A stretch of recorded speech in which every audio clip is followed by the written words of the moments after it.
heard that you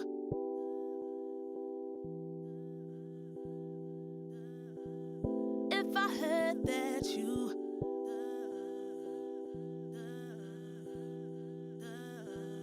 If I heard that you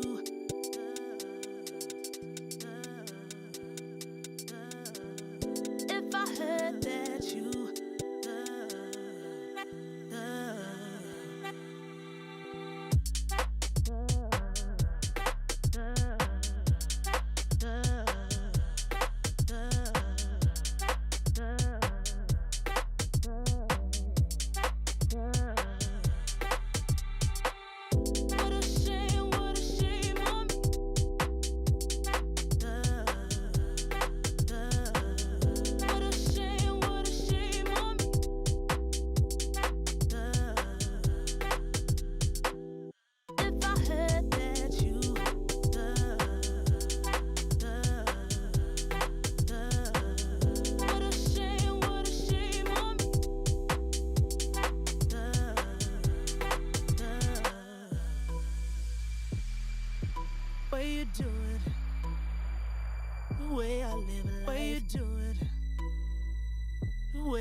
Lately I feel I can't find my feet, pushing closer, my heart skips a beat and now I'm falling, deeper than I fly, I can't control it, dark against the sky, it's not so black and white, it's like I told him, there's things that I can't fight, I just keep going, I just keep going. In my time, I've been dreaming of a space to really fill my place. I wish she'd seen what I had dreamed. Before these darker days, I thought I found my way. Quickly it fades, losing the race, closing the page. In and out, I'll move myself again.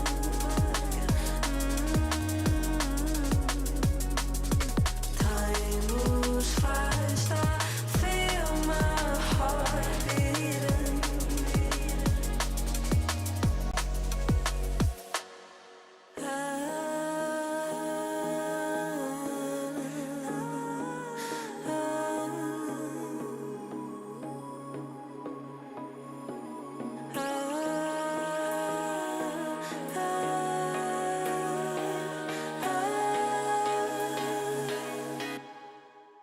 And now I'm falling, deeper than I fly, I can't control it. Dark against the sky, it's not so black and white, it's like I told him. There's things that I can't fight, I just keep going, I just keep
Come on, let's go.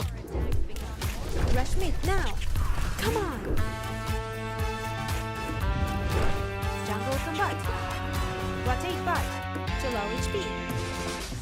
Victory!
Eu acho que a Lupus é um time que a gente sabe muito sobre eles, então eu acho que a gente consegue ganhar facilmente deles. E com certeza eu quero enfrentar eles e mudar essa história. O pensamento que eu tenho sobre a Alpha 7 é que eles são um time bom, tomam decisões erradas o tempo inteiro. 美国队伍都是未知的，实力怎么样，就是我们就做好自己的。现在进这个 EWC，把握好这次的机会吧。 Kita nggak terlalu takut sih, soalnya kita udah lawan mereka juga kan di liga kemarin, jadi Vitality bakal kita kalahin sih.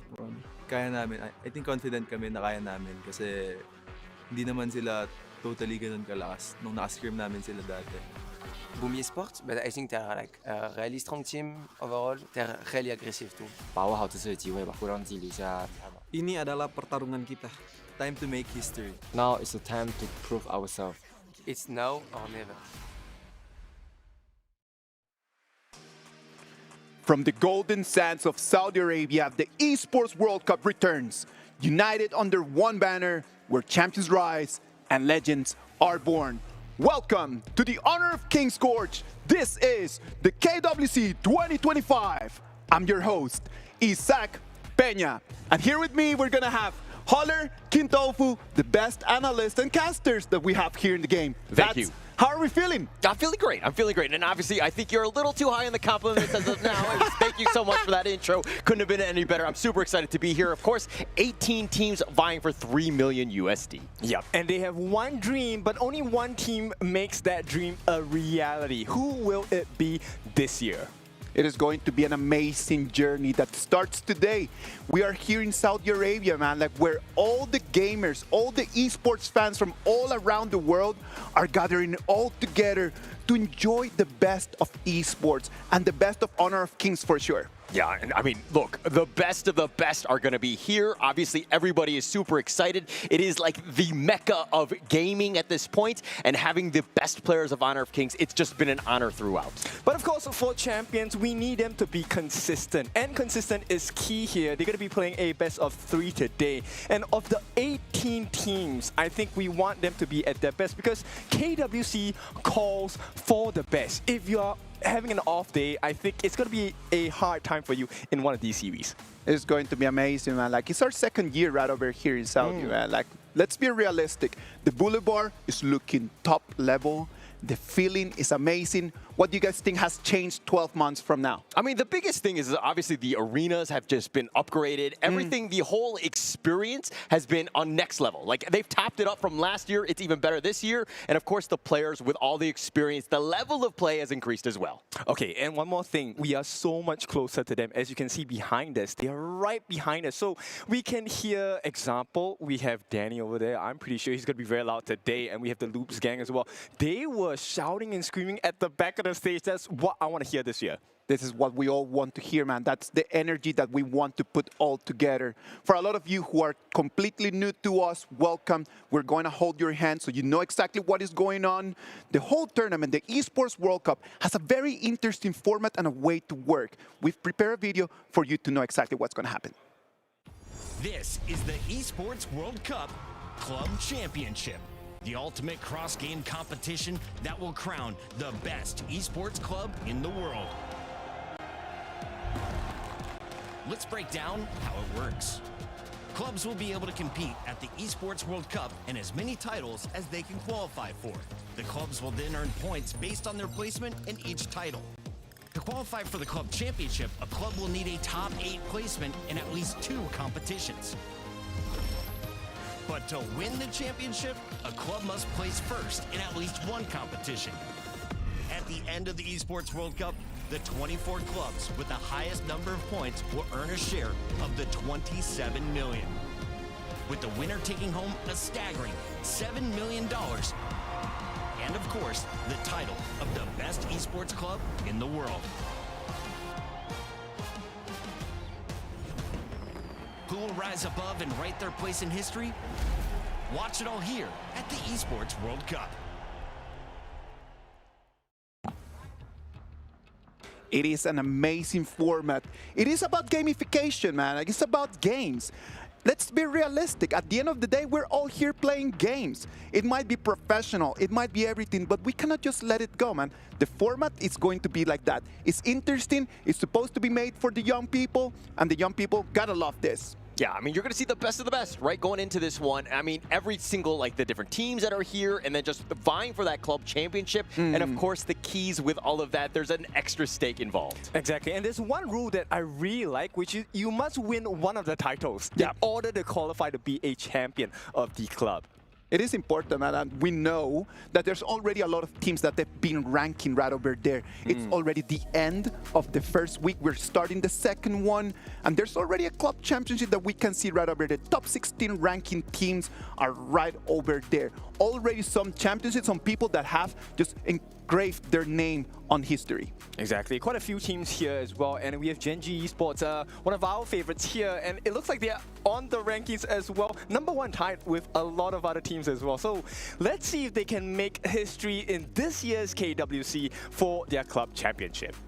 It is going to be early, man. It's very early on in the whole tournament. We got to remember that this is going to be a 6, 7, 8 weeks almost kind of tournament. It is going to be a long time. The teams are going to be able to score different amounts of points depending on their ranking on the different competitions. 1,000 points is what everyone is going to try to be aiming for. But if they can grab a 200, a 500, man, a 50, I don't think that they're going to mind. Yeah, I mean, every single game matters, and the fact that you're actually playing for the overall prize pool of the club championship, right? So that you're just supporting not only yourself, especially when it comes to other games where, you know, you have 1 or so players, and then now you're representing the org in general. Yeah, exactly. I think right now, let's take a look at the keys, because this time I think there's something different, right? The keys are going to be right over there, man. Like, each team is going to have a key that is going to go into a trophy. It is a lot of things. You know what? Don't take me for my word. Watch this video that is going to explain to you everything you need to know about the trophy. No competition is as ruthless as the Esports World Cup. Its trophy system is no exception. The Club Championship Trophy, awarded to the one club that rose above the rest and reigned supreme across all EWC games. The Game Trophy, when a competitor closes their eyes, it's all they see, and it's not complete until it's sealed with a champion's key. Every participant earns a key engraved with their name. That's their right to compete. This year, returning champions hold a key unlike any other. Only one can place their key into the Game Trophy and become an EWC champion. The frame of the champion's key is embedded into the totem, a stone marker of legacy displaying every champion of the year. The keys of the eliminated will be crushed. The champions select 3 broken keys as a personal token, a reminder of who they have humbled. Beneath the totem, a resin block holds the remaining keys, a graveyard of fallen contenders. Will your dreams be broken or your name carved in gold and stone? At EWC, nothing is granted, everything is earned. Keys will be crushed, dreams will be crushed, and at the end of the day, only one team is going to put their hands on that trophy and carve the name in history as the top esports competition winner. I absolutely love this because, look, this is a tangible result of not just the destination, but the journey as well. Every single step you take a piece of your past and put it into the future as well. Yeah, I mean, the biggest thing is, I mean, like, the losers that have those keys that have been crushed, at the end of the day, I would love to take one of those home. Oh, me too. Count it as 3, and we're gonna take it home as well. But well, the KWC is going to have an amazing tournament format now that we're gonna have. It's gonna have 4 different groups. The top teams around the world in the esports of Honor of Kings. They're going to be grouped in A, B, C, and D, 4 groups, where as long as you win the first game, you're going to move forward to the playoffs and you're going to move forward into the upper bracket. If you are to lose that first game, what's going to happen, Holler? Yeah, so, I mean, if you end up going 1-1, you're going to be potentially stuck into the last chance. It's going to be a, one last time to kind of get into potentially the playoffs, which is going to be key. But at the end of the day, 2 is the number that you're looking for. 2 wins, you're in the top. 2 losses, and you're out. All right, so we'll move on to the Group Kings. The winners, of course, will play it out. And the Grand Finals, that's the one you want, right? The last few. But let's take a look at the groupings here. We have 4 groups, like we mentioned today. And we'll be talking about 2 of the groups, showing you 2 of the groups. But let's talk about the other groups first. You know what? I can see in their Group C, Twisted Minds, Nova Esports, Kagendra, Blackstrew Esports. That one over there, top level, man. Yeah, top level. Probably the group of death if you're looking at all of them. Don't get me wrong, all of the teams are very good. I think that the groups are very evenly matched, which is the craziest thing. But to your point, Isaac, I think Group C is definitely tops. Yeah, I mean, they're all champions, past champions, current champions, and potential champions. Like, that probably is the toughest group. But let's take a look at D. What do you guys think of Group D? Whew. Group D, man, like OG Esports, Nonshin Red Force, Act Esports Club, and Alpha Gaming. Big names, man. Yeah. Big names with some underdogs as well. For sure, for sure. And I love the fact that OG Esports, the KM West winner versus Nongshim Red Force, the KME winner on that one. It could be a grudge match of East versus West. That will be an interesting one. Not only that, it's also for that community grassroots. ACT used to come from the Open Series. They came all the way here to KWC, but that's not the only thing we're going to be talking about. We're going to be talking about the prize pool as well for today. It is true, man. It's going to be a gigantic bag of $750,000 US for whoever that wins all their games and moves forward to become the champion. Second place is going to take 460, and as you can see on your screen, there's a lot of money in there for everyone. A grand total of $3 million. Yeah, that's the craziest part. And the fact that you're 15th through 18th and you're still going home with 60,000 USD, that speaks volumes about this prize pool, about the support and this community that is growing in Honor of Kings. It's absolutely amazing here. Yeah, we welcome everyone in this game, right? This support has been immense. I mean, even for us, this is, 1 year into HOK? It's been a fabulous time, and it's going to grow even more in time to come. It is lovely, man. You have mentioned that we're a very inclusive community, right? We've got teams right out there that they have been able to see how they go from home all the way into our arenas. And going from home to the arenas is just one of those things that only at HOK you can do, man. You can just one day just be right over there watching, seeing us yap about it. And then at the next year, you could be right over here just showing your skills. That's going to be today's matches for today. We're going to start with Alpha 7 against Loops, which is going to be our game 1 of this whole tournament. Yeah, and I mean, going right into game number 2, which is going to be Dominator Esports versus Team Vitality, formerly known as Bigatron Esports. It's the grudge match from Indonesia. The third match is going to be Blacklist versus Paws Gaming. That will be interesting, as well as the final one, Gen.G Esports versus Boom Esports. Right, so this is something that all of us, right, all the talents on the backstage, we've been talking about it quite a lot, right? A lot of strong teams coming in, and the fact that there are a couple of rematches, there's some history behind these teams, but more importantly, I think this year, we want to really focus on the players as well. And for Alpha 7 and Loops, they definitely have the star players. I want to see if they can perform today or not. Yeah, I mean, the best part about all of this is the fact that the players are getting very familiar. Like, they've been playing together, and they're kind of, you know, you're seeing the growth of this team throughout. They've gotten much, much better. From where we were last year in terms of the EWC, it's night and day now. Exactly, and as you can see on your screen, the players are being showed as well. Now, there's a couple of things that I want to talk about this game. I mean, we always focus about consistency of players, right? Yes. And more importantly, the stress of playing on stage. Right now, you're playing not just in front of your friends, you're playing in front of the talents. You can hear our voices on stage as well. But let's introduce Alpha 7 Esports. Alpha 7 Esports, Nyap, Danny, Fury, CR7, and Vilao. It's going to be the 5 lads that they're going to come here from Alpha 7 Esports and try to put down Loops in front of them. Alpha 7, Holler, what do you have on us? I mean, this is the team that was supposed to be the super team from Brazil, right? There was a lot of hype in going into this one. They were second place in the regular season in the Chak BR, but they actually ended up losing to Loops in the grand finals when they had a lead of 3-1. They made a roster change. Almighty is unfortunately out. They've picked up the man from the depths of hell, so to speak, and they brought back Bobby. He's going to be CR7, not Cristian Ronaldo, the ambassador to EWC, but it's going to be Bobby back in the driver's seat at this point. It will be very interesting to see how he plays with the rest of the team. It is going to be really interesting to see if they can bounce back. It's very difficult to bounce back in a game like ours. They were 3-1 up, and then they lost it, man. And that does not happen a lot. That does not happen a lot. Let's see what Alpha 7 can do today. Hopefully, they can really just regroup themselves and face their opponents. And their opponents are going to be right over here. Loops, Freaks, ABH, One, Vento, and Manu Freezer. All right, this team, I mean, Loops is the king of comebacks, right? Many times they have been put in a very difficult position, and I like the fact that they like to recover. Look, it's not just about the struggle. Struggle is a privilege for these teams because now you have a chance to really get that power in and win the entire series back. And I feel like maybe, because I voted for them, Loops might be the winners today. Okay, well, Loops, there's a lot of, I would say, pressure. They were, again, undefeated in the regular season in the Chak BR, and the fact that they came back speaks volumes about this team. But there's a little bit of a, dare I say, bad blood, because, I mean, they were ex-teammates. One was previously Vivo Keed. Danny and Nyap also previously Vivo Keed, right? So they have a little bit of familiarity, but going into this one, grudge match, and who's going to be representing Brazil?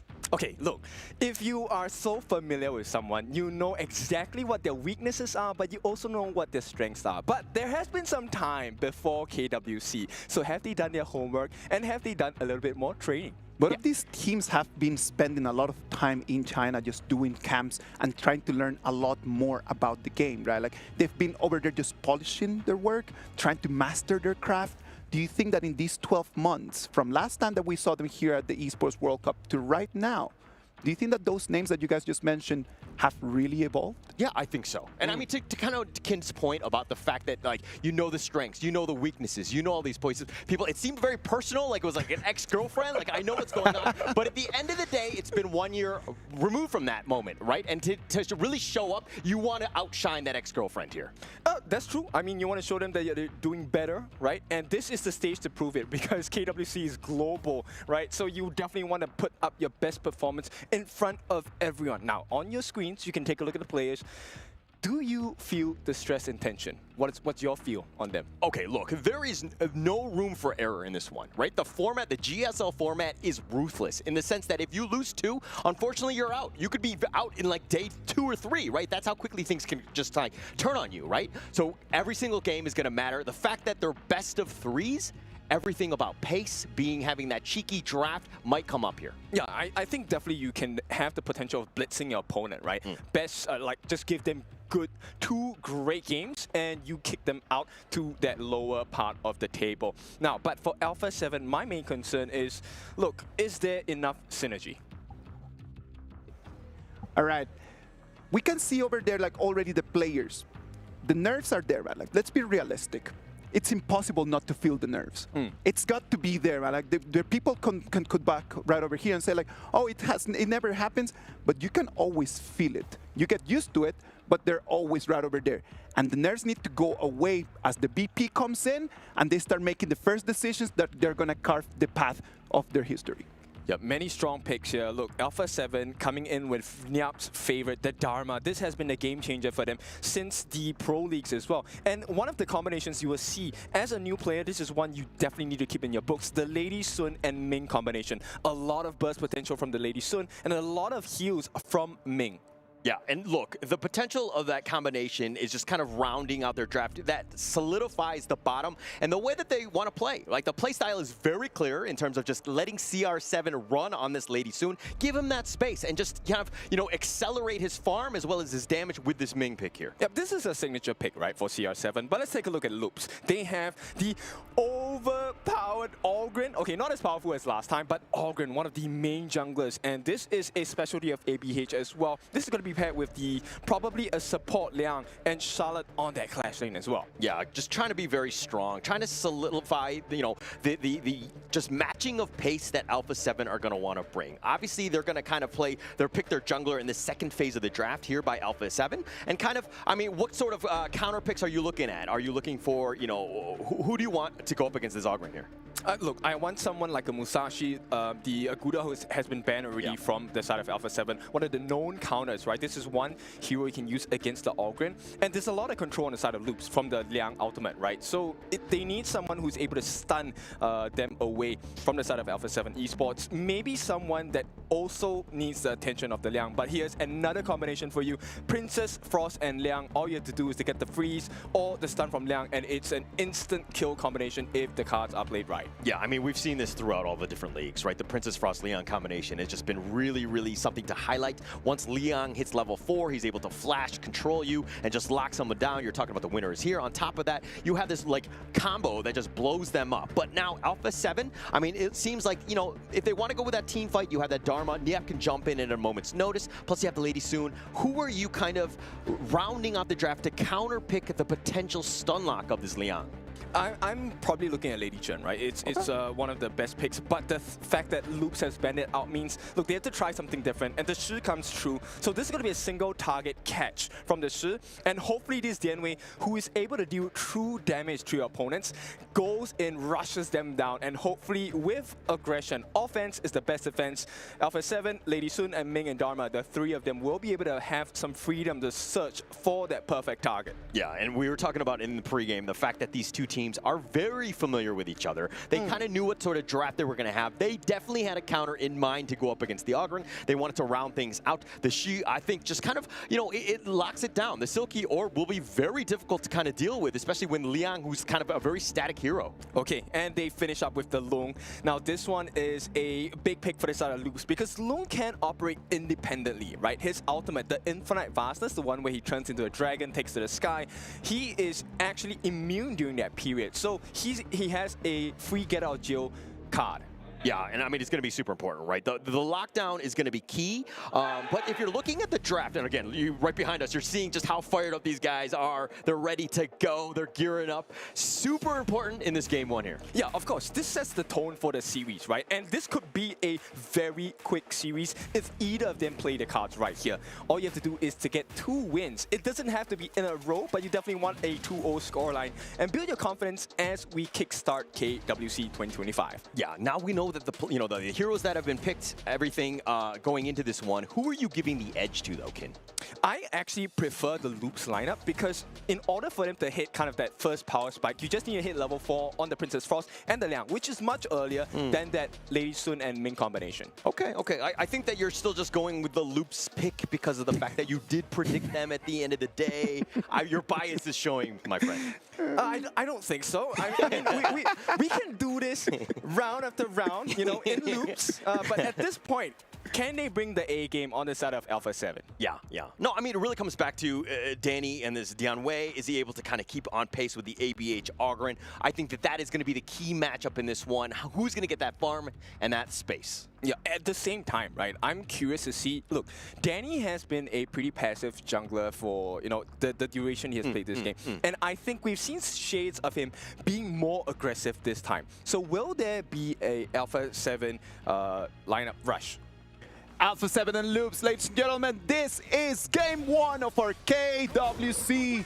Alpha 7 is going to be on the left side, and Loops is going to be on the right side. Holler, Kintofu, take it from here. Thank you so much, Isaac. As we get underway, this is the first game in, of course, the KWC. And going into this, look, nothing really kind of thrown off at this point. They have so much familiarity with one another. This laning phase is going to be, dare I say, a chess match to kind of start things off. Okay, but ABH has a slight EXP lead, and this could be a difference maker because ABH could hit level 5 first. Yeah, and okay, look, between Danny and ABH, who needs to really show up and to kind of accelerate the farm? Who wants that advantage earlier? I think Danny needs it because based on the team composition, right, there is a saving grace from the side of One and Vento as well as Mano Frizer, right, because they actually are able to put down a little bit of control and give him a little bit more space on the side of ABH. But on the side of Danny, if he's far behind, he's supposed to be the frontliner. He's supposed to go in and engage. Yeah. I mean, it's going to take him time for him to hit that critical mass, so to speak. But one thing to kind of take note of, Fury was in the bottom lane, kind of, you know, dealing with the lane because they were trying to prioritize CR7 as much as possible, especially early, right? He is your lifeblood. You recruited this man from the grave, and you got to give him space to really carry you. Yeah, you definitely need to funnel all of that farm into him, right? And right now, I want to just take a look at Nyap and Freaks in that clash lane because Nyap has been a cornerstone on the side of Alpha 7, right? But for now, Freaks is winning that lane, and he's making faster rotations. Yeah, I mean, it's going to be super important for him to do so, right? Ensuring that, like, look, if we're talking about the Dharma and the Charlotte, I'm always going to give the laning advantage to the Dharma, you know, player aside and all of that. I think that that's going to be key. Freaks just needs to ensure that he holds the fort, doesn't really lose that lane in the top lane, so that when the fights are starting to happen, he can really make the jump on the back line and getting on top of Fury and, of course, CR7. Yeah, for sure. And right now, I think both teams, they understand what that risk is, right? So they aren't actually too aggressive in finding those openings, but maybe this could be the first one. Yeah, look at this. The fact that Mano Frizer is level 4, but he's been pulled away, and CR7 was first blood. Welcome back to the Honor of Kings esports scene. Big moves on the side of Alpha 7, and now you can start to see, oh, hang on. Oh, the winner is here, right here, locked in, nowhere to go. Fury pays for his sins, and it's 1-for-1. Okay, so this is how close the game is going to be, right? So sure, we give Alpha 7 that first kill, but look, Loops, we're going to make you run in circles. Yeah, I mean, this is why. It's one of those things where it's like, you have a slight edge, and you're kind of throwing it away back and forth. Net worth, it's a bit of a wash at this stage. We knew that these two teams were evenly matched, and you're seeing exactly why here. Okay, so Freaks, he's going to get this space right once again. He evens it out, but there is a slight advantage because Freaks does have an EXP advantage against Nyap. Yeah, and look at this. The fact that ABH, a slight level advantage over Danny, kind of accelerating a bit. I mean, look at the fact that Loops are kind of fortifying the area around the Tyrant. It looks like they want to start it here. Okay, so this is super important. Yeah, it looks like the ABH is going to take that one out, smites it away. They had it for good measure. Great play by Loops here. Okay, so now you will start to see. Danny, he just hit level 8, so there is a slight EXP advantage for ABH. And as the game progresses, that 10-minute mark is so important because this is where the enhanced versions of the neutral objectives will come out. And if Danny doesn't catch up, it's going to be a freebie for the side of Loops. Yeah, I mean, but we still have 6 minutes. I don't want to get the cart ahead of the horse at this point. This is just a matter of time. Danny has been largely quiet, which is very weird to say because when you see this player play live, he's the one of the most vocal, right? And once he gets going, he hits that critical mass. Danny is going to be super scary in the mid game. Yeah, I think this will come when A7 actually starts to go invade. And for now, Danny hasn't spotted out anything except for the boars. And this is one camp stolen. Can he do more? Yeah, I mean, look at a little bit of space taken away in the top lane, and you're seeing the fact that CR7 and Valau have made their way in the top lane. But the bottom T1, that one's going to be taken out, traded with the top T1 here. Do you see how close this is? Like, every single movement is matched by both teams. You take a T1, I take a T1. And for this particular one, they have actually taken that Overlord. It's not the Shadow Overlord just yet, but A7 now have a neutral objective under their belt. Yeah, and look, it's like a yin and yang. I mean, both of these teams are taking the space that's given to them, and they're just like barely behind, if anything, right? Again, the mid T1, they need to play a much better job of just like defending that, because that's a much more superior objective in the early game. But as the game goes later, it is much more beneficial for Luz, because a bleeding lane on the bottom side, which means that there's a further distance that they have to go in clear lanes. They might not be able to take a 5v5 in that enhanced Overlord pit. Yeah, I mean, Alpha 7 doing such a great job, like putting that pressure on. That Vanguard is there, and Loops don't have anyone. That looks like it's going to be a free bottom T1, but already the top T1 has been taken, so not too much lost. I mean, they're trying to make a conscious decision here to try to put pressure on the T2 on the top side, right? Yeah. Just additional, just nudge that wound that they have made for the side of Alpha 7.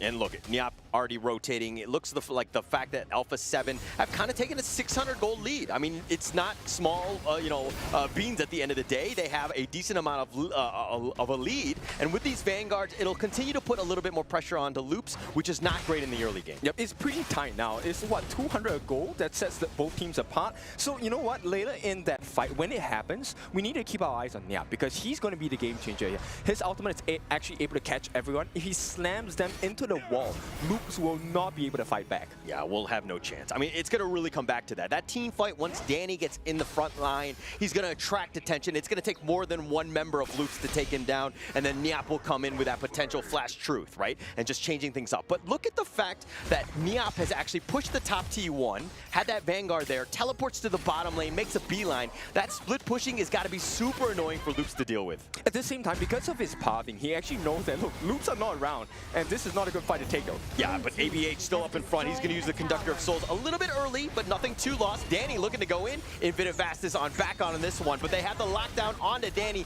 but he's too tanky, and he's not coming at me, but the truth coming in from Niap on the side, setting it up, and ABH goes down. That is what I'm talking about. That was what we want from Niap. That was a big initiation. The fact that he knows, look, no one is here. I have the safety, and now I am the hunter. All right, look, 7 minutes in the game. Niap already with a highlight. I mean, this is exactly what we wanted from Alpha 7. You knew he was going to set up plays, and to just kind of set that one up, that was a three-man truth to really lock it down on the ABH. Big movements. And you know, Dharma doesn't have like super long cooldowns as well. This is a situation that can present itself very soon. Yeah, I mean, look, ABH is already back off, so they'll stem the bleeding as much as possible. They didn't really lose any towers, so it's still not the end for Loops, but man, that net worth lead has completely shifted in favor of Alpha 7 now. Yep, this is a decent lead, right? Because of how close they were in the early game, a 2,000 goal lead now, especially with heroes like Danny, the Dianwei, true damage, this hurts a lot. So Loops, they need to find an opening, a way to recover, and it has to be through one of the neutral objectives or a team fight, but that window is closing because Alpha 7, this is the tyrant for them. Yeah, I mean, look, that net worth lead is kind of expanded on. They're starting to compound their interest, so to speak. They've taken the tyrant, they've taken this out, and now they're just kind of exerting that map control, making it very difficult. The map is getting a little bit smaller for Loops, and it's going to be tough. And this is one of the things as a new player that, look, vision is very important. This is why Alpha 7 is hiding in the brush, right? When you have no information, you might make the mistake of solo checking brushes, get picked off. Yeah, I mean, it's got to be key. But I mean, they kind of are flowing together. Like Alpha 7 understand that the potential risk is there. No single man is going out there. They're like kind of using the buddy system. People are holding hands as they walk from brush to brush. Yeah, I mean, Honor of Kings is a team game, right? It's not a 1v5. You can't really do that too many times. And right now, at this point, Alpha 7, they have a tight grip over the map, but they need to make sure that the T2 on the top falls so they have a little bit of balance pressure for that 10-minute mark. Wait, you call it a team game, but how come all of my ranked games feel like it's 1 versus 9? It's like a solo game, no? It's all about perspective. All right, but speaking of perspective, top lane, Danny doing a great job, taking the top T2 already. Loops right now looking to grow, like it's group up. They want to go for the flank, but you know, the way Alpha 7 have been moving, it's been very difficult to find and catch somebody off guard. Okay, Alpha 7, they are looking for the catch. Oh, here we go. Niap goes in, he goes with the formlessness, infinite fastness on back, but ABH not able to get away. CR7 with the damage. Yeah, ABH wanted to keep the rest of Alpha 7 away, but when Niap comes in like that, he's gonna get a kill regardless. Yeah, I mean, regardless there. I mean, Freaks wasn't even in on the map at that point, and now they're gonna try to take an Overlord. Even with the ABH down, this seems to be the right call, but the bottom lane, the Shadow Tyrant, you're talking about the importance here. It looks like Alpha 7 are gonna take this one for free. Okay, so this one at the 10-minute mark is an important one for the side of Alpha 7. This allows them to fight a little bit more, right? You will get that lightning charge buff, which means every basic attack or every skill they use, there is a chance of a lightning strike being set down onto your opponents. Yeah, I mean, the damage is going to be enhanced right here. But with these Vanguards, it could potentially slow things down just a bit. But right now, Loops, they need to just breathe.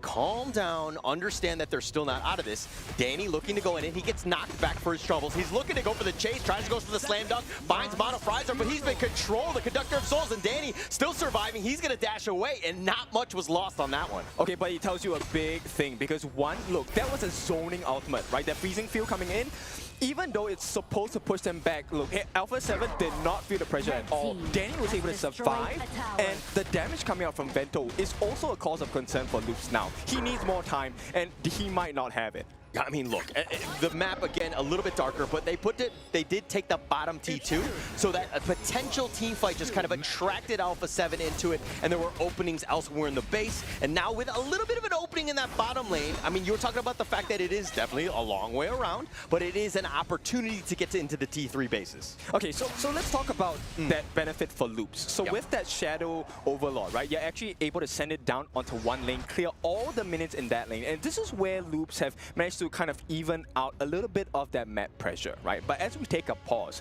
so Alpha 7 and Loops, this is a perfect position for Alpha 7, and this is a position they're familiar with. But let me remind you, Loops, they're the comeback team. I mean, look, we've seen it time and time again, but look, in a best of 3, not a whole lot of opportunities to come back.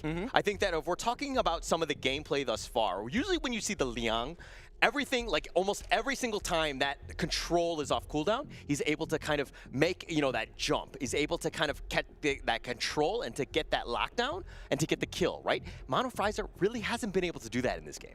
Because there's no vision, right? I think Alpha 7 has been great at playing with the vision of the map. Yes, they have kind of evened out the turrets in terms of the map control, but the thing is, Fury on this Shi, he's able to make those catches, second skill, Silky Beauty, right? And his range is slightly longer than Liang, right? So Mono Frizer, he's at a risk in comparison to what Fury has to offer for the side of Alpha 7. So you're saying size matters, is that what you're saying? Yes, size definitely matters, but it also matters how you use your equipment. Okay, okay. It's the motion of the ocean and just kind of getting that orb out there when you need it. Got it. I understand it. Okay, but we're going into this one. I think that Alpha 7 Esports definitely have a bit of an advantage. I mean, they've been doing well. They put themselves in prime position with this 2K net worth lead. Loops right now need to figure out ways to kind of barrel themselves into this game. Right now, they've been kind of struggling and have been playing Alpha 7's game.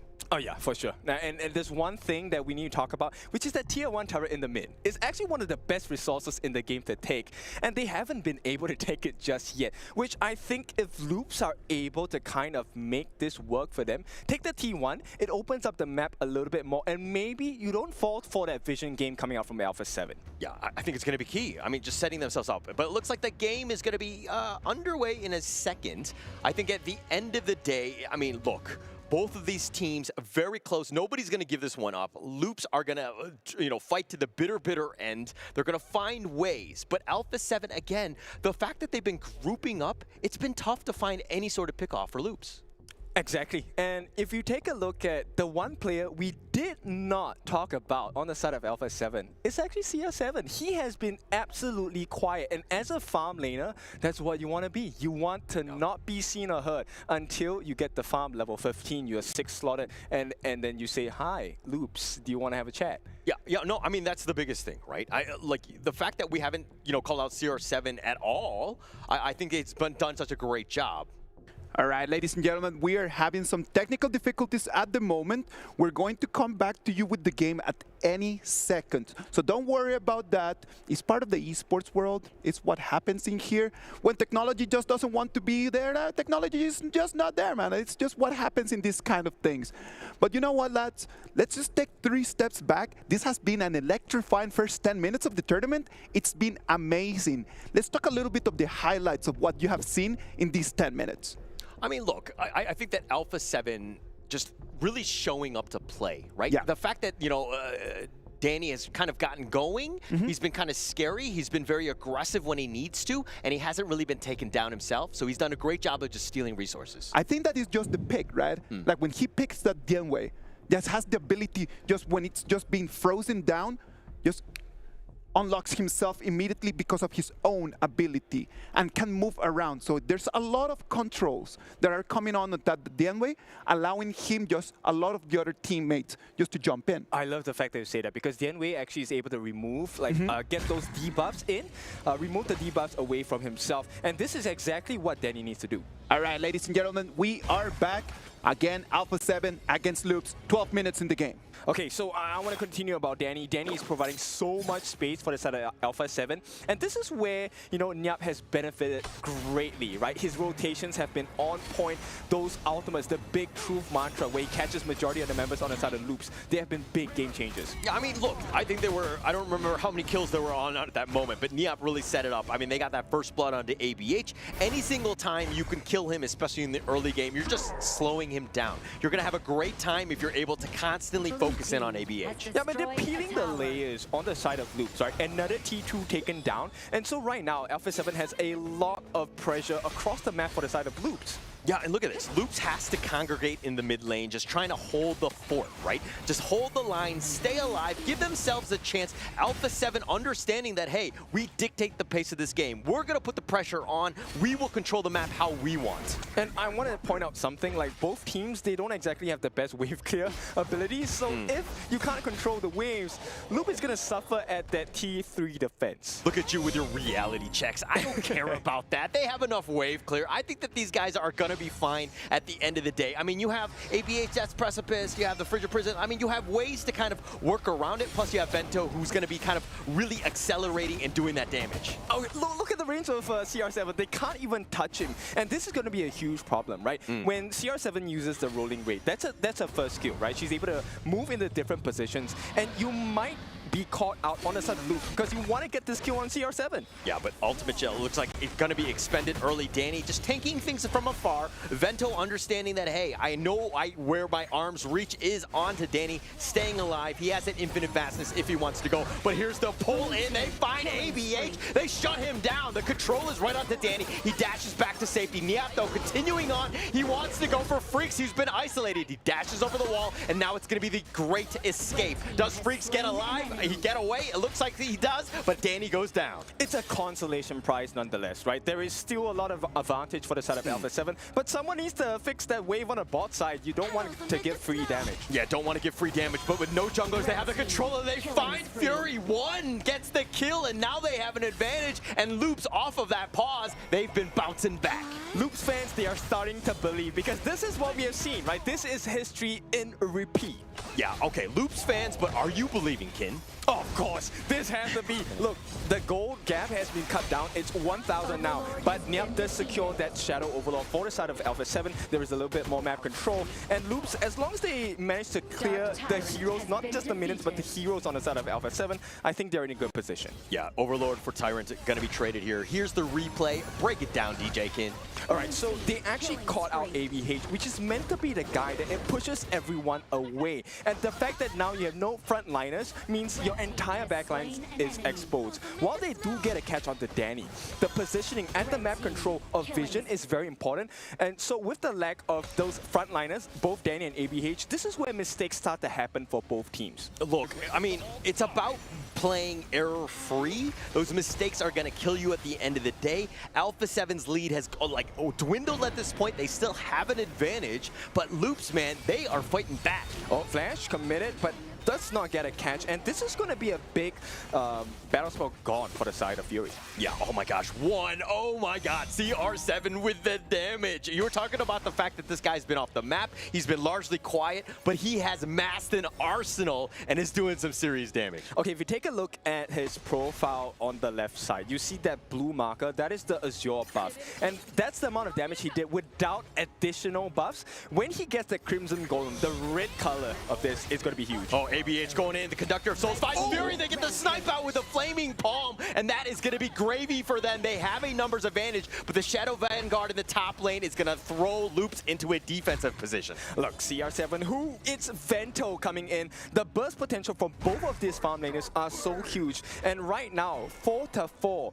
Is it time for Loops to start coming back? I mean, the biggest thing is like, how did they get onto Vento? I mean, if Loops, like, this is pretty much revolving around him. They don't really have the lockdown. Yeah, you have the orb. I mean, but he infinite vastness on out of this. He gets alive, right? So his positioning is going to be key. The fact, whoa, okay, that's one way. Just blow him up, and Vento insta-kill by CR7. Okay, so to alleviate the pressure, there's also a minion wave on the side of the bottom side of the map. So right now, Loops kind of vulnerable, and you can start to see Alpha 7, they are able to find those little markers. And when you're able to take out Vento, where's the damage coming from on the side of Loops? I mean, look, it's good. You're going to look at ABH. He was kind of like that guy. You always have an augury, you always have an end game. You have a route to victory, right? But again, Vento needs to stay alive. The 1-2 combination of both of these heroes needs to be there. Vento going down there, that was actually very critical. And now CR7, completely scary at this stage. Oh, he got him! Oh, he finds him right here, but Danny, it looks like Freaks is gonna bad bash on out of this one. He's gonna stay alive, but the mid T3, the big one, they find him with the truth, and ABH not able to get away. They have the control on the Niap, but then they lack the damage. Yep, it's an open wound in the mid lane, and this is not looking good for the side of Loops. The fact that Freaks wasn't there, he actually got stopped by Danny, meant that there was no 5-man defense on the side of Loops. Yeah, but you're okay. You're talking about the fact that, you know, ABH and Vento are the damage dealers. If you're looking at the other sides, Danny and CR7 are the guys. Danny wasn't even in there, and CR7 was able to insta-give Vento, and now they've taken the top T3. They're looking to end this game soon. Yeah, this is where you see the strength of that big burst damage coming out from the Lady Sun pick, right? She's able to roll in, get free damage on the turrets, even when there are no minions. I mean, look at the pressure. They've kind of, you know, the retreat call has been made. They're going to look to regroup at this point, but Loops holding on, hanging on by a thread, so to speak, with his bottom T3. ABH is back on the map, though, but again, hey, look, this is going to be a tough one.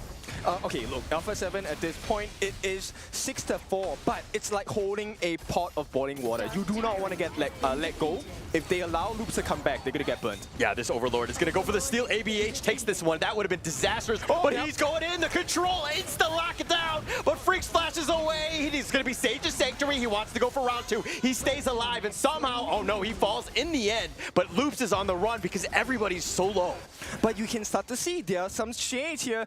Alpha 7 not really holding on to the lead that they have. Yes, you have 2 broken lanes on the side of Loops, but if they continue to fight like that and allow one to get those freezes in, it's not going to be the story that they wanted. Yeah, Alpha 7 right now with a almost 5K net worth lead. Tempest Dragon just around the corner in about 30 seconds. I mean, Loops has the avenue to kind of come back in, but they've made it tough. Alpha 7, that is. And they've just kind of been forcing it out, just trying to find that pick. But that was a great one. They find ABH. Danny gets slowed down. He has to dash away. Vento wants to go in. Sage's Sanctuary gets the pick. Infinite Vast is on in. Does he get the pick? They find CR7, and that is massive, massive loss for Alpha 7. Yep, they also have the Vanguards coming down as well. This is what I'm talking about, Loops. This is a big moment for them. They can open up the T3s at the top and the bottom as well. They're rushing, they're making a beeline for it. Can they get the T3 on the bottom? They need something here. I mean, they're putting the pressure on. They're going in the top lane. The Shadow Vanguard is there. They've already taken the bottom T3. Freaks might die for his troubles. I think he's going to stay alive, stays alive with a sliver of life. Yep, and right now, Loops, hang on. Is there a comeback available here? I mean, this is an option. You have Vento still alive. Yes, he doesn't have the infinite vastness, so they need to be careful. If Alpha 7 were able to get like a Silky Orb, some way to control him, and it doesn't look like the opportunity is going to be there.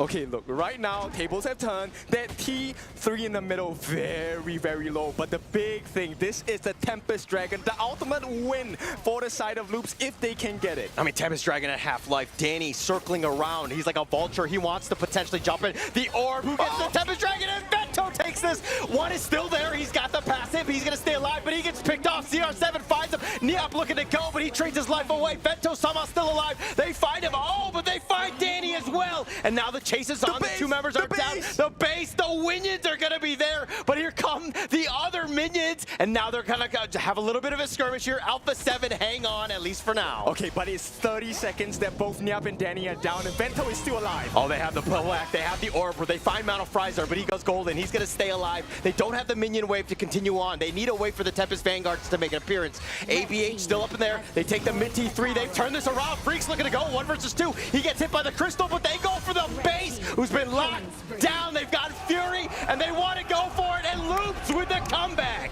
What did I tell you? This is the comeback team, and Mono Frizer, he saved the life of Loops. This Liang was on point. Let me just give you an inkling of what happened. That was a guaranteed, soft guarantee steal on the side of Danny, but he got stopped right at the mouth of the pit for the Tempest Dragon. That's why they lost it. And Vento, come on, this boy, the Dragon Boy, he takes to the skies. You're going to be left on the floor. What a game one to start off the KWC. Just the fact that the comeback potential and the never say die attitude that you see from Loops, being able to bounce back like that, not every team can do that. Oh, exactly. And this is why it's so exciting, because look, while this is a rematch, this is a new history potentially, because it could be a clean win for the side of Loops. Yeah, I mean, look, at the end of the day, if I was Loops right now, and, you know, again, they're probably way more mature than I am, but I would be saying GG easy all over the place. Yeah, big catches. It was a perfect start for the side of Alpha 7, right? Nyap looking at the control here, but let's take a look at the rest of the action happening across the map. It was such an amazing game, and like it was since minute 1. Everything was going on really well for Alpha 7, but Loops at the end turned it around in these fights, just like you can see on the screen. I mean, it just set it up after kill, just like slowly but surely, Loops was like, oh my gosh, we're actually losing this game because we're getting picked off. Being able to kind of find out Fury on that one, that was an absolute monster steal, and that was like kind of like the tipping point. Loops at that point were like, actually, we have the damage, we're fine. Yes, Vento got picked off and just kind of slowed things down. This was a great team fight here. Yeah, this was a big moment for the side of Loops because they actually got very important kills. And as the game progressed, Nyap and Danny were down. These were two core members on the side of Alpha 7 that would have been able to change the fight for them. This one, Mono Frizer, is my MVP in this particular moment. They have so much control, and the fact that Danny and Nyap are gone from the fight, you have no frontliners, and CR7, he needs defense, he needs protection. I mean, coming back from that one, and the fact that we had game 1, Tempest Dragon, to start off the KWC, what more can you ask for? Nothing much, but maybe Alpha 7, we want a little bit more out of you. Danny, I think he played his game well, but a little bit of synergy issues again. Come on, man. I think that Alpha 7 had it in the bag like the whole time. I liked a lot the way that they performed when you start going lane by lane and you start actually checking on man by man. Danny had a very good performance. ABH on the other side, like he did not have like the best performance that he could have asked for. Things that work like this in KWC, normal things. But at the end of the day, Alpha 7 for me looked like the stronger side. I mean, they played a much stronger game. I mean, they controlled, I will say the gold graph, and that will see exactly what you were saying in the fact that they controlled it. They probably were winning about 80% of the time, and then all of a sudden, just like that tipping point, and then just like the world had crumbled. It's a moment where, hey, when you're in the lead, you cannot give any sort of gap to kind of come back in this game. Okay, so gold can buy you a crown, but it cannot buy you the spine to be a king. And right now, Loops, they have shown that they have a stronger back, and they're able to carry that pressure that comes with being a king. One of the main things in this game when you want to be really good at it, like if you are at home and you're just kind of like jumping on rank right now, just remember, it's a matter of the waves. The waves, the minion waves, how do you control them? How do you actually get to push? Those are the main ideas of this amazing game that we call Honor of Kings. What is the main issue that I have in here with Alpha 7? 17 minutes. That's the amount of time that it took them to take the tier 1 mid turret. That's not okay. Yeah. Like, it cannot be possible that you have such an advantage and you cannot actually go around because you need to take that tier 1 down for you to be able to really get on the back. That's what allowed Loops to turn things around. Alpha 7's inability to be able to just take that turret down. Yeah, that surprise factor was completely gone, right? Once your Team 1 is gone, a lot of vision in the middle part of the map is not available to you. And that vision game that Alpha 7 were taking so good advantage of in the early starts of the game, gone. And now you know why vision is so important. Yes, you need the farm, you have big burst damage, but if you can't see where the hits are coming from, what are you going to do? Of course, the micro was there, right? Yeah. Like, we could say that in every single battle, like, Alpha 7 had a very good performance. It was actually really good to watch. But then the macro, I do believe that there's just that one step to be able to do better. What do you think, Hollard? What they could do in order just to get that tier 1 turret down earlier? The turret one, obviously T1 is super important, right? I mean, taking that down, it was a huge mistake. But, you know, Loops was like, actually, if we keep this alive, we're going to be fine. We just need to play the long game. We need to be patient. Yes, we know we're losing, but it's not the end of the world. We have ways to get back in. And Loops did a great job of playing a losing game, as weird as that sounds. I love how you posted like that, man. Like when you push it in the way that when you're losing, like let's imagine that you're facing a team that is just playing better than you in the laning stage, which is super normal. What do you do? Do you start just fighting, or do you do the Loops thing? Protect the turret, just go on the defensive, try to find the moment where you can actually turn the wave around and really push for the crystal. Because at the end of the day, I might be talking a lot about the tier 1 turret, but at the end of the day, you gotta push the crystal if you wanna win. Exactly, and it exposes, I mean, Loops exposed the one core weakness on the side of Alpha 7, which was control. They didn't have too much. The moment when Nyap is taken down and Danny, you are now exposed to the stuns, the control, the suppressors, everything that you want. Loops has it. They have the suppress from the Liang. They have the stuns coming in from the Princess Frost. They also have the ultimates, the big AoE effect. So if you're caught, you don't catch one person, you catch the whole team. And Loops just won every single fight from that point on. It comes down to the BP, no? Because at the beginning, the first 3 picks from Alpha 7 just told Loops the kind of game that they needed to play. And that's why the BP is such an important part. Oh yeah, totally important, right? And the fact that, you know, you were talking about CR7 was largely quiet with the lady soon, and it did do a lot of damage, but let's talk about Vento, also very quiet. And once he got the damage, he would make those aggressive plays in typical Vento fashion, where he would go in, get the pick off, and Infinite Vastness on out of there. He was next level. He was my MVP in that game. Multi-core, man. You gotta be multi-core. When one of your teammates is just kind of like falling down, falling apart, man, like someone else needs to stand up. Like for sure, the Ogren was not his day. But then Bento was like, yeah, you know what? Like, if Ogren is not working it out, the Lung, I can stand up and just deal business, man. Yeah, huge respects to ABH. He really took the punches for the team, and Vento was allowed to grow into that dragon that he was supposed to be. So I agree. I think he has the highest potential of being the MVP, but I really want to give a shout out to Monofrizer here. His Liang on point, the later parts of the game, the way he controlled every single member on the side of Alpha 7, along with the help of one, that Princess Frost. Princess Frost is one of my personal favorites. The zoning was so good. I mean, it was very good, right? Look, Manofrizer took a little bit to get going. I think they would have had a much better chance if he was able to kind of, you know, start off early with those, you know, flash control plays and get those pickoffs. Unfortunately, it looked like Alpha 7 were ready for that, and you saw the value much later in the game. Yeah, exactly. I mean, there were a couple of times where we saw Fury actually commit the flash as the Shi to try and get the catch right with the second skill. Didn't really catch too many people, and I felt like that was a huge investment with very little return for the side of Alpha 7. Yeah, I'm not a huge fan of the Shi, just overall.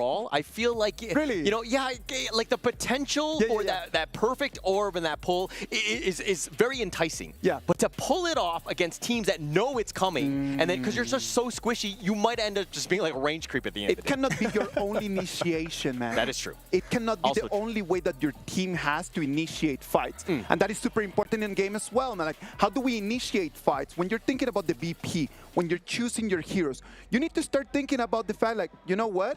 Like, we need someone to initiate, we need someone to suck in damage, we need someone to deal damage, and we need people just to support around.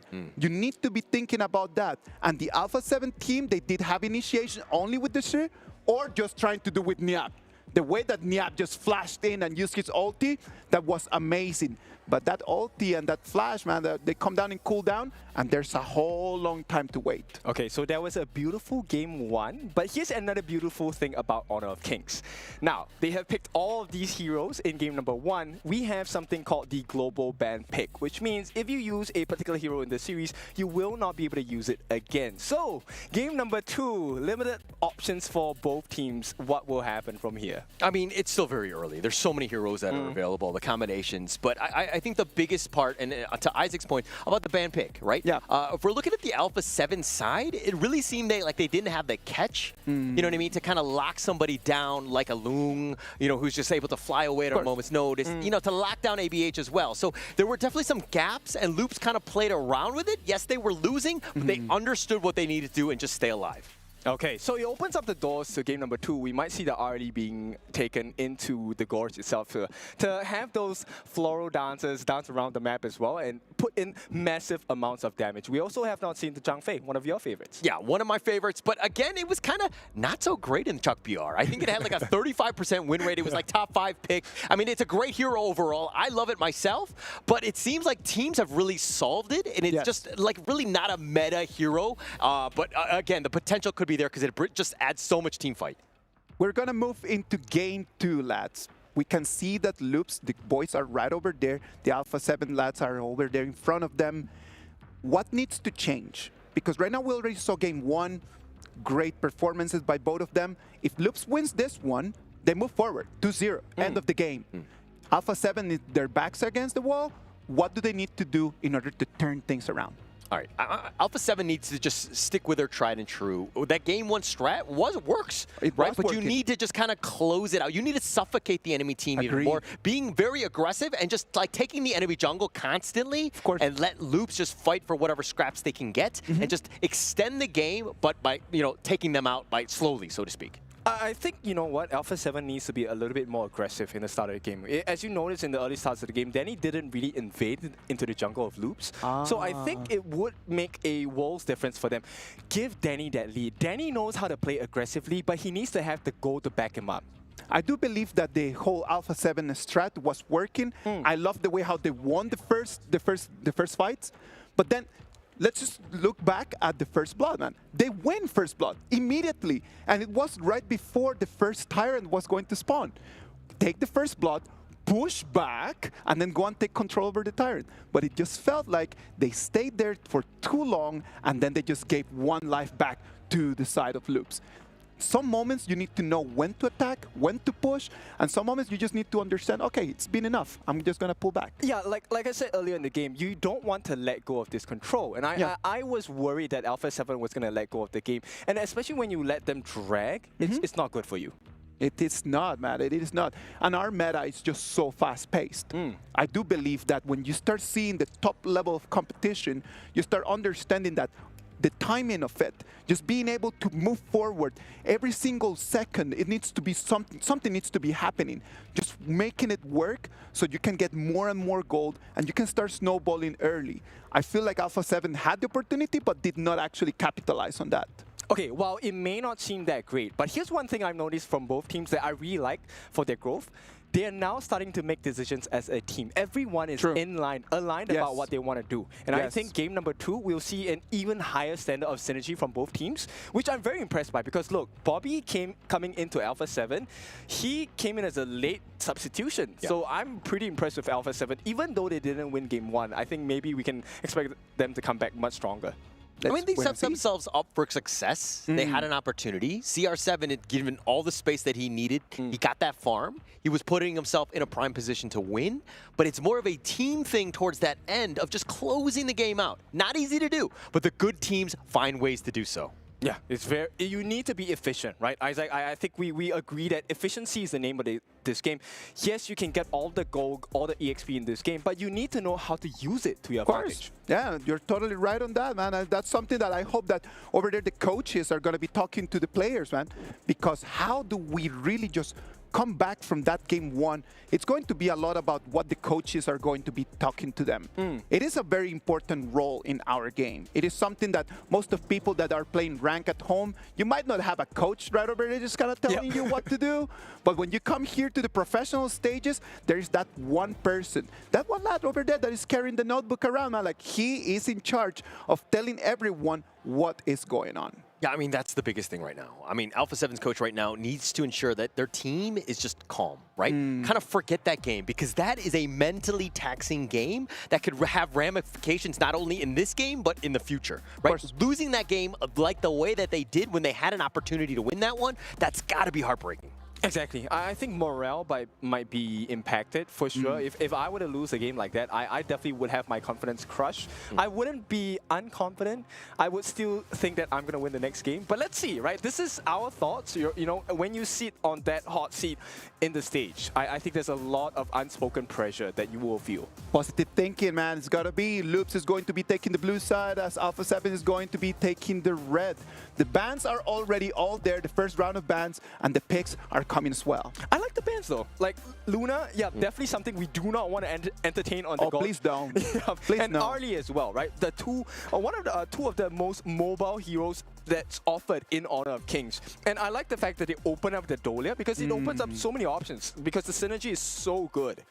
Yeah, a lot of opportunities in this one, right? I mean, you're going to see exactly how they want to play this Loops, that is. I mean, I think it just really sets themselves up. But Alpha 7 need to understand, hey, the Elaine, you know, the potential. I mean, the Arlie's been banned out by Loops themselves. You have ways to kind of deal with this, but Loops have kind of got that strategy in mind. They seem very heavy-handed going into these best of threes, understanding and being very well prepared here. Okay, look, so let's talk a bit about why this Dolia pick is so good. Dolia pick, her ultimate allows you to refresh any skill on any team member. Yes, and with the synergy that's offered by Dune, Dune is a very tanky hero that's able to fight toe-to-toe against the Ogren pick offered by Alpha 7.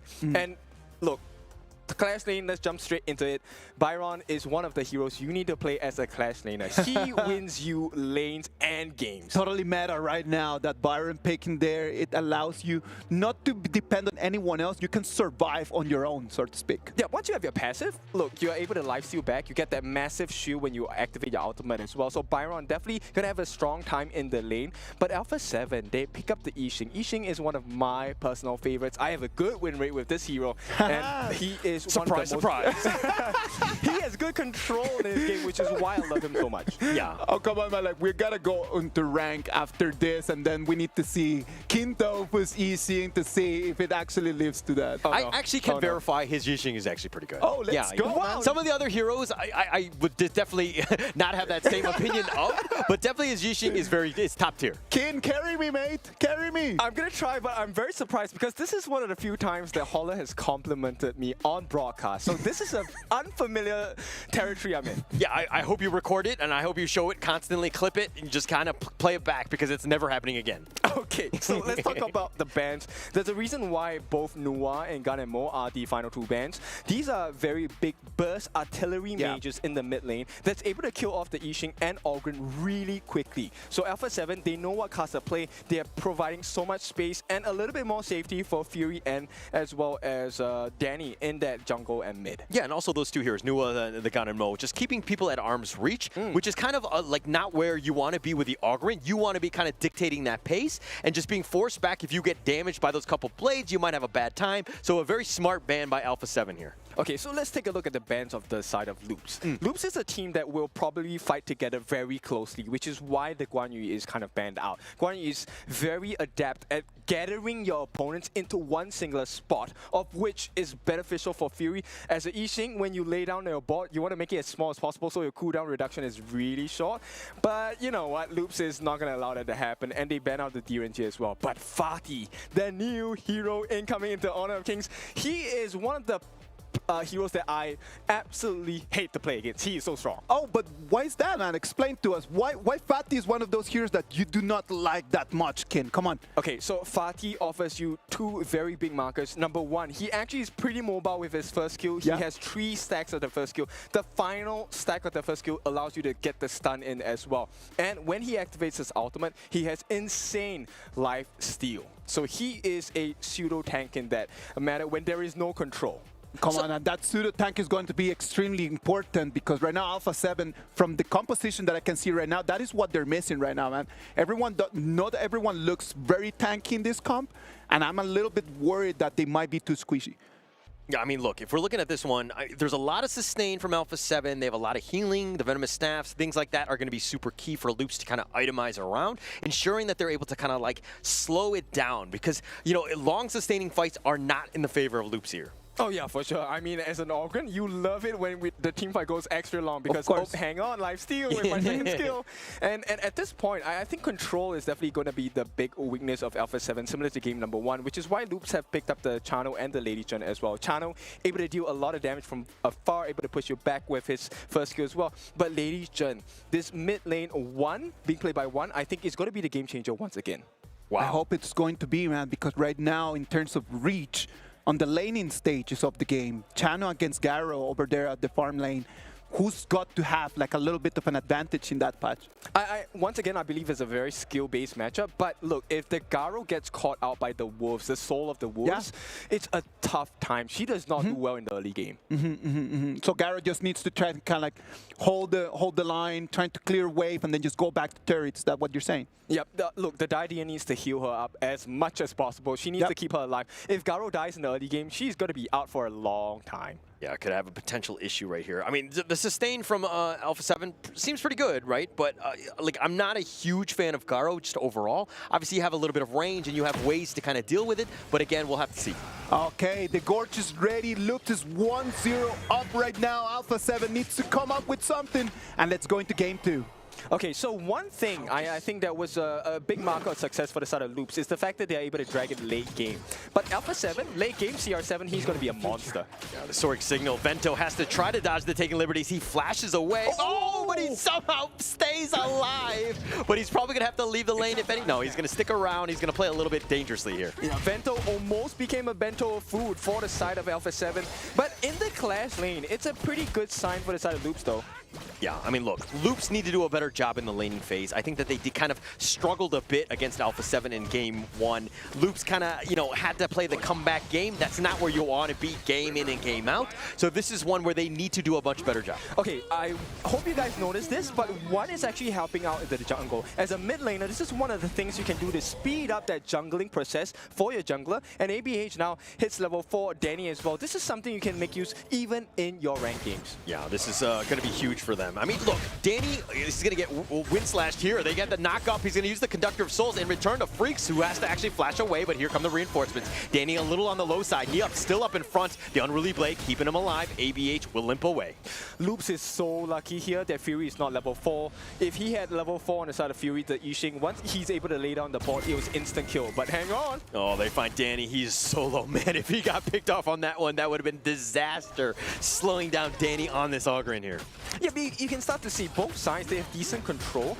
But for some reason, look, the range of this Garo CR7 is just outplaying Vento 1v1. Yeah, it's going to be key, right? I mean, just like try to limit Vento's farm as much as possible. Take away that farm. Let CR7 go, man. I mean, we saw the potential of him last time.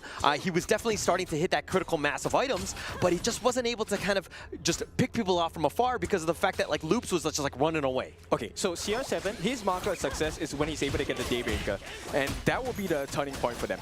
Oh, Freaks taking so much damage. Neop not letting him go. Freaks has to just stick around. Storm Strike, he's looking to go, has to use the ult just to stay alive. Oh, and yeah, this is the power of the fight, right? So not only does he have that lifesteal, he's able to deal a lot of consistent, quick damage as well. Yeah, and Danny looking to potentially go for the steal. He spots it out. He's going to back off. He's just going to go back into his own jungle. But Danny, from game 1, the biggest issue I see is that this is not the Danny that we've seen. Like the aggressive, the, you know, overtly loud guy that's just like yelling at your face, just being that like steamroll and Hulk smashing dude.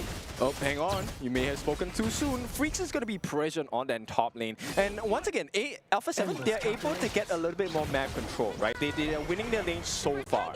Yeah, doing a great job in that sense, right? I mean, the Fatigue pick was quite good, especially against the Byron. You're singing the praises of this hero. Obviously very strong, and we've seen it, but Fatigue kind of adds an extra wrinkle. Makes it a little bit more difficult. Neop has done a great job in that top lane. I think this game for Alpha 7 really relies on Fury's ability to get those big boards down, right? Once he gets his Weiqi ball down, if he manages to catch important members like maybe Vento or ABH, it's going to be a quite disastrous time for the side of Loops. Yeah, it's going to be interesting in those team fights because ABH, generally speaking, when you're the Dune, you want to be unruly blading in. He goes in for this one. The board is going to be setting up, but now ABH is locked in the board, and I was right about to make that point, but it just happened. Yeah, the board, this is where Fury provides so much value, and there's no way Loops can contest this without the help of ABH, who is dead at this moment.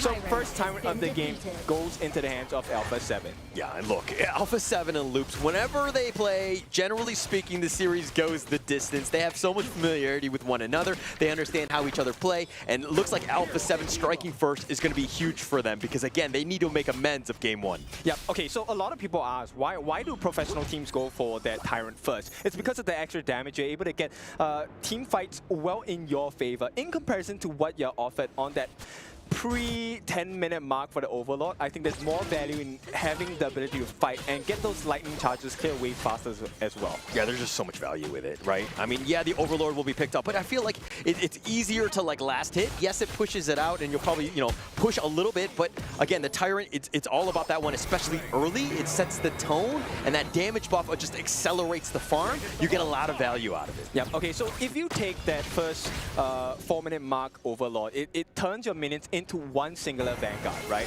Of which your hang on. Oh, the flash away. Tried to keep him alive. Man of Fries are stuck in the board, but he doesn't care. He's going to stay alive, but CR7 not as lucky. He's going to be soloed in the bottom lane by Vento. The fight is still going on in the mid lane. Danny, though, gets wind slashed. He goes in for the Unruly Blade. They find Bilal, but he flashes to safety, and he just barely gets away.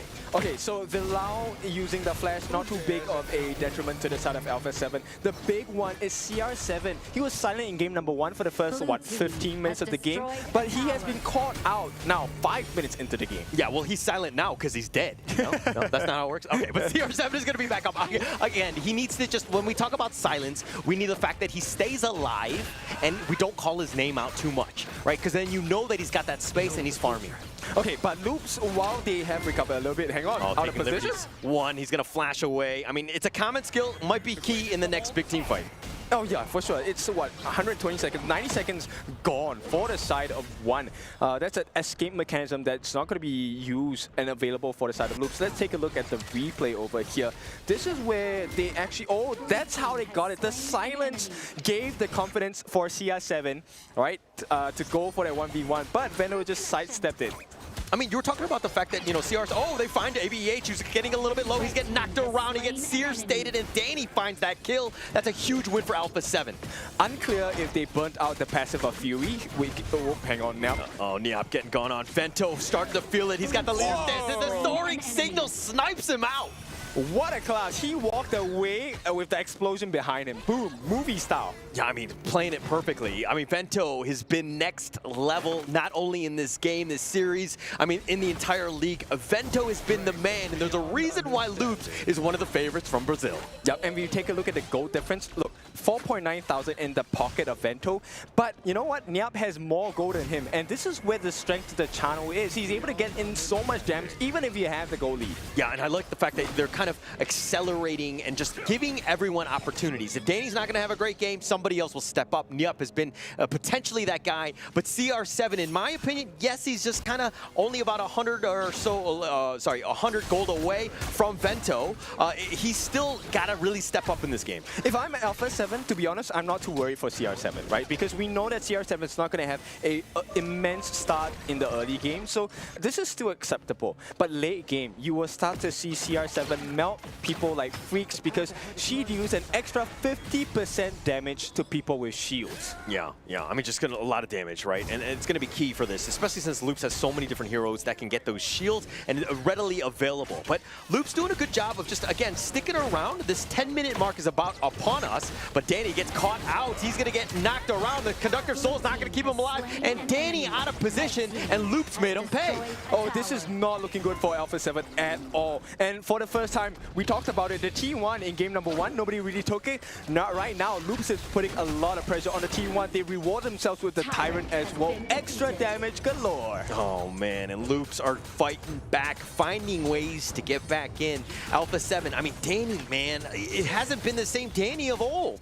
Yeah, definitely not. And I think maybe the pressure is getting to him. This is a different world stage. KWC 2025 is this a new Brazilian team in the making of champions. Yeah, I mean, but Loops has done such a good job, right? If there's anybody, and you know that you have a superstar on the enemy team, you're going to kind of goad him a bit. You're going to be focusing him down, making things a little bit uncomfortable. Danny has not really been able to hit his groove in this series thus far. I mean, Honor of Kings is not just a physical game where you have to play with your hands. You also have to play with your mind and point, confidence is key, and it feels like Danny has lost a little bit of confidence today. Okay, I thought you were gonna go like Professor X with like this mind control thing, like I can control my character with my mind, but I see where you're going with that. I like it. But now, look, Alpha 7 looking to regroup.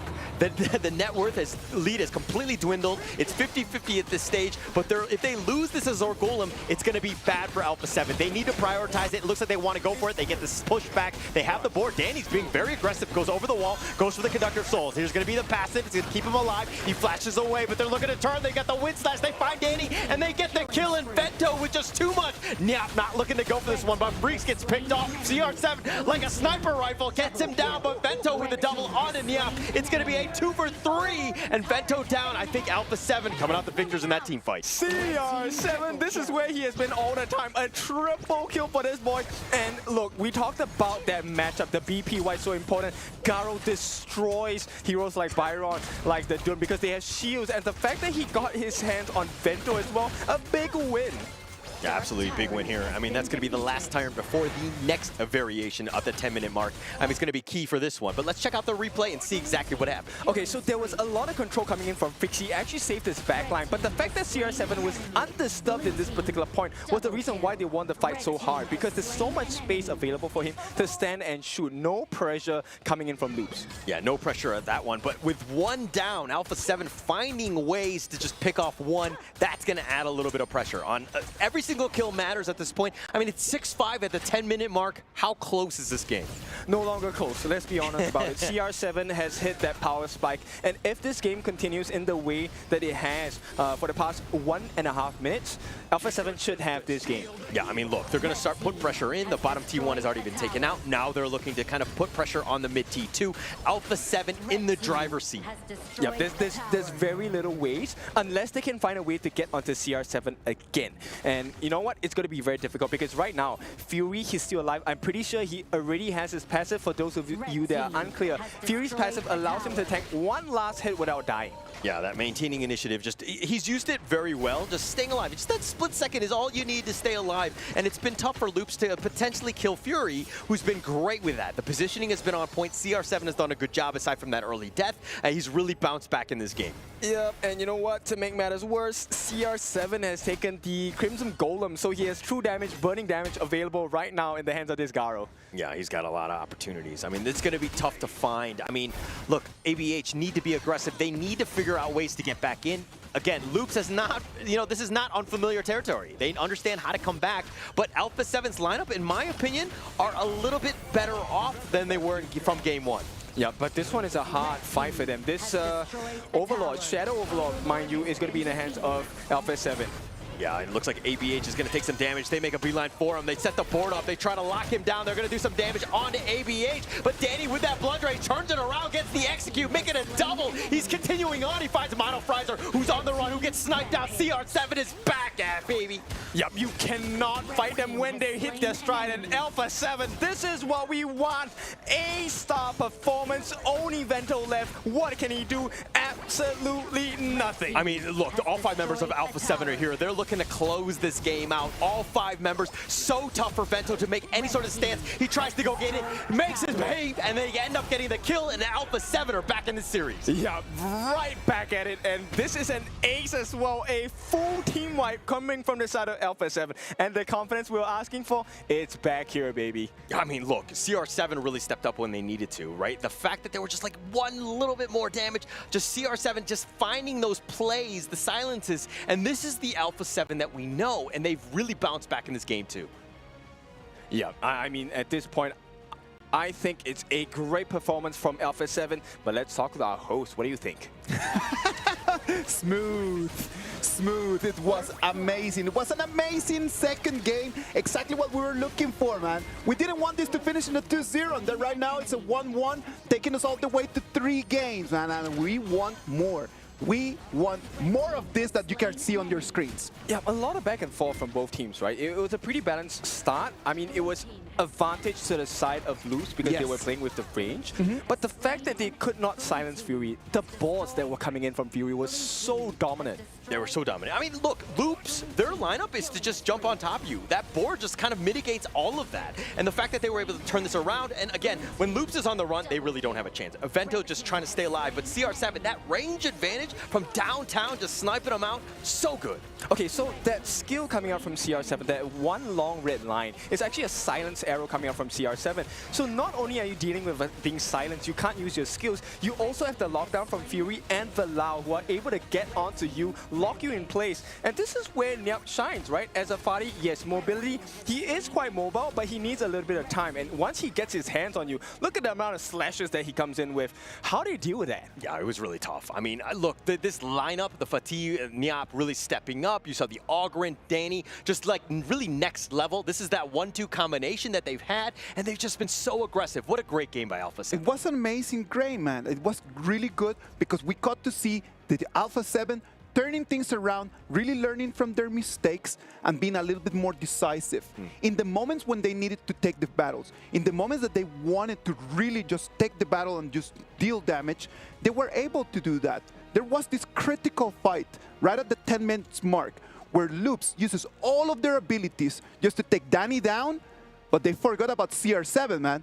No one could do anything to just solve that problem. CR7 comes in, the Garo got the reach. 1, 2, 3, first triple kill of our KWC 2025. Yep, I mean, this brings us back to the point that you said in game number 1. BP, the draft and bans and pick are so important because it dictates what kind of resources you have in the game. Not just for the gold, not just turrets, but what options can you explore? Can you get the stun? Can I get someone to hold him in place so that I can cut him off? Yeah, I mean, just a great game, right? This is exactly what we wanted. I mean, it just overall Alpha 7 really stepping up and just showing just the pride of Brazil here. It is going to be an amazing week. This is just the first 2 games. We're going to have 2 weeks full of this, ladies and gentlemen. We need to take some water because this has been a great battle, and I know that you two at home as well. So what about if we take a short break and then we will be back?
Alpha 7 just took one back. Loops wanted to finish this early, but Alpha 7 said no.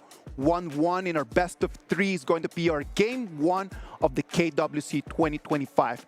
Welcome back. Boys, this was amazing 2 games. Now, this already set the tone for what we can expect for the rest of these amazing 2 weeks. Yeah, I mean, we knew it was going to go the distance. Yeah. Right? There was no doubt that this was going to go there. And the fact that like both of these teams really fighting for it and the way that they're doing it is just really next level here. Yeah, very consistent performance, right? We have seen that they've exposed the weaknesses on both drafts for both teams. And I think this is going to be a very important marker as we go into game number 3. We always talk in these very big tournaments about the fact that it is difficult just to come in and perform immediately. Your fingers are stiff, you might be a little bit nervous, you're sweating. It's very difficult to come and perform. But look at what the Brazilian boys have just done in the last 2 games.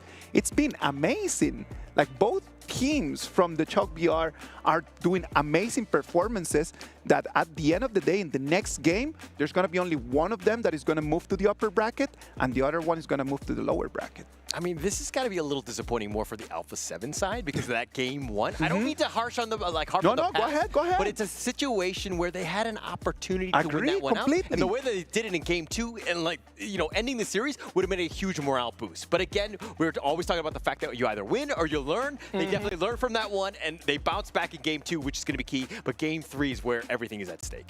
So are they going to be able to do it? That's the big question, right? Because look, we've seen the strengths when both teams, when they're winning, they win with such force and domination. Yes. So game number 3, are we going to see like big forces going up against each other, or is it going to be a one-sided battle? I don't know. I don't know either, man. I just know that this decisiveness in there, in the decisions, in not only the team decisions, but their micro.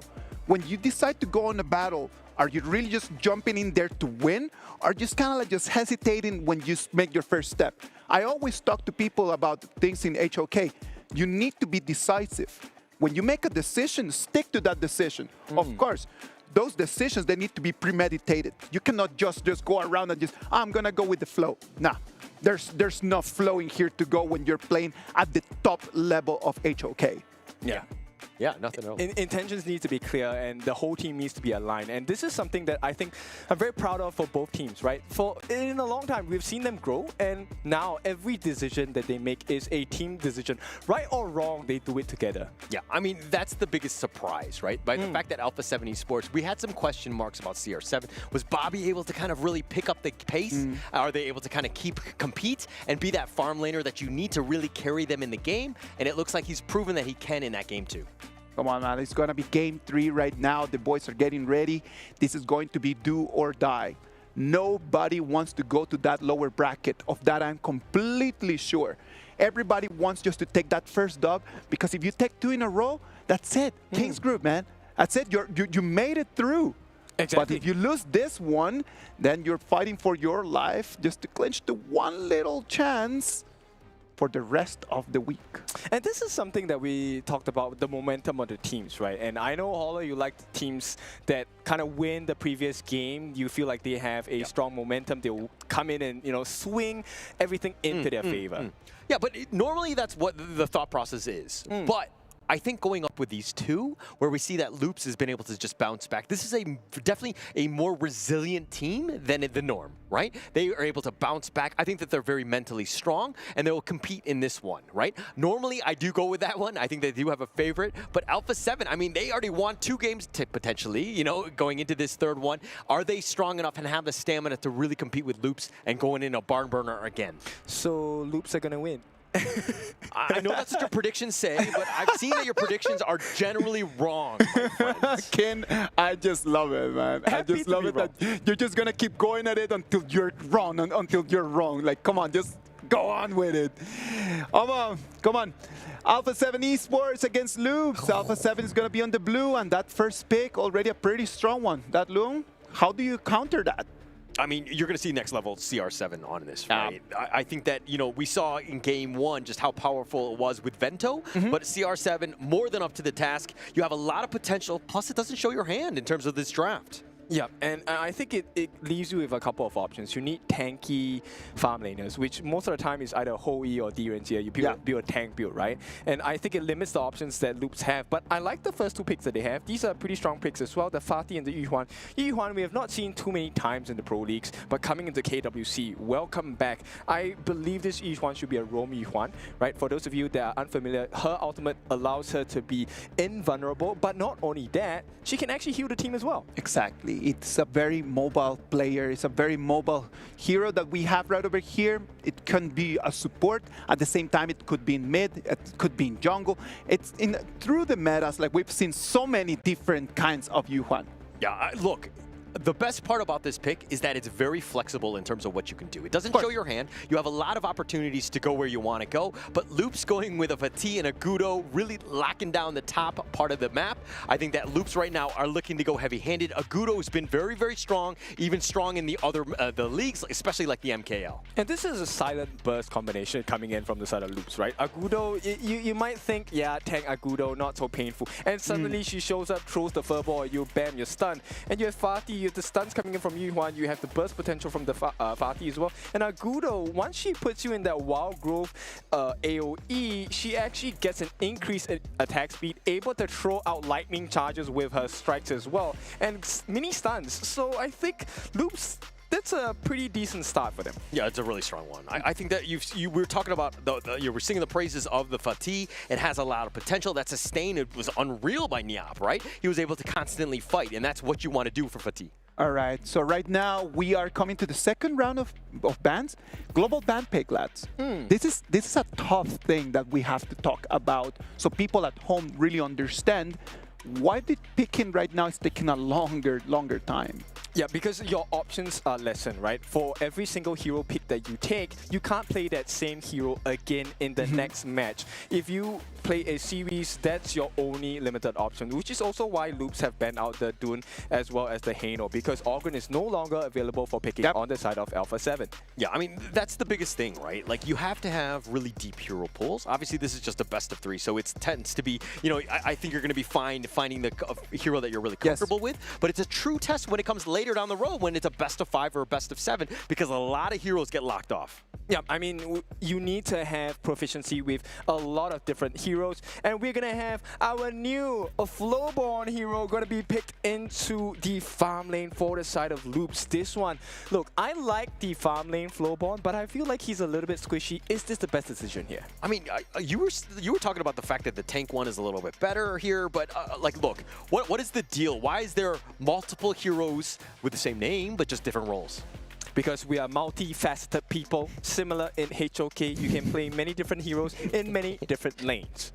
Okay, the option is definitely going to be there on this one. I think picking that up, but in terms of the laning matchup against the Loon, is the Flowborn Marksman, like, are you comfortable with that?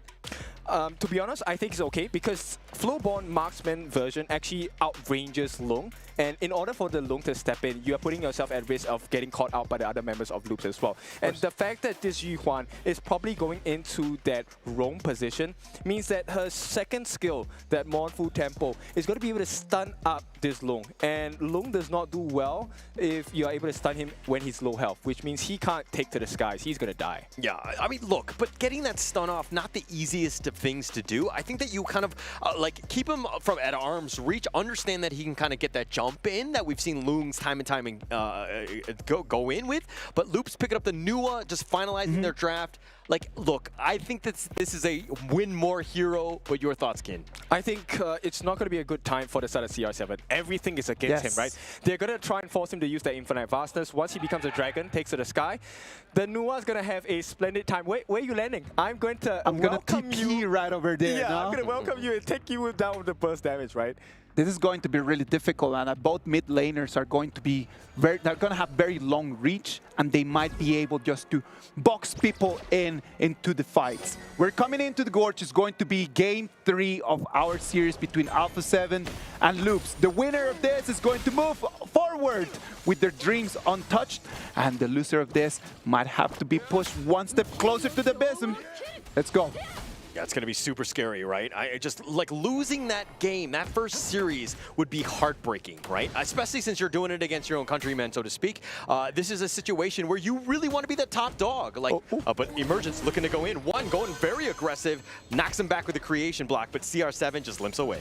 Okay, I think that's showing a preview of what's to expect, right? One, I think it's going to have a huge impact in this game, similar to both Fury as well as CR7, right? Fury, this huge burst potential, also known as Gun and Mo, right? This hero offers you a lot of burst damage, but you have to make sure you are accurate with this hero. Yeah. I mean, you have to be on point, right? I think that there's going to be a lot of, skill-based hero, and this is the brilliance of Honor of Kings. Like, you have some really flashy, great heroes, but you got to be skilled on it. You're able to play it and pilot it to the maximum. It's going to be key, especially in this game 3 here. Exactly. Now, we haven't really talked about Danny much this game. Danny is playing the Mankey, which is a little furball, but he's tanky. He is a beef ball. You can't really melt down Danny. Yeah, I mean, look, I love the Mankey hero. I think it's definitely the cutest hero that's available in the game. You have a lot of potential with that. And all he needs to do is just stay up front, making sure that CR7, Fury, are the damage dealers in the backline are able to just kind of attack people from afar untouched. Okay, so while that is a tanky hero, I feel like Alpha 7, if Nyap does not hit his mark, he's not able to access the backline or loops, it's going to be a tough one for them. Yeah, a tough one. I mean, the Annihilation's going to be used, kind of just zoning them away. Loops is kind of being pushed, pushing them across. But Fury, right now, it's all about just, wave clear. Clearing out, making sure that, one, it doesn't make any sort of rotation, because he could potentially jump the backline with his own emergence.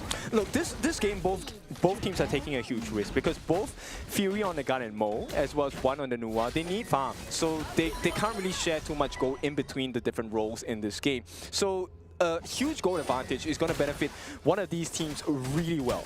Yeah, I mean, it's still very early. I don't think we're going to see a huge jump. Both of these teams, again, just very familiar with one another. Nothing is going to be given away. You're not going to see too many mistakes, especially early. Getting that first blood will be key, but it's not game-ending. Yeah, and for now, I think Alpha 7, they're doing a good job in the farm lane. They managed to get a few licks in on that T1. And I think this is a very important marker because turrets also give you a lot of gold. Yeah, that was an interesting rotation there. Fury just, I thought the farm was going to be funneled into Danny, but then you saw that CR7 had made his appearance. Everything looks to be just funneling that farm and that net worth into CR7 because he is going to be your late game carry that will win you the game. Yeah, and right now, Loops, they have different ideas. They want to put a little bit more pressure on the Clash lane instead. Yeah, Flaming Palm is going to be dodged by the Unending Sorrow. One makes an appearance, gets sliced and diced with that couple blades, but he's going to just back off at this point. Again, a feel-out process with 20 seconds, though, with that first turret, going to be key. Okay, so they're going to try and steal it. So Danny, for the first time, game number 3, a little bit more aggressive, right? He's going to try and enter into the jungle, put a little bit more pressure on that top T1. And Loops, they're trying to manage the waves, which we talked about. T1 is so important in the mid. We need the extra vision, we need the control, and we want to be able to catch them out. But Monofrizer has to flash away. Here's the emergence. They want the return. CR7 getting super aggressive, gets the pick off. He gets on his dragon. It looks like he's going to get on out of this one scot-free. Okay, and this is where potentially a gap can be started by the side of Alpha 7. They've gotten their first blood. Can they take more? Yeah, I mean, look, this would be huge for them. They're going to take the Tyrant. That's going to expand on this lead. It's going to help them out. Alpha 7 doing a great job, especially off of that, Infinite Vastus. Now it's back on cooldown, especially since you have the Dolia. So you have that get out of jail Fury card. And this benefits their lineup and draft so well because Alpha 7, with the extra damage that they have gotten from this Tyrant buff, they're able to deal more damage. They have a lot more fighting potential, and their lineup is drafted for big fights. Yeah, I mean, look, the potential for that big fight is going to be there, but Loops right now, again, just got to slow the game down, right? Understand that we haven't lost anything at this point. We are fine. We have Freaks. He's going to be doing just dandy in that top lane. One will do his thing. I mean, it's all about getting Vento involved.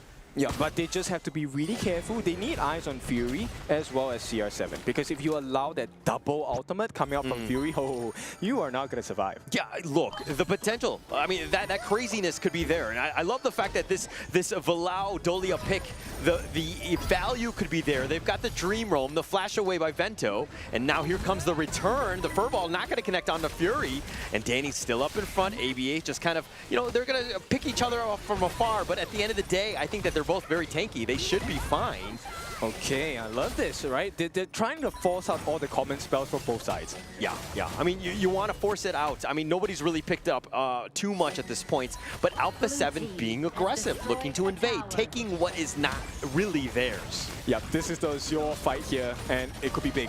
Yeah, it could be big here. Those blades are going to start to hit. ABH taking a lot, but I believe ABH does pick it up with that smite, but Freaks flashing away, gets back to safety. ABH has got those shields. He will stay alive, but with that annihilation, it's a going away present for Alpha 7. This game really showcases how well both teams know each other. Look, nobody has died just yet in that previous engagement, and I think they're looking for those moments, and I feel like we will only have like 1 or 2 big moments, but they will be super explosive for either of these teams. I mean, it's all about those team fights, right? Getting that potential, but it's about putting the pressure on, stealing what, you know, being aggressive. I want to see more map control, but Alpha 7 right now, with a little bit of a lead, they need to be aggressive. Again, it all starts with that mid T1 though. Yeah, true. They've taken T1 on the bottom side, which is great for the side of Alpha 7. This is where their goal lead actually comes from. But, you know, the balance of goal, if we take a look at the players individually, 3.8 for the side of Fury, 3.9 for the side of 1. They both offer decent burst damage, and I think they will be the game changers in the starting parts of this fight. Yeah, and look at this, CR7 just getting that space. Danny just getting Dream Realms on out of there. And Loops right now not able to kind of get that catch. They'll deal with the minion wave, and they'll just kind of play the long game in that sense. But the top lane is pushing, and now Loops is again on the defensive.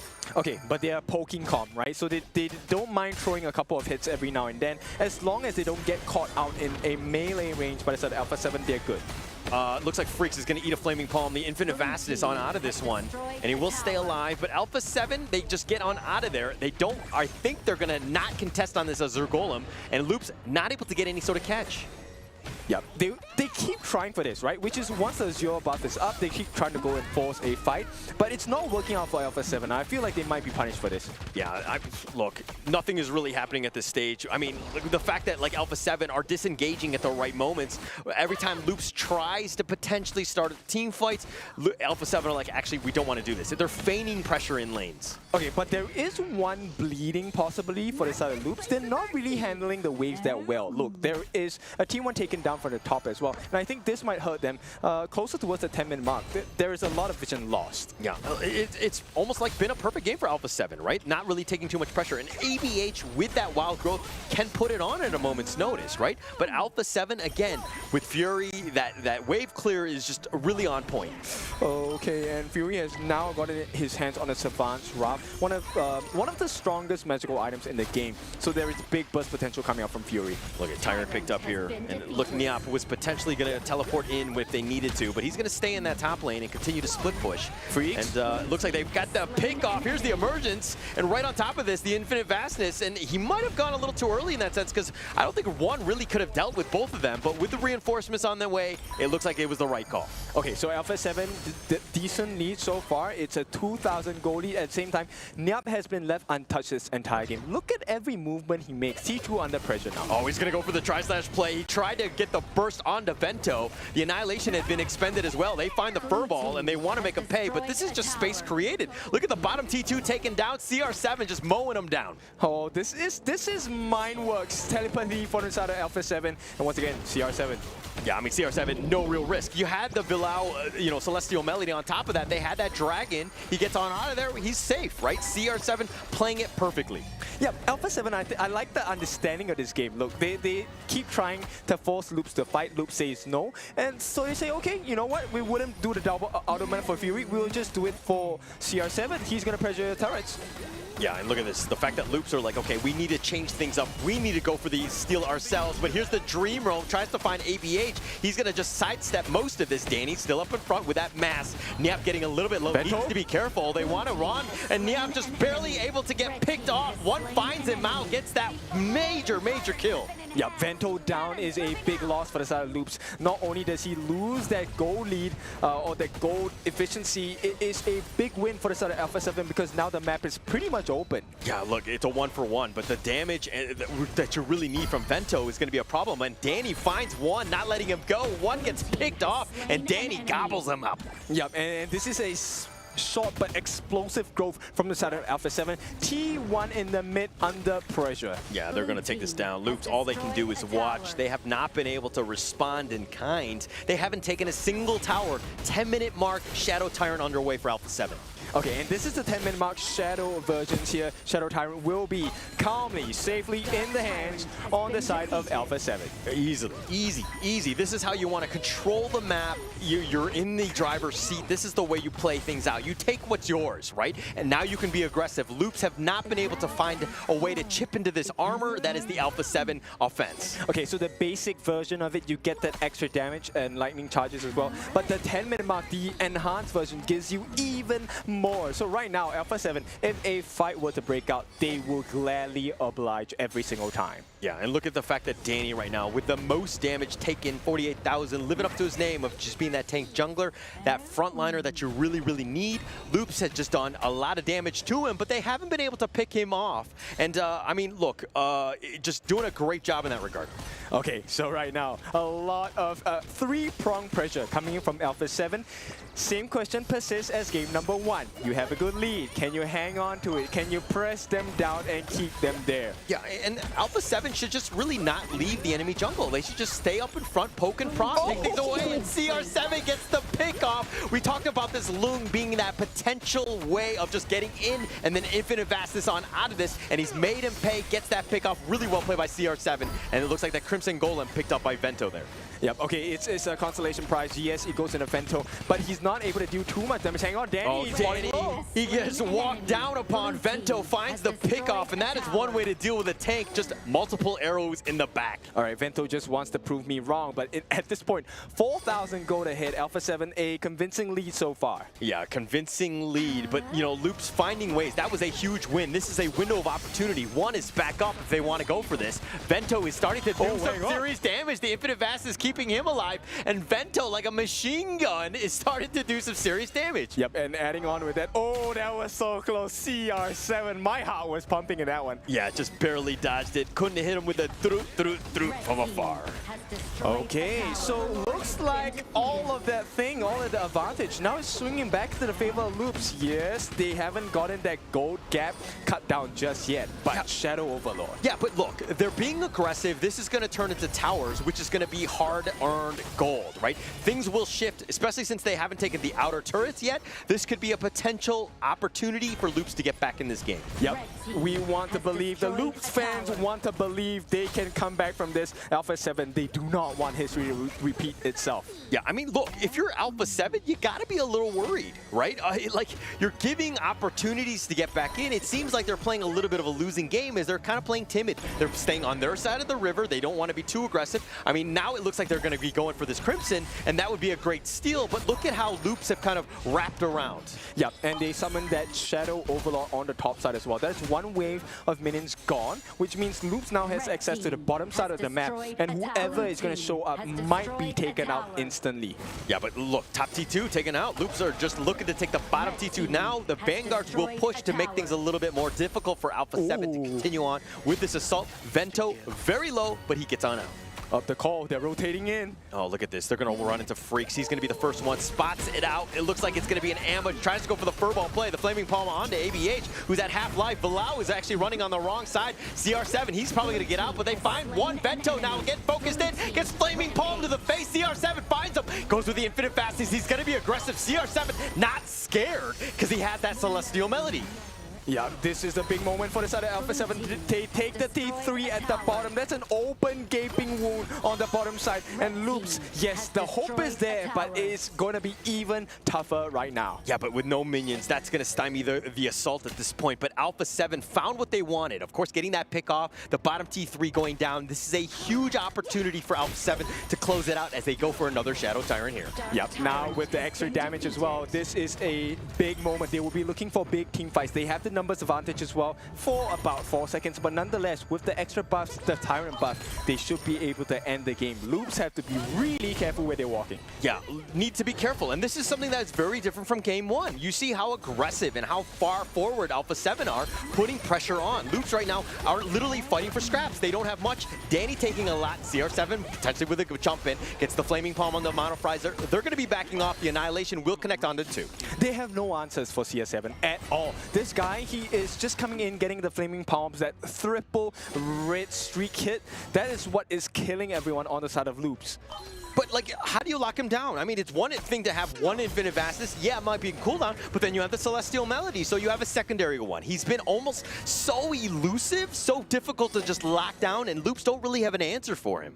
Exactly. And I think one of the only ways is maybe you can force out that Infinite Vastness, that dragon form, after giving him a huge burst damage amount, which can come in the form of 1, right, with the creations, the first skill. But I don't think they will be able to get CR7 that easily. Yeah, I mean, if anything right now, Loops need to just work on that bottom lane, get themselves a little bit of space, look to split push, slow the game down. Like it worked in game 1 where they're able to just kind of slow it down, be patient, but Bento gets picked off. The Reforged Blades gets the insta-kill. Yep, this one is a painful one, and Loops now backs against the wall. They missed the Annihilation as well. Yeah, no chance. Furball going forward. Mount of Fries are still up in front, but there's really not much. They're poking and prodding, just trying to slow with this, but the minion wave has already been crashing in. They're finding Freaks, who has to dash away a second time. They've taken the top T3. Now they want the middle one. They're going to take that one for free. The base is wide open. The Crystal's the only one standing. ABH very low at this stage, and CR7 gets the pick off, and yet another dragon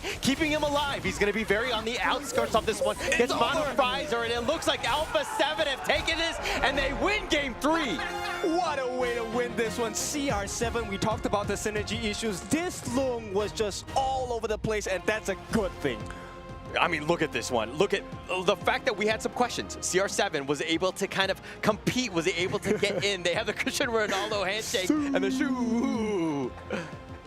Yeah, this one, a big victory. I mean, we talked about the synergy, and this guy showed up. How many times is he going to show up in KWC? That's the big question. I mean, a lot of expectations coming in from the boys of Brazil.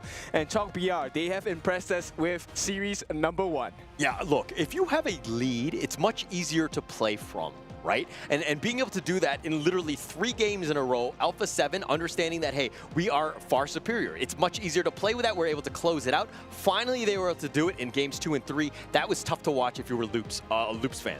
Okay, but as a Loops fan, I think you have to be proud of their growth as well, right? They have managed to identify certain weaknesses on the side of Alpha 7 and really put it to work as well. So I wouldn't say, hey, it's the end of the journey for the side of Loops. There is still a chance in the last chance qualifier. Yeah, but I mean, this is a moment where I need to rub it in because of the fact that you predicted for Loops.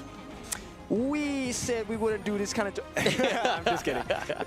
No, I mean, they were just, you know, I think in the end, Alpha 7 just had the answers, right? They were able to kind of like close the game out, understanding that, hey, finding the ones that they needed to have done and getting onto ABH and 1, just making it difficult.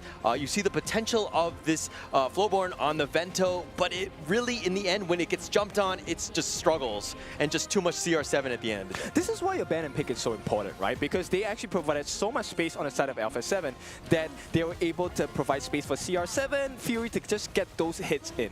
Yeah, okay. I mean, look at this one. Going into this, the final piece, just being able to close the game out, super important, and just being able to end it.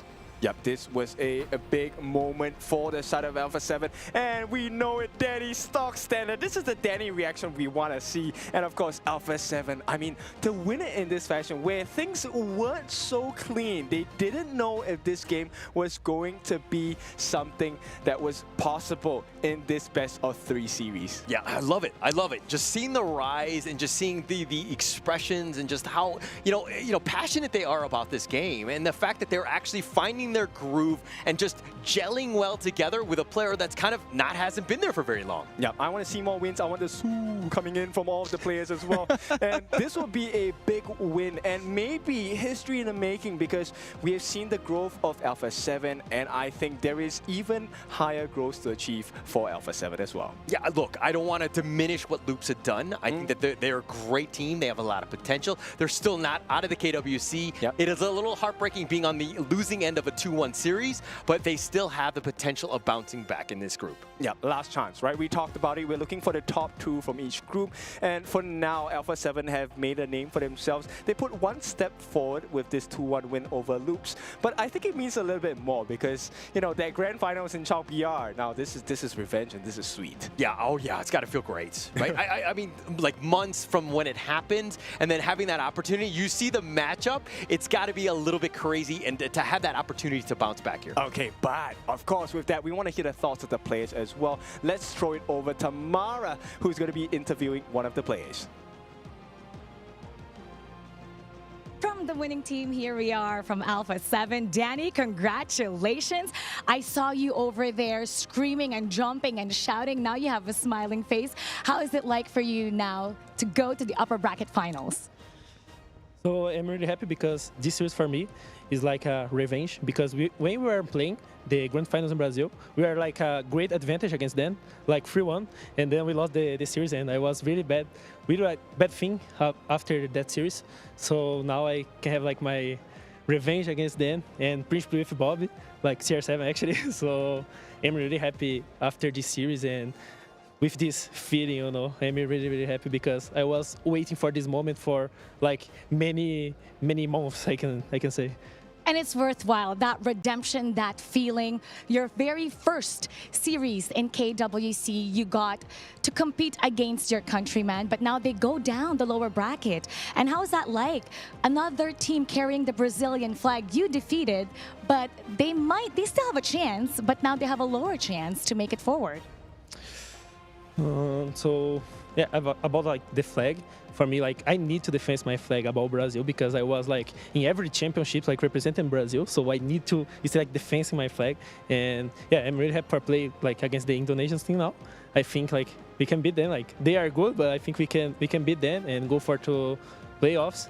And Speaking of the next team that you're going to be facing, whoever wins the next one, you will get to meet them in the upper bracket finals. It's either Dominator Esports or Team Vitality. If you were to analyze both teams, which one would you want to face to give you a higher chance to make it to the playoffs?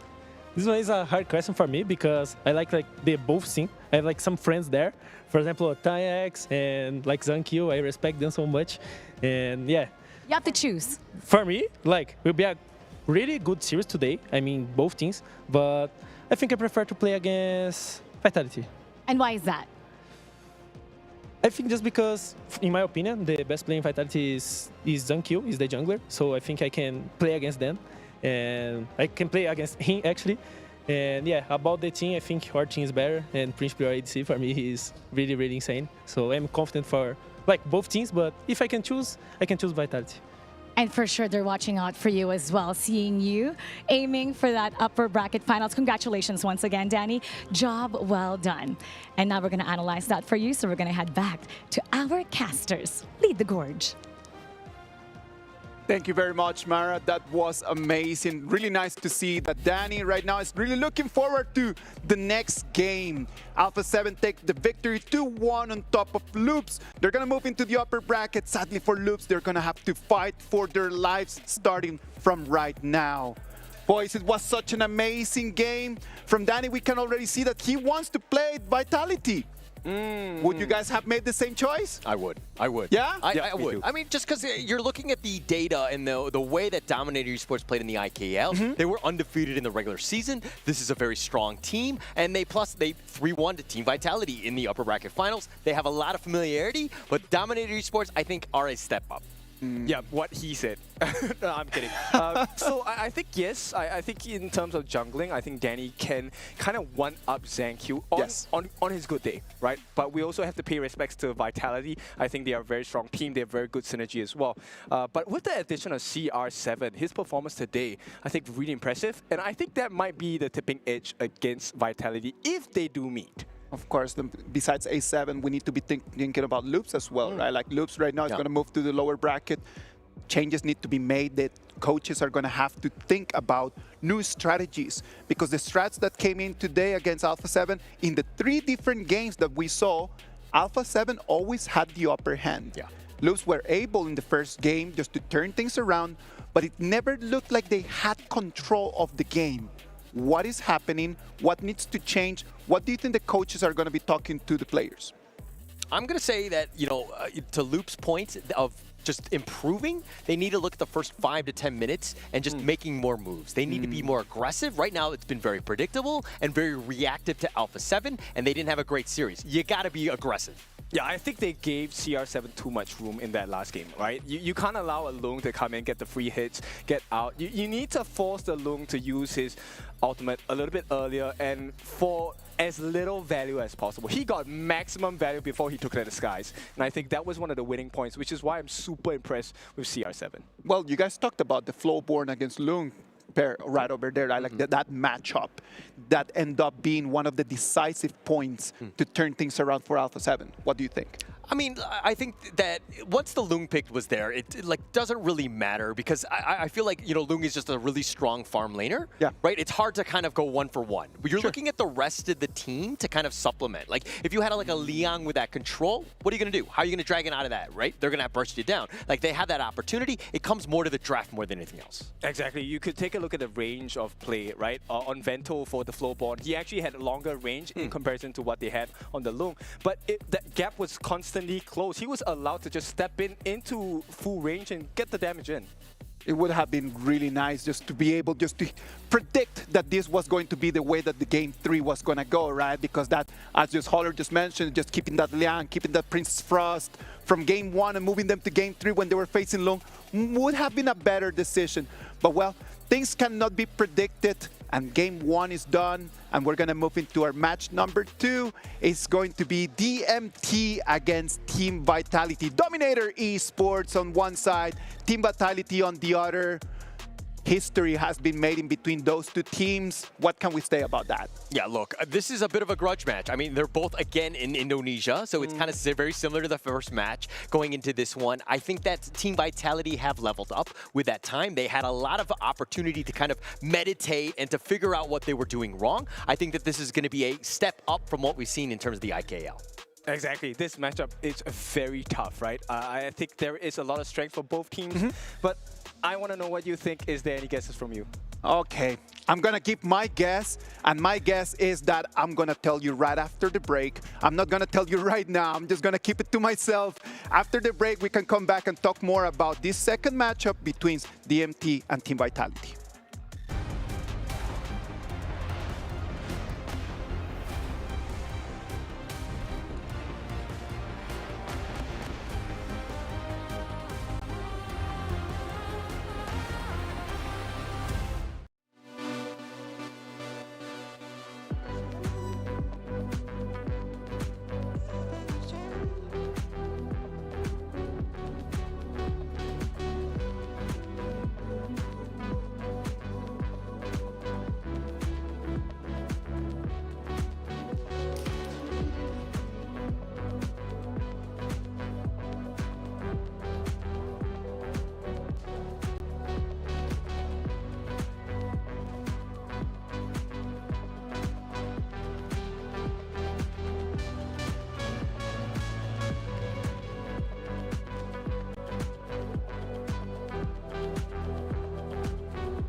Level up your gaming experience with over 8 billion playlists, only on Spotify, the official audio streaming partner for the 2025 Esports World Cup.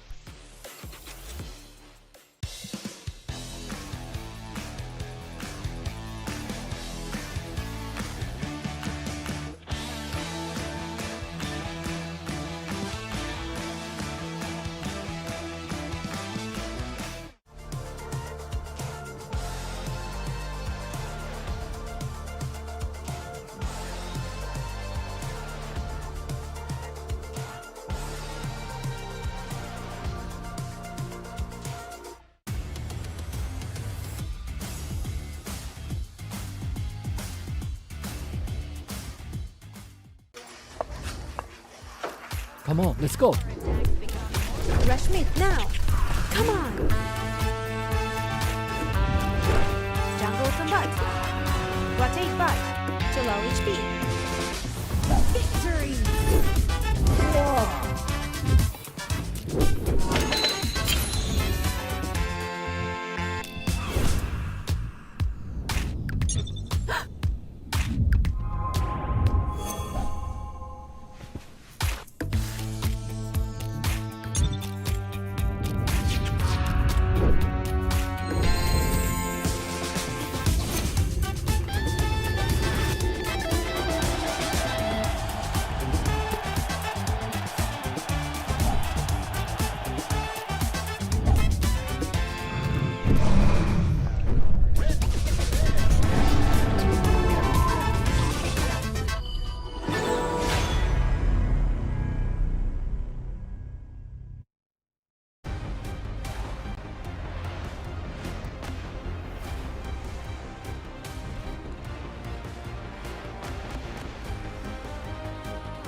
Welcome back. This is the KWC 2025. We're live from Riyadh in Saudi Arabia. I'm your host, Isaac Peña.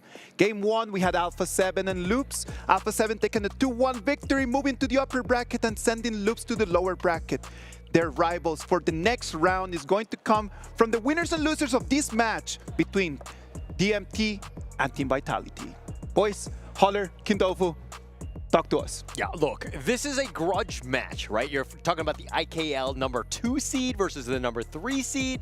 Dominator Esports are regretting things. They should have been number 1, but they kind of fumbled the ball against going up against KWC. Yeah. But they're here now, and they definitely want to prove all the naysayers wrong. Yeah, they have a lot to prove today because, look, they were touted as the number 1 team in IKL before, I guess, history wanted to change itself in this case. So they have to start playing their cards right starting from today. And the first opponent to do it, it has to be Vitality. I mean, IKL, this is the stage to be at. Yeah, I feel like there was a little complacency. Like they did so well in the regular season. They were undefeated. And then all of a sudden the playoffs happened. And yes, they did knock down Team Vitality at that point in the upper bracket finals 3-1.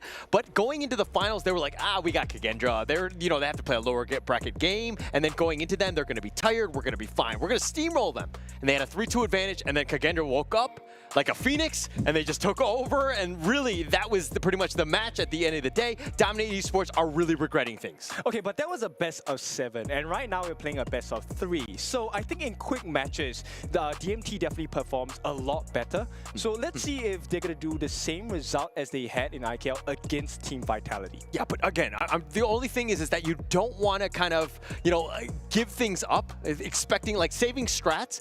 Everything is so important, especially in this GSL format, the way that the groups work. You got to win 2, right? And every single match, every single game is super important. Okay, so I think if Dominator do not win this 2-0, then it's a clean Team Vitality win. I think they have it in them. You give them a chance, they will grab that win from you. Yeah, I mean, they're going to take everything, right? I think you can't take anything for granted. I think every single team is going to be looking to take anything, and they're going to be kind of looking into their own, matchup and strategies, and those VODs are going to be super important. It is going to be very important. Best of 3 and best of 7, best of 5, all of them different modalities of our game that we are going to have to analyze differently.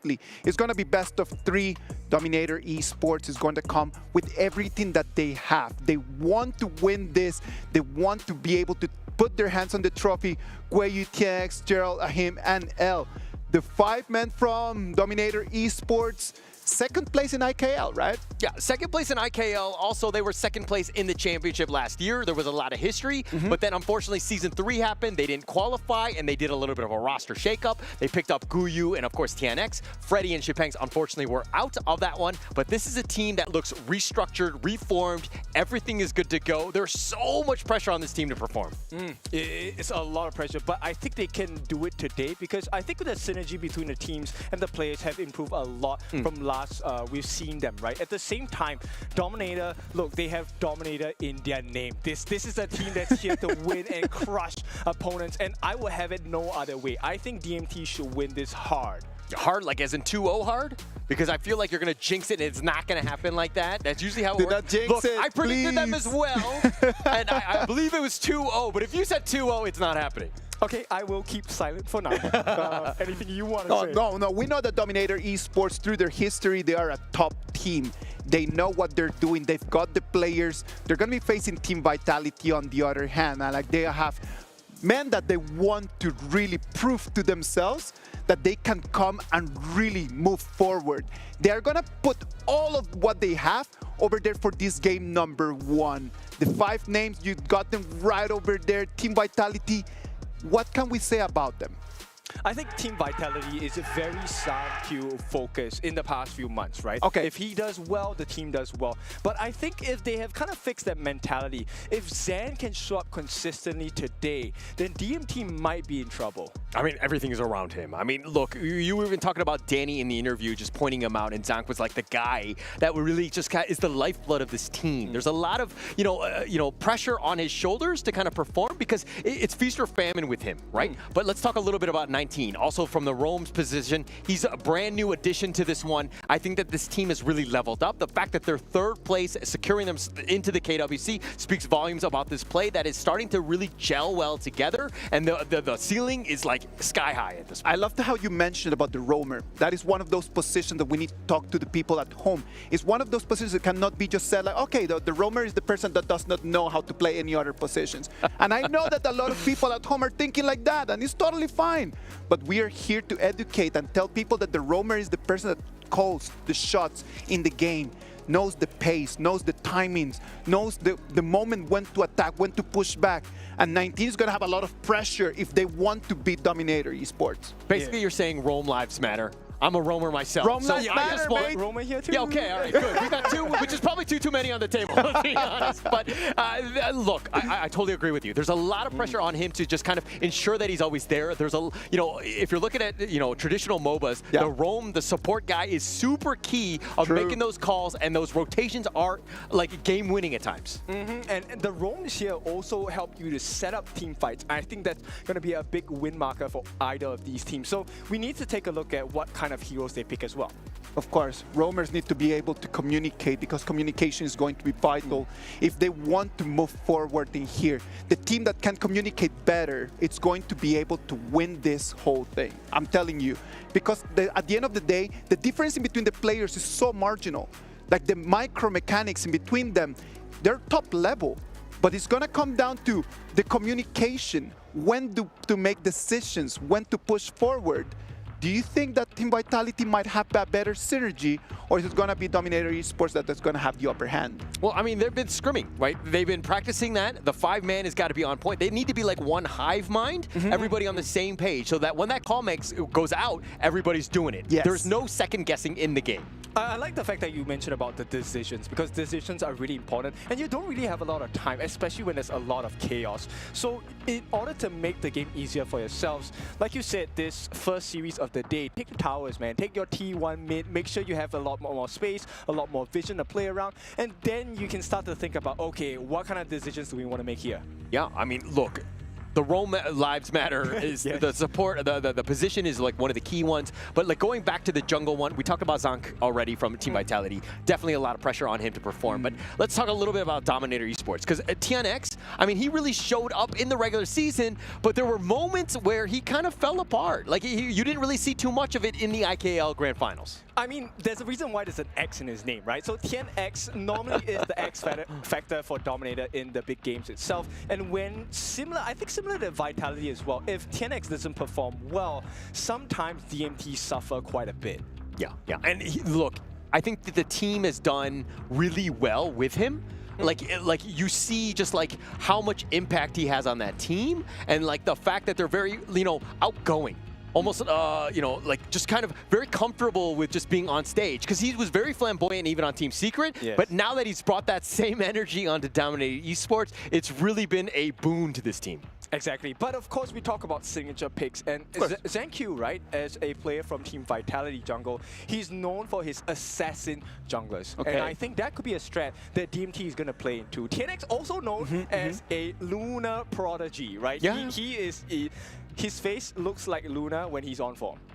Okay, like actually the look, because I think Luna is much prettier. Not to say that TNX is not a good-looking person, but dude, at the end of the day. But okay, look, I think that as piloting the Luna is definitely one of his his expertise, right? Yes. That's like his bread and butter, so to speak. But like you're talking about Zonk as being the assassin style. I actually thought from Season 3 and even the respective leagues that we would see more assassins. What we've seen thus far, at least in the first series, is more of like a tankier jungler, which has been a little bit different, right? So does that mean that the meta right now is just pushing for moving away from the assassins and just trying to be a little bit more on the tankier kind of junglers? Is the meta, or is it just like the decisions of the teams right now? I think it's just the decisions of the team. I think that this is more of a Chalk BR thing, because they're familiar with one another. The other, they let their farm laners really just dominate the game, right? It's just about space. I think that if we've seen, especially with the MKL, the WKS, it tends to be more that assassin style, that very, very like flashy style play. And I think we'll see more of that as we see more games today.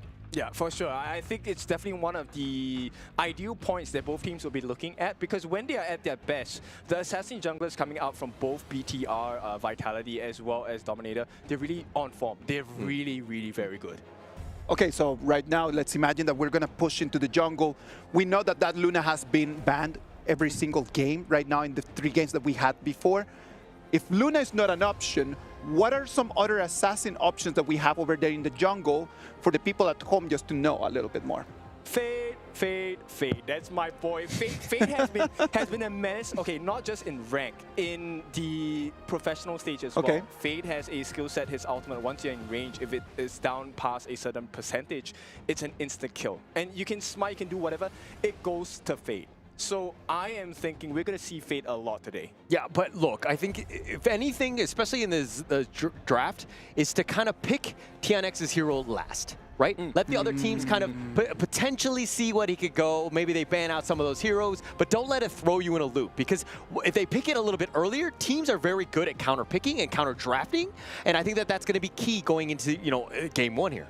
Okay, and it sets the tone, right? Like, first game, you want to have the win, you want to have the confidence. As a player, when you step into the stage, look, the pressure is immense. You are now here at KWC. Yes. Like you mentioned before, perhaps you could have been playing at home a couple of months ago, and now suddenly you've made it all the way to the top of the Pro Leagues. You're now at KWC. That is an amount of pressure that can't be explained. It cannot be explained, man. I know that right now the players are just thinking about like what would be the best way just to kind of like shake it off and just move forward with this. I know that the BP is ready to start. The coaches are just right over there thinking about what is going to happen. What can we do in order just to create the strats? Holler, you just mentioned about the order of the picks. It's going to be super important, so we do not allow the other team to see our cards too early in the BP stage. I mean, it's the whole chess game, right? The 4D chess of just understanding just how to play this one out. The draft is super key. You could actually draft really well and have a huge edge going into the game.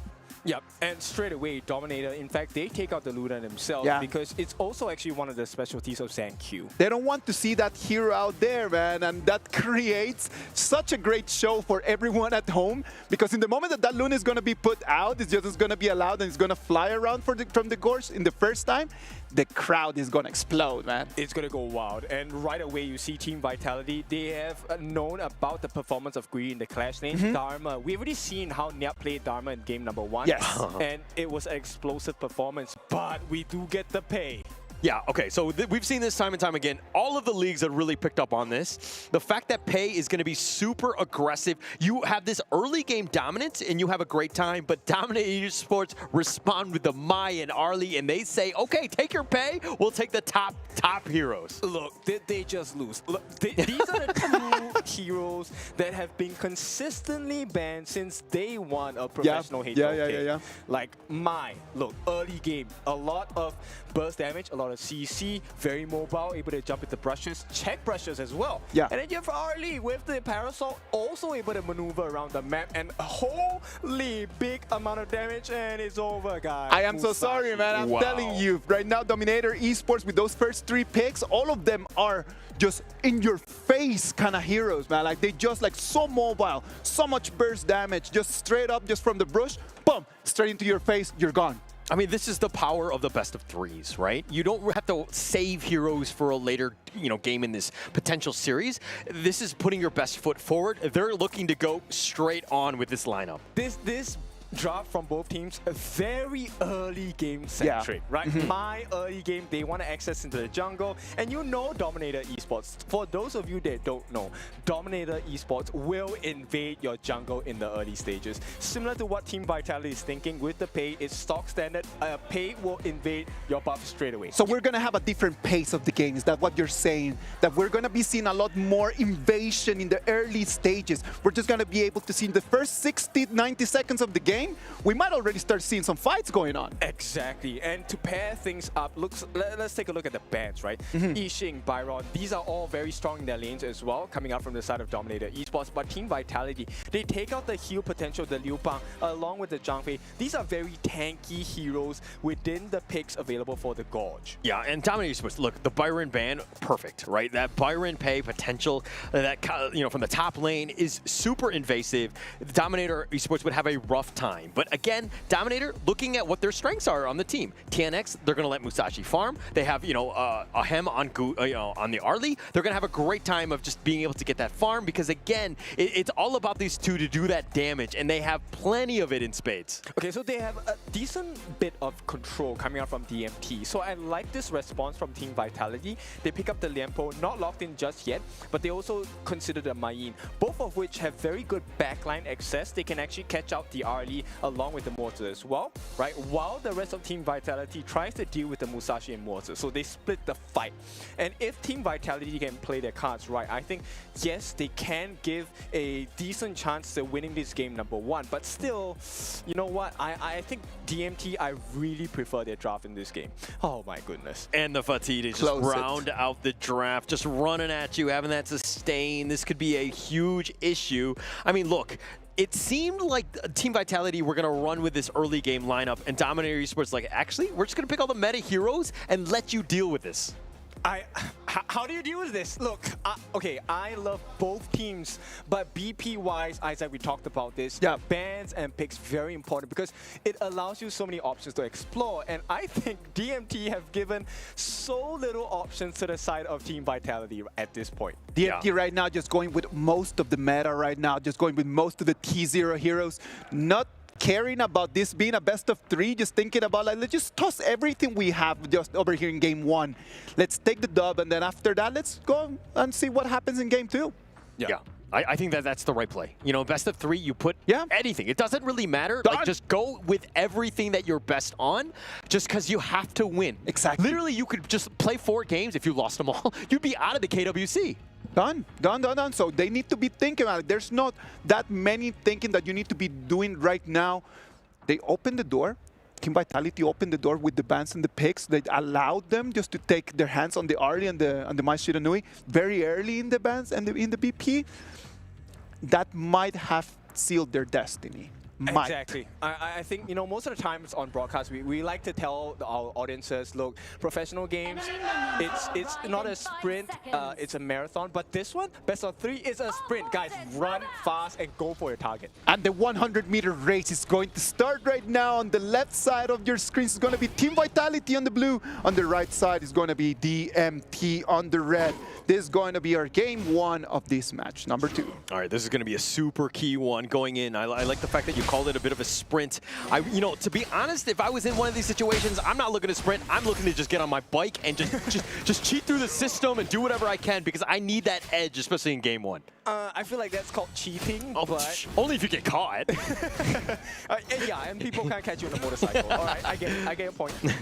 Yeah, but it looks like we're going to start this one off, again, being very aggressive. This is what we wanted. I mean, Jurl and Guyu are like, not even just like helping out with TNX. They're taking what they want because they have that potential. Like Jurl on the Mai can make some serious waves in the early game. And I like this, right? Because the pacing is so fast from DMT. Not only do they, you know, kind of stifle the farm of Tubs in this fast lane, they also secure their first space part of the game for themselves.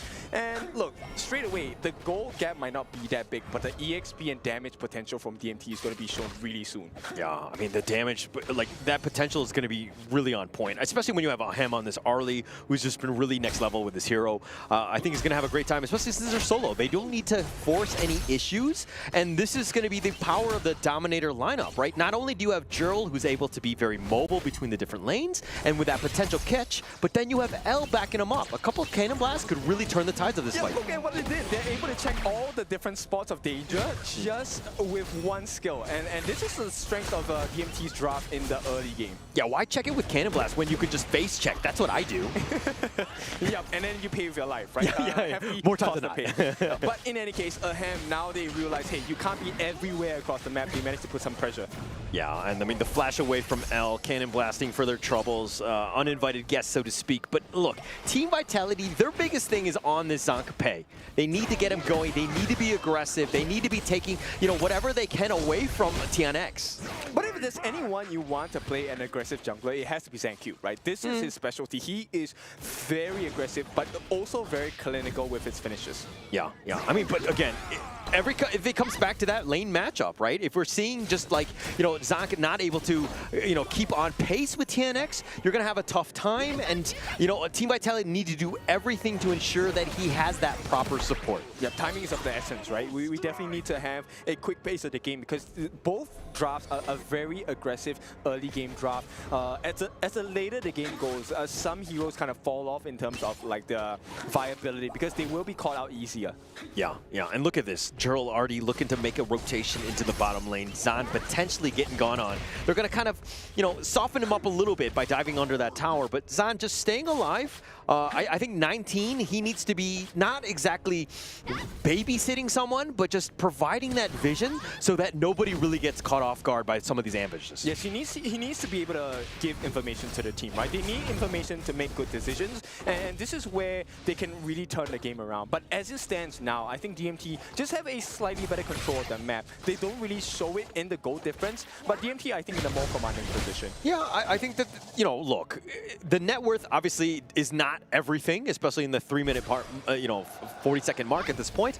But Dominator, the way that they're moving across the map, right? Yes, there's going to be some gaps, and it looks like Vitality are looking to do that, you know, taking advantage of that as they look to steal a Pheasant here. I think this is a little bit of indecisiveness coming out from Vitality. They were looking to try and go on a greedy, but now this opens up some space at the bottom side, and a lot of pressure is being put there.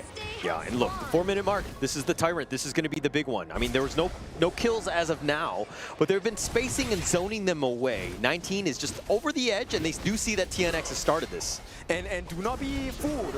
TNX will dive into a target here if they open up that opportunity. But they get the Tyrant of the first Tyrant of the game, and DMT, comfortable control. Yeah, comfortable control. No real contest in that sense, but Dominator Esports understanding that, hey, any sort of, you know, the big neutral, the first big one of the day, pretty huge for them, right? They want to get this this net worth really starting to snowball. Yeah, and in terms of like jungle pacing, I think Zankyu is just a tad bit slower than TNX, and that tad bit cost him half a level. Yeah, but I mean, net worth, he's a 500 gold up, right? And this is the power of that pay. He needs to be sticking with 19, ensuring that they just like steal as much as possible and make life a little uncomfortable for Dominator. Okay, this is the opening they're looking for. If they can get the T1, this would be great, but the support does come in. Instant response from Jill to help out the team. This is what we're looking for, good teamwork. Yeah, don't give up anything, especially for free, right? If you're able to make the teleport, you know, you're going to be there. You're going to just kind of scare them away. Team Vitality did not want to push that initiative. They've backed off, and now it looks like they're going to play a little bit of a longer game. Just stick around in that lane as TNX is going to take a little bit of damage. Looks like he's going to go for the Tremor Smash. That wasn't going to be a bit of a miss. Okay, so they do a delayed wave clear on the side of DMT, but it all's good for them because at this point, I think the map is working for them. But right as I say that, they take the T1. Yeah, look at the Azure Golem just get stolen right under, or TNX picks that one up on his way out. But Ahem taking the tower, that's going to be a huge win for them. Look, these teams trading blow for blow. There's a lot of familiarity even with these teams today. Okay, but the pacing is so much faster, right? This was not the pace we had in the first series of the game. This time, the IKL specialists, they are coming in hard, and we're looking for a big stun and nice setup. So TNX, he will be looking for the ideal target. He doesn't want to catch out Zanq. He wants to catch out Zan, or maybe even Neo, to stop that healing factor coming in. Yeah, I mean, you're talking about the fact that, like, there's pace, right? And, I mean, is Indonesia just meta tends to be a little bit more aggressive? Like, why is it so different from the first series of the day? They are very aggressive. They're very fast as well. But the thing that is so special about IKL is the fact that they know when the winning moments are. So when IKL teams fight, you know they see an opening. It's whether they can finish the job. So, Kindofu, you're saying that the Choke BR teams don't know win conditions? I don't remember being in the kitchen and smelling some gas. But at this point, no, that's not my point. I'm talking about, you know, IKL teams, they know what they're doing. Yeah, they are. I mean, they know what they're doing, of course, in this case. But again, look, both of these teams, not a single kill. It's 7 minutes in, a little bit different, very cagey. Nobody wants to give up anything at this stage. I think is going to be key for Team Vitality because, again, it's being aggressive. Zanq really needs to just get that farm going. But this is what I like, right? So for players that are new to HOK, not every fight needs to be taken, right? Because there are better resources to acquire. There's better timings to hit. But here we go. Oh, he just barely gets out. These last not going to connect. TNX takes some damage. He's going to be chased on. Zanq looking for his spray. He's on the prowl. Wants to go in. Tufts gets the knock back onto him. Gets a little serious. And there's your first blood. And Guyu down for the count. And this is why it's so important to be clinical, right? So they tried on the side of DMT. Did not manage to make it work. And Tuff. Oh, nice cannon blast onto the unending sorrow of the box. He tried to flash it forward, but Neil gets on out of this one. And now the burst ramp. TNX is getting bounced around like a pinball. And Zanq will find him. Oh, Vitality coming in strong. They're punishing the mistakes of DMT. Yeah, for sure. I mean, they're making them pay at this point. Just the team fight has been on point. And, like, they're kind of baiting them out. They get a little bit low. The cannon blasts were on point, and that's stunned. But then Dominator, like, actually, they don't really have the damage to follow up. Vitality are able to make them pay. And this is something about Synergy, right? It feels like the comms are a little bit off on the side of DMT, right? The calls are different from different members. Okay, well, obviously, it's in a different language, so the calls will be different. Duh. Okay, but nonetheless, I think it's pretty clear when you should take a fight, when you should not, right? So at this point, TNX having given away the kills, the gold gap now is 1,000 ahead. And you know what? That gold, that EXP difference that Zanq with TNX was 1 level ahead. Now Zanq is 1 level ahead of him. Yeah, look, we knew that Paze got that early game lead, and it looks like TNX looking to turn this around, the burst ramp, but the duel is not enough. Zanq is going to be killed, gets it traded away. It's a 1-for-1, and now Guyu on the prowl wants to go. The burst ramp locking him down, though, and he's going to pay with his sins, and Zan gets that kill. Okay, so it's a 2-for-1, jungle for jungle, but Guyu falling down as a Clash leader is a big win for the side of Team Vitality. Yeah, I mean, getting that one out, that was actually huge. I think they could have been happy with that 1-for-1 and just kind of ended it on that one, but Guyu decided to go a little bit aggressive, and they're going to continue on, put the aggression on, and not able to pick off 19, just too tanky. We talked about, hey, is Zhang going to come online? Is he going to perform better? And I think he has been really clean with his positioning. And I think that's one of the biggest markers of success for Team Vitality so far. But damage dealt, you can see, look, you can deal a lot of damage, but we need to be efficient. 34,000 in total for Joe. Oh, Hem getting on back on this one. I mean, look, the damage was gonna be there. This is a very damaging lineup from Dominator Esports. If they're able to find you out, they haven't really been able to kind of convert that damage into kills as of now, as they only have 1 to their name at the 10-minute mark. Yeah, and we talked about it. This damage, a lineup that they have acquired for themselves, you need to be able to do damage. You're not going to be able to do that with a lack of items. Yeah, Shadow Tyrant right here going to be started. TNX does spot that out as well. Churl on the little on the low end. Needs to be careful. The Tyrant will reset. Back into his lair he goes. Dominator Esports want to make Neil pay. He takes a lot of damage, but he's going to be backing off. Has that unending sorrow if they want to pop and continue on. Tufts tries to get a little serious, but he only gets serious on the minion wave. Okay, I don't think they know that 19 is inside. 19, oh, I like the patience, but just got found out. Now, 10-minute mark, this is an important marker for both teams because this Tyrant is going to provide so much value in extra damage for team fights. Yeah, TNX is probably not going to go completely on this one. Wants to low it out. The burst ram onto a couple, and it looks like they're going to be backing off of him. Getting aggressive, finds Neil, the unending sorrow, and not enough damage to kill. Neil sustains that one, and Gerald trying to find this Zan-Q, looking for the right target, not able to get the nice little the fireball onto him, but the turn has been picked up already by TNX. Space created. Did you see what they were doing there, right? Dominator actually forcing out skills from Vitality. They weren't going to commit to the fight. And while you're in that state of limbo, are we fighting? Are we not going to fight? Look, the decision by DMT is TNX is buy me time. I'm going to get the objective for the team. And right now, even though they've gotten that objective, Zan-Q's still at the top of the farm. So he's making things work for Team Vitality. You knew he was going to be aggressive. Like, the pay is so good right now because of the fact that he has that mobility, has a lot of damage, so he can farm pretty much wherever he wants. He's going to always have that early game lead. The struggle then is when the mid game happens, probably like the 16 through 18 minute mark, when he kind of falls off and he tends to be more of like a farm laner, and he needs to be more worried about his positioning. Okay, Neo in the middle. Oh, they find the unending sorrow. They find Gerald, who has to flash away. The double dash on out. Hem getting a little bit low, but the burst ram is on point. They're not able to get in the box. But set, they find Hem. That's going to be the initial pick, but Zan is going to be traded away. It's a 2-for-1 thus far. They're trying to chase under the tower, and Guyu a little on the low, took some tower shots. Vitality will hold.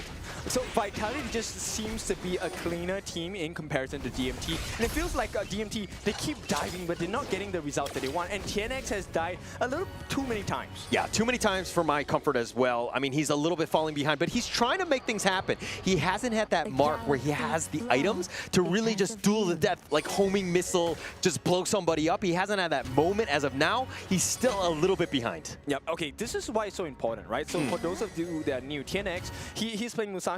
That ultimate, it makes people unable to heal. So you can see he's going in, but he's going in a 3v1 situation. Yeah, not the greatest of targets. I mean, going in for this, I mean, it's especially like in that position, you got to be super careful. You got to stay alive more than anything else. But you're just seeing some of the damage that Ahem is starting to do, and like looks like they try to knock him around. Tops though will dash over. At this point, DMT, they need to just burn out skills coming out from Vitality. That will be the big win condition. But the problem here, 19, as a new player, he's doing so well coming in. Yeah, and looking at this game, I mean, it's a 6-2 lead in favor of Team Vitality. I mean, you predicted that, you know, Dominator Esports was going to win 2-0, and it's because of your prediction that it looks like Team Vitality were like, I took that personally.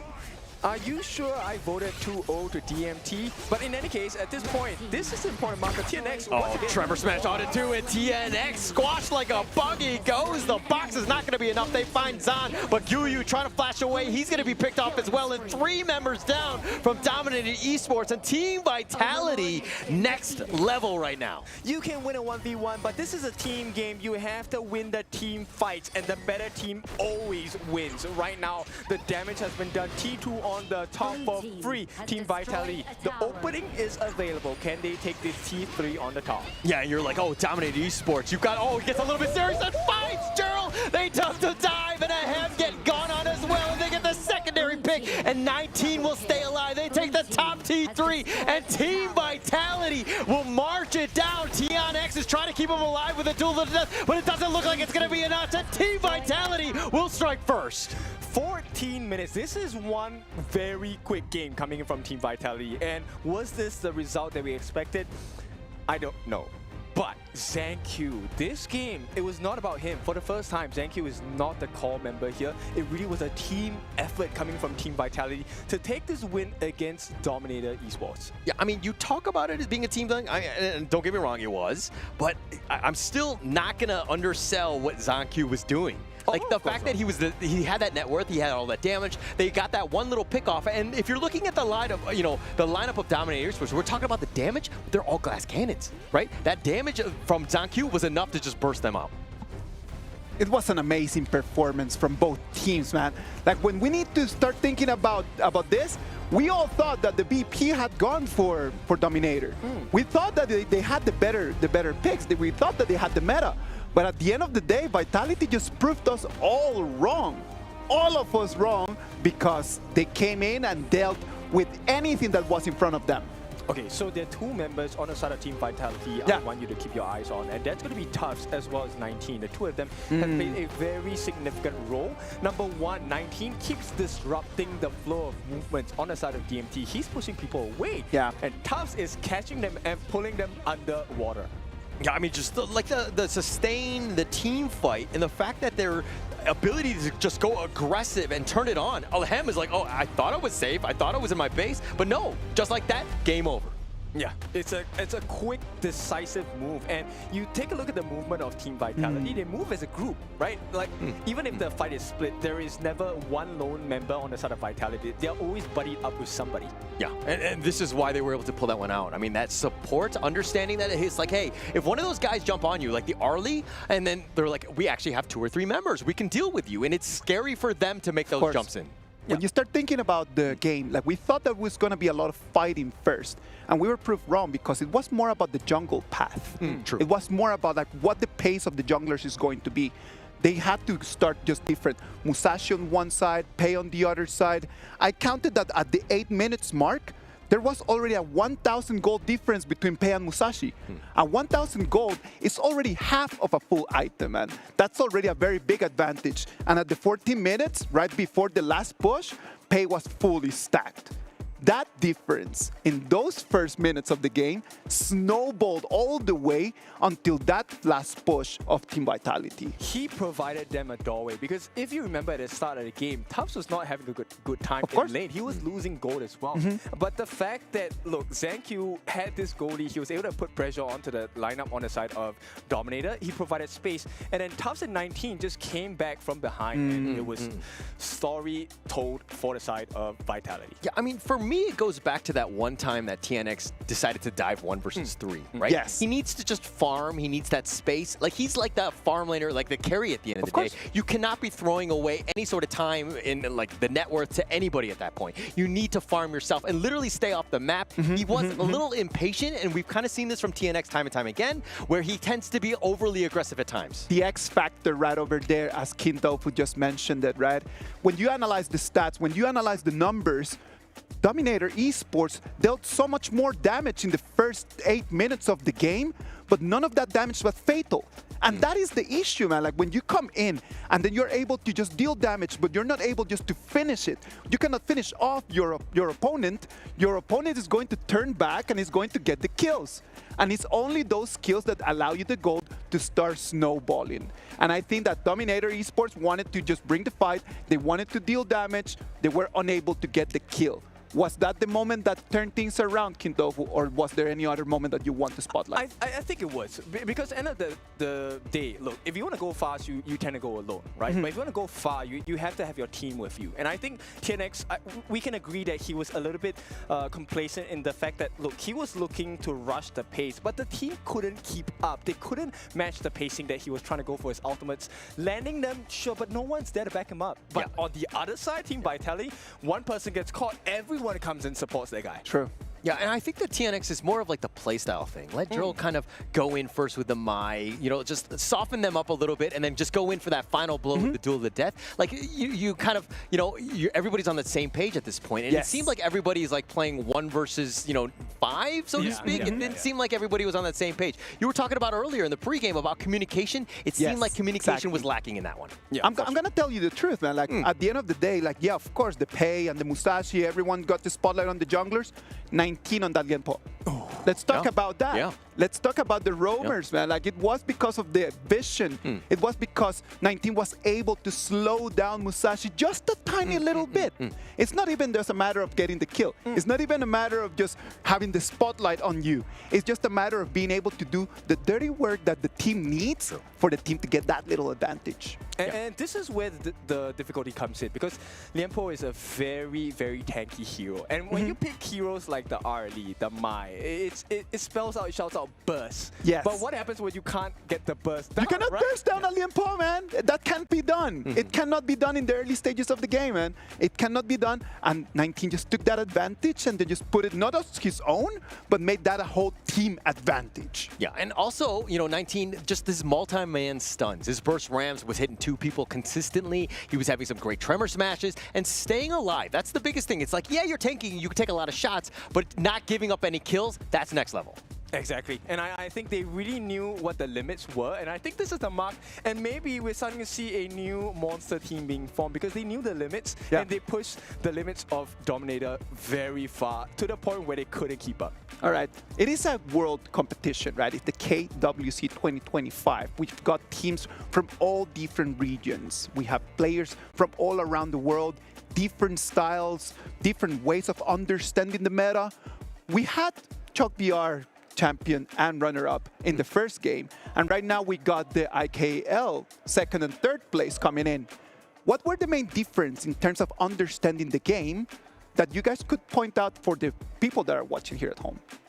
You want to take this? Okay, sure. So let's talk about the first minute. If you take a look at the map itself, right? One of the things that you can do as a clash laner is to be able to secure your own top side camp. Yes. And this is why DMT dominated the first few minutes. They were immediately aggressive in that particular portion because that is something that is fixed. And if you don't have access to that and you lose the laning phase, you lose your minions as well, you're instantly at a level deficit, you're instantly at a gold deficit as well. And that's also why DMT actually made the wave to go straight for that space sprite, because not only do you get extra gold, extra EXP, you also have the ability to move across the map. And at that point, DMT, I felt like they were doing good rotation, good pacing, but then came the communication issues and decision making as a team. Would you say that that's a very big difference between the game between the IKL teams and the game between the ChalkBR teams, though?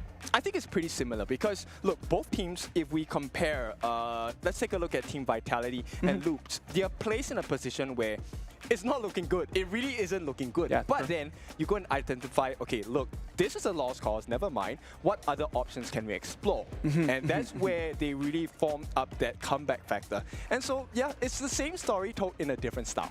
Okay. I mean, for me, it's kind of adding on. I think the biggest word that you used was pace. You said it in the game as well. I think that if you're seeing somebody like a Pei, and this is why we see the assassin style in like the MKL, WKS, KME, KMS. Like this is a style that's been very aggressive and been able to invade because you have that mobility to be where you shouldn't be at times. And you can catch people out, and then they start playing a little bit scared. What we saw in ChalkBR was a more traditional style. Definitely more last year, not to say that they're a little outdated, but it just seemed like the heroes that they picked were a little bit slow to the meta. The faster pace is where we are today. Of course, I do agree on the fact that the meta right now is just calls for a faster pace.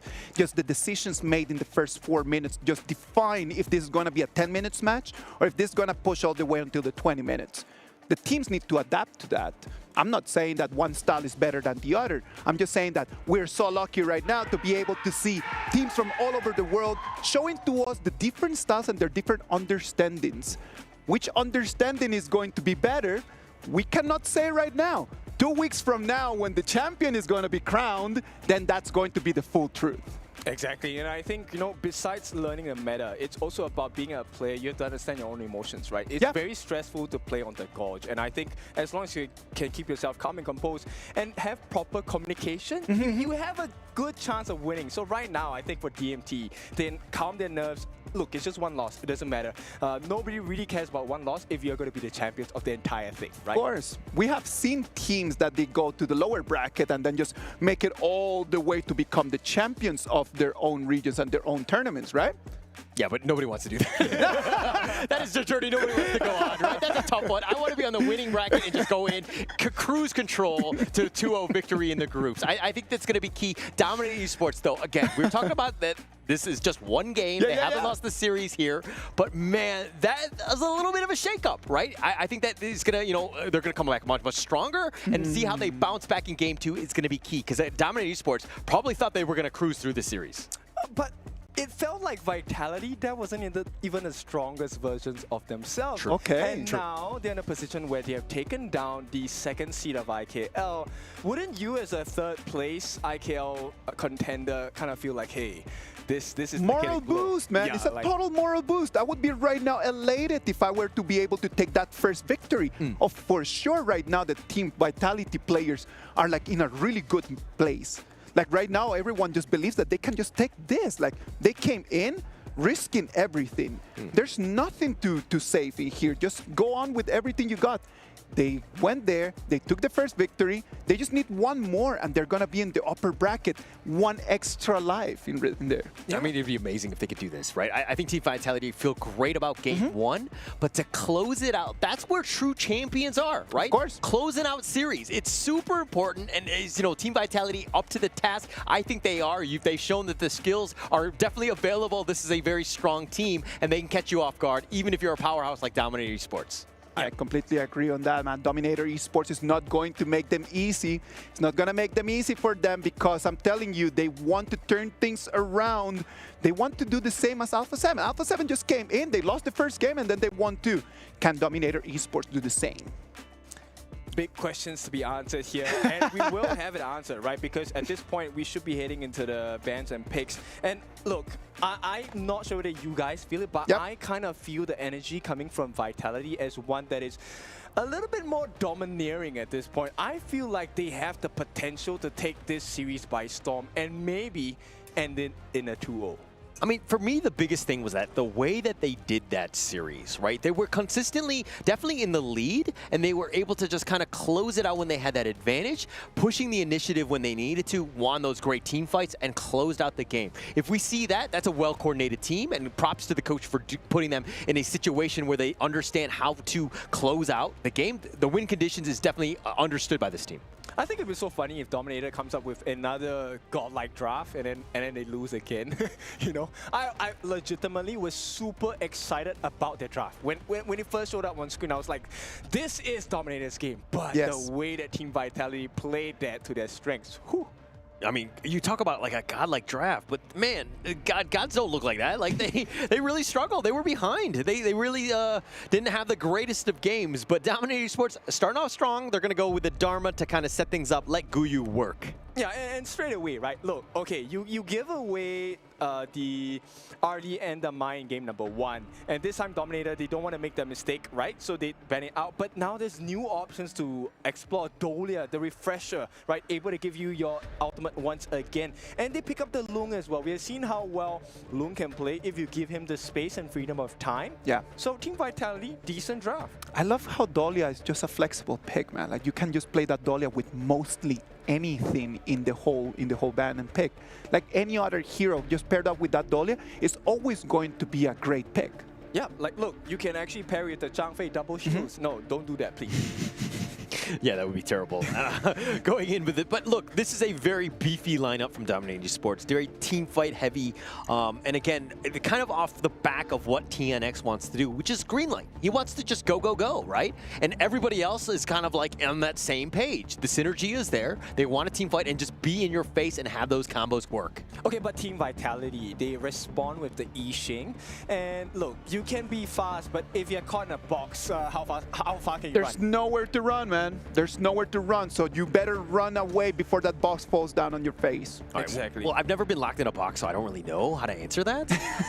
But I see it, at least in Honor of Kings, the board can really lock things down. I mean, you could be a tough time, right? And this is a great counter pick to the Ogren, who wants to be in front, and he wants to be using that path of passing to his advantage. Okay, but there is a potential for refresh of that the world is my board, right? Which is the ultimate of Yixing. So we've already seen in the first series how productive and a good Yixing play can be. Right now, I'm looking for that farm laner, Dominator Esports. What do they have on the cards for us? I mean, there's still a lot of options, right? You need to figure out a way. Like, you're a Yixing player. You tell me, what does he struggle against in terms of that laning? Long range, right? This is one of the reasons why Nuwa is actually banned out as well. Gan and Mo, sorry, not Nuwa, but Gan and Mo. Simply because short bursts of damage is very hard to play against as a Yixing player. You need some time to be able to land down your skills, get your control, and instant burst heroes, not fun to play against as a Yixing player. Yeah, but if you're looking at the Team Vitality lineup, very squishy. Almost the complete opposite of the Dominator Esports lineup, which is kind of like, dare I say, like a caveman draft, where they just like run at you with clubs and just try to kill you down. But looks like the Jing picked up by Team Vitality. Let Zanq work, man. Yep, this guy, okay, so let me give you some information. If you're looking to learn Jing, Zanq is one of those players where you need to keep your eyes on him. He is one of the best Jings in the global server. Yeah, absolutely insane, right? But look, I always want to preface this is like, hey, if you're going to learn Jing, don't play your rank games with it. Give your team a chance because it is mechanically difficult. Play some normal games, get it into please. Get a feel for the hero before you risk any sort of rank points.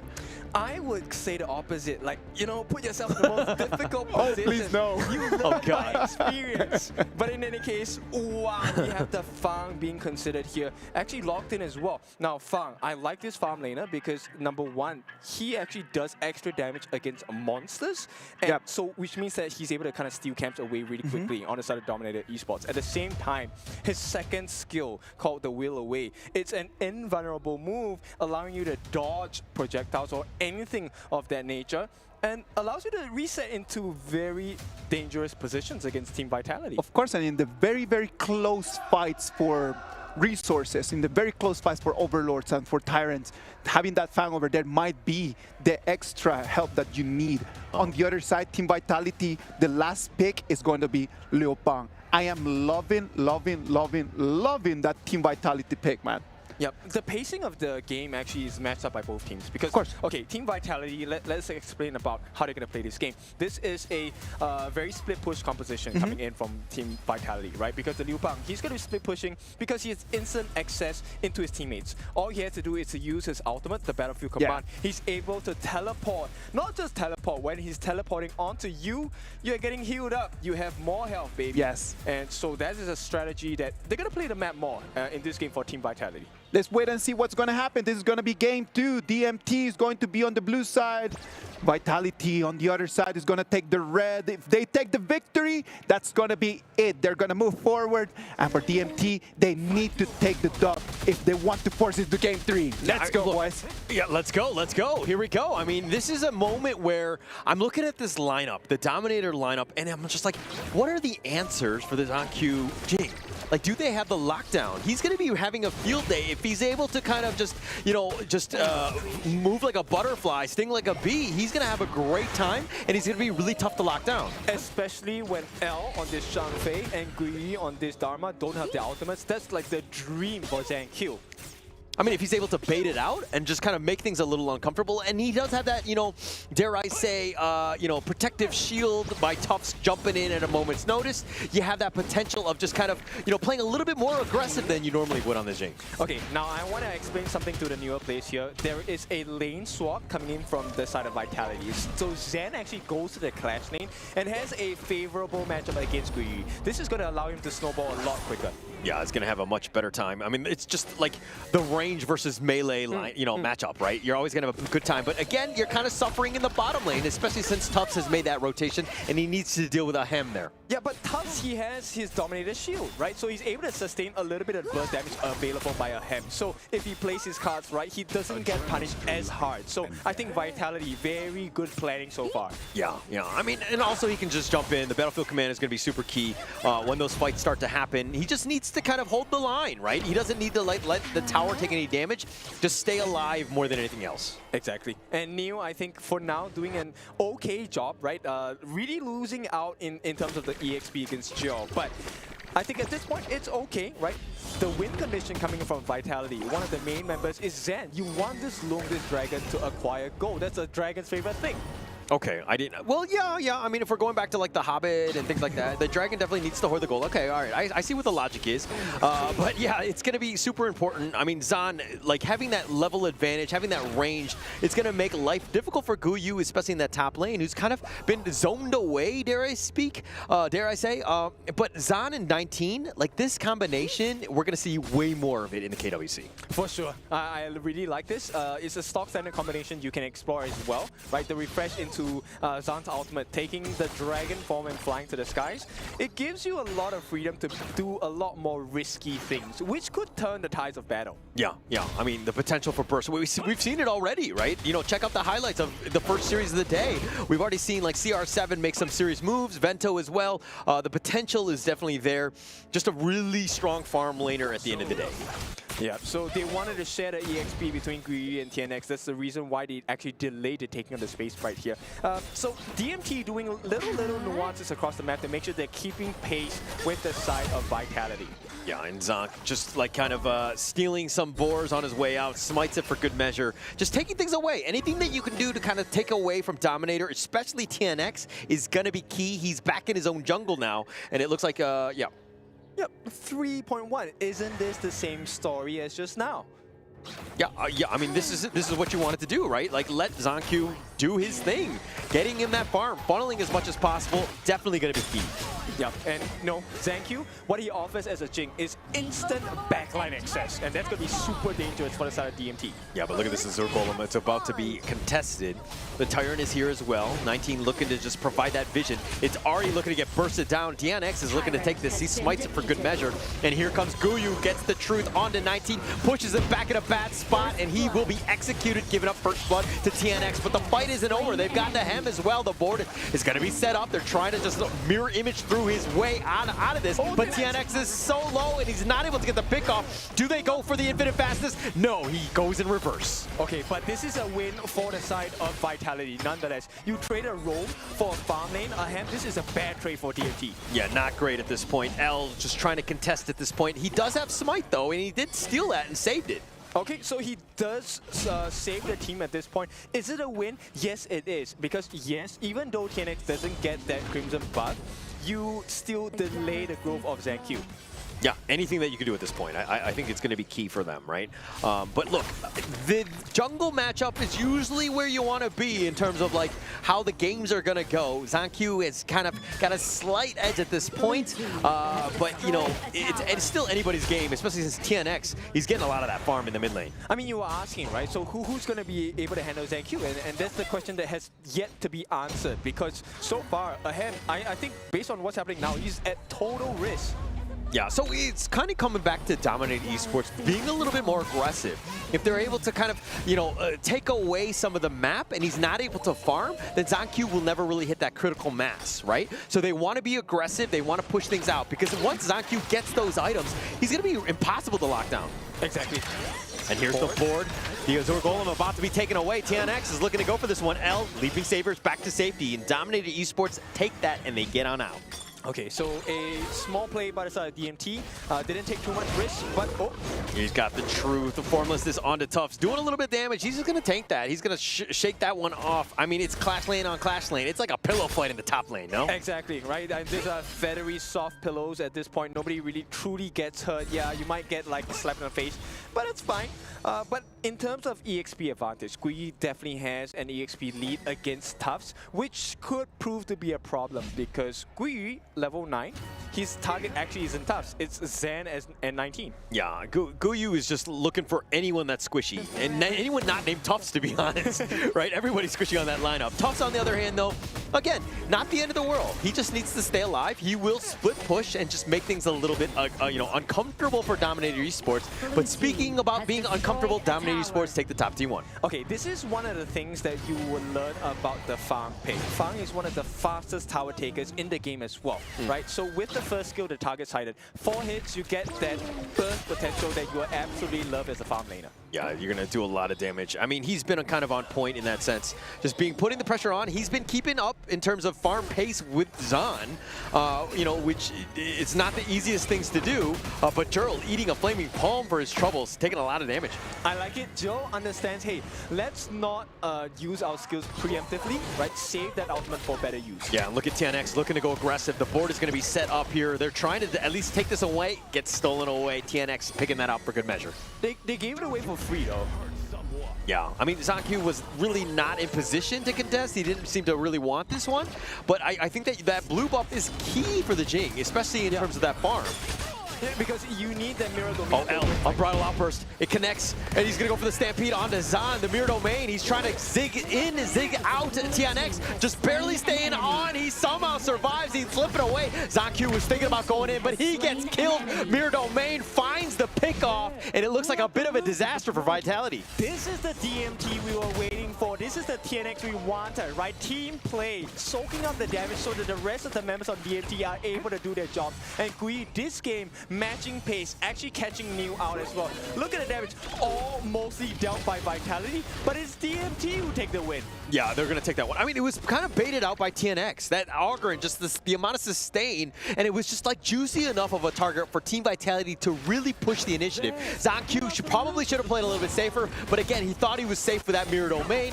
But when your shade is very obvious as of where it's going to be, it made it for easy pickings for Dominator. Yep, and right now, L is cosplaying as a jungler with that smite as well, securing that second objective for himself, a second Tyrant for Dominator. Okay, I was actually looking. Is he actually, I had to turn around and see if L was actually wearing anything different. No, he's not physically cosplaying. He's cosplaying in the game. It took me a second, but now we're here.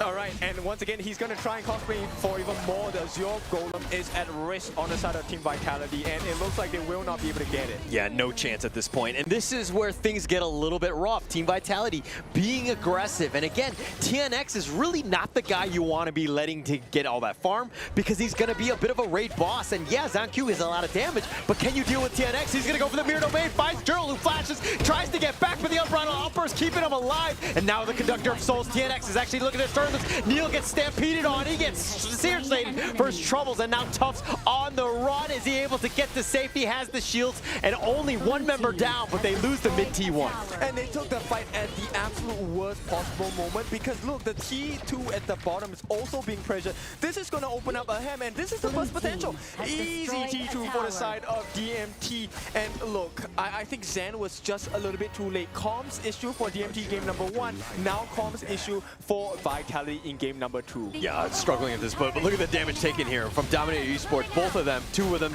taking so much. L and TNX. Tyrant being picked up essentially for free. Team Vitality on the defenses, down about 4K. This is going to be a tough one to come back from. Yep, and look, T3 is now open for the taking on the side of Team Vitality.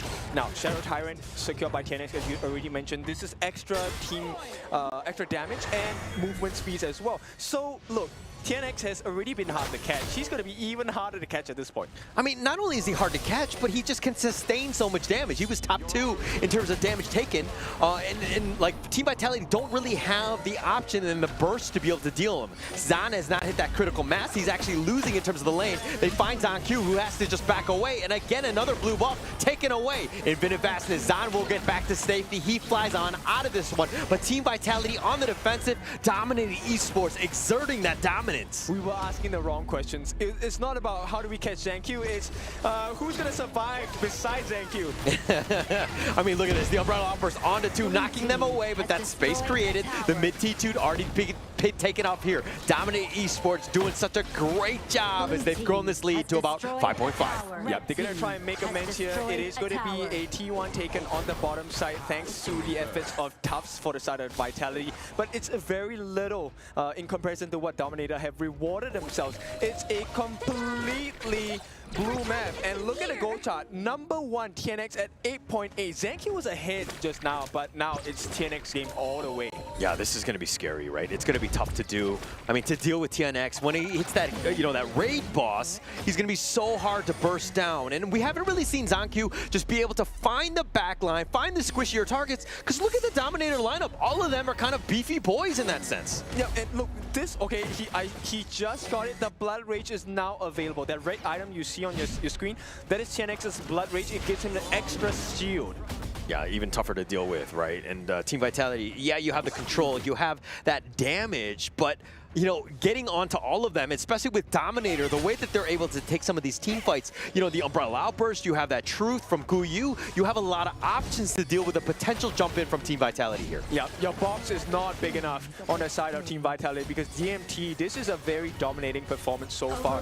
12 and a half minutes in, and the thing is, the way that the draft works for Dominator, the later the game goes, the stronger they get as well. Yeah, I mean, just a complete bounce-back game by Dominator, right? And this is why they were so strong in the IKL, just understanding how to play the map and controlling the tempo of the game. Team Vitality have been just, basically very reactive. They haven't been able to take any of the fights that they want to take. Yep, I mean, we take a look at the map, right? So Dominator has been dominating the map so far, but now with the fact of the Shadow Overlord as well, the minions have been changed into Shadow Vanguards, and now with the Overlord flying down on the bot side, there's additional damage in that lane if Dominator players fight there. Yeah, look at how far forward they are. I mean, they're all pushing it out. The Neil so low. Oh, a couple more shots. He barely gets away. Not enough damage for the kill, but he's going to go back to the fountain and just kind of heal up. But the mid T3 taken down. The bottom is as well.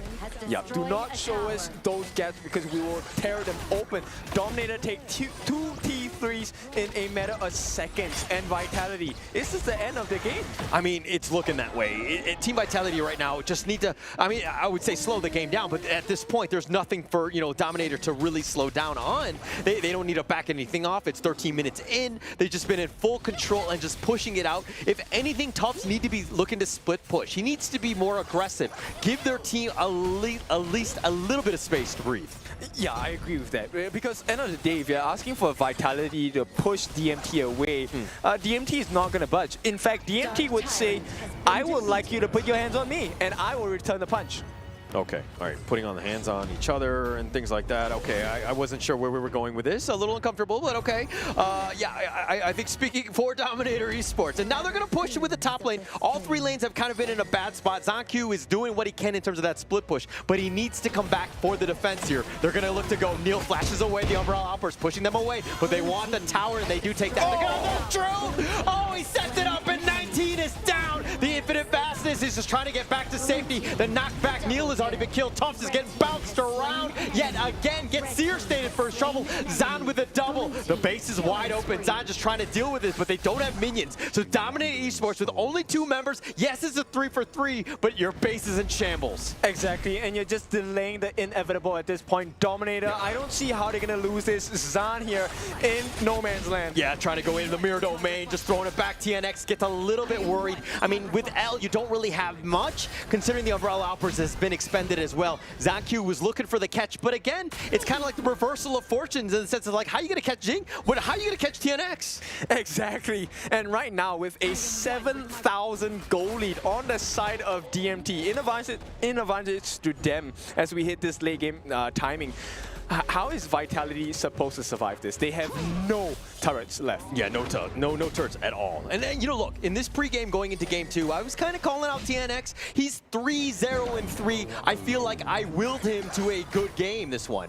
Yeah, exactly. I think the confidence is skyrocketed. They were cheering before this game itself, and they were much louder. Oh, yeah. I mean, look, they knew everything was at stake. They need a wake-up. That was a wake-up call in game 1. They bounced back in game 2, putting the pressure on. And now it's Team Vitality. How do they hold with super elite minions crashing in every single lane, and the Shadow Overlord going to make things even worse for Team Vitality? I think at this point, we need to take a look at how Neo is going to try and set this up, right? We need that combination of Neo landing the board and Zen coming in earlier in the fights. I feel like Zen has been pretty late in trying to get the damage in onto DMT members, and it's costing them. Yeah, I mean, look, I was going to make some sort of joke that he's a wizard and wizards are never late, but this is not the case in this point because I feel like every single team fight, he's kind of been like a, dare I say, like a god in the sense that he's never really there when you need him, and he kind of shows up late, and sometimes it ends up in disappointment. Yeah, but at this point, here is that final blow. DMT looking to land it. Oh, the Infinite Fastness just keeping them alive. Here are the super elite minions pushing them back. He does a little bit, but TNX is looking for that target. Tufts is going to be that one. They find a hen. That's a huge win for them, but the base needs to be careful. Guyu gets killed. Here's the Conductor of Souls. TNX now on the run, trying to retreat. Tufts trying to catch him out, but the path of passing is too much, and the rest of Dominator Esports get on out. Okay, but this is a much better performance by Vitality. They have managed to catch out Ahem and Guyu, 2 very core members on the side of DMT. And once again, Gen.G does not die. I think Gen.G is responsible for a lot of these big moves for Vitality. And if there's any chance of a comeback, I think it will start from Gen.G here. Yeah, and this is good. Check out this replay. Yeah, look, the board, it was perfect. It caught 3 different members, but it was over diving on the side of DMT that really costed them that final push onto the crystal. I think that was what costed DMT the fight. Yeah, like the damage being spread around, they weren't able to kill the heroes which they really needed needed to have done. But this is an opening for Team Vitality to potentially go in. L has the Umbrella Outburst, so he could go for that one. But TNX always has that smite, and it's going to be a 50-50. You need to be careful with how things kind of go on in this one. Gerald gets taking liberties on the side. Here's the Umbrella Outburst. They find him, the Infinite Fastest, and the steal has already been done by TNX, and now it's an all-out rout. Team Vitality just trying to stay alive. 19 doesn't seem like he has much of a chance as TNX, this killer, this monster, has been chasing him down. Yep, and there's a wave in the middle lane as well. They do get rid of a Hem, but so what? The rest of the members are still marching in strong. Zankyo, for the first time, will be taken down, and it's a rampage. And right now, Neo and Zen and 19, the 3 remaining members, what can they do? Yeah, not much they can do. I mean, look, they're just going to force this one out. 3 members still standing from Team Vitality, and it looks like they're just waiting for that minion wave, and Dominator Esports looking to bounce back and to take game 2 here. Look, there's no board available at this point as well. They're going to try and push out Zen. He's way out of position. Does have his ultimate though. Yeah, no, he was looking to just cut the creeps if anything. And now it looks like they've got 19. They get the pick off. They're going to truth him for good measure. Here comes Zan for that potential play. But Sage's Sanctuary is not going to save you as he gets knocked out. No, he gets into the fountain. But they take the base and Dominator Esports take game 2. All right, asking the right questions here from the side of TNX. Where were you? What are you doing? This is a victory, a tie in the series, 1-1 Dominator Esports. Yeah, I love the fact that you just heard him, like how ecstatic he was. I mean, this is a TNX game. This is a classic one where he's able to control the game, use his net worth lead, and to make things very difficult. They had 0 answers for this Augury. Yep, exactly. And it is going to be a shake-up for the side of Team Vitality at this point. So Dominator, they have managed to tie things up 1-1.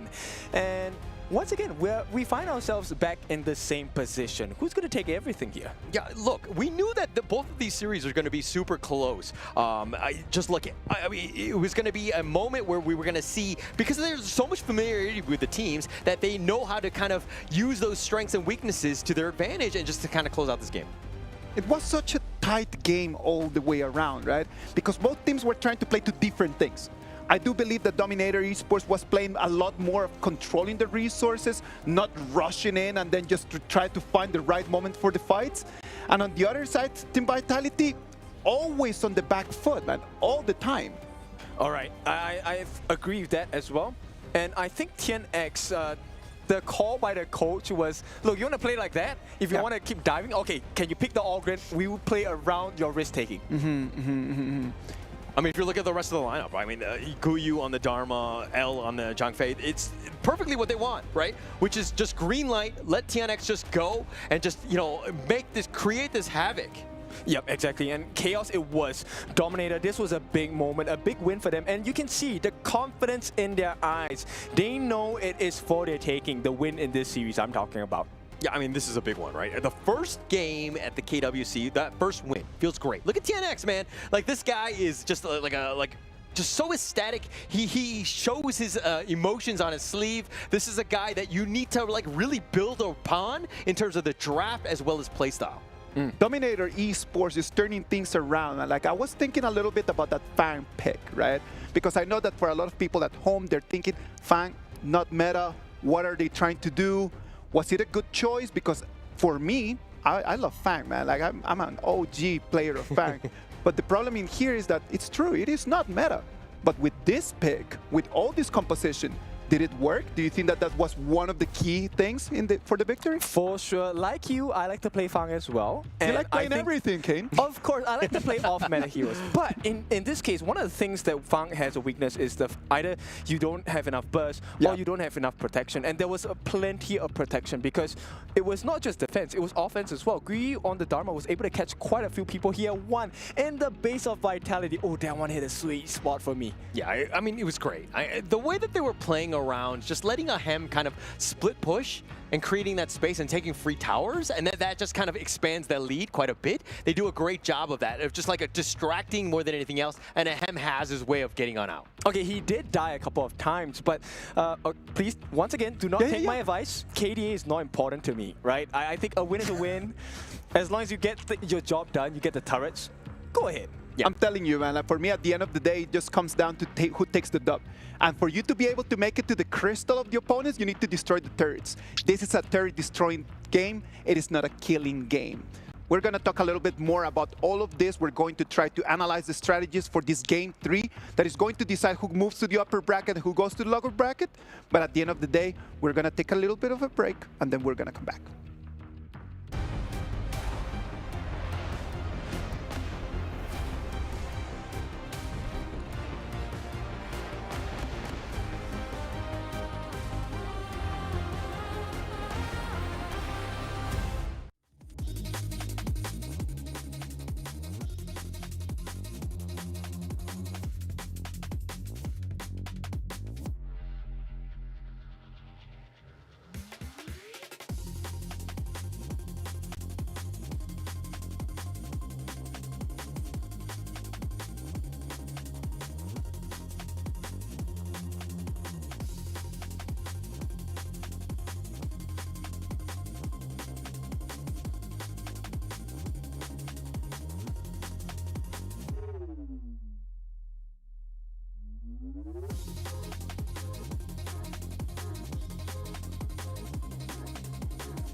This land is calling.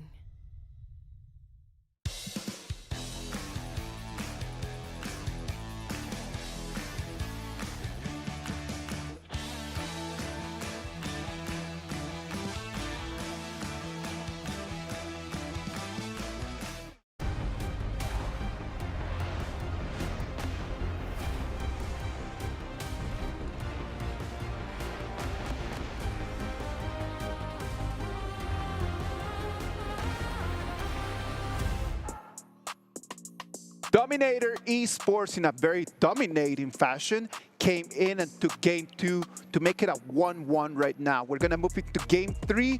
Whoever that wins that is going to be facing Alpha 7, and whoever that loses that is going to be facing Loops for the last chance to stay alive. This is the Esports World Cup, the KWC 2025. Honor of Kings, ladies and gentlemen. This is a game, as we mentioned before, about destroying turrets. It's not a game about getting kills. Sometimes you get the kills, but as long as you get the turrets, you're going to have a path to the crystal. Would you agree? Yeah, of course. It's the most important thing, right? I mean, I know that you talked about the fact that KDA doesn't matter. I think it does, especially in the death department when you're dying like, what, 17 times in a game, then you got a problem, right?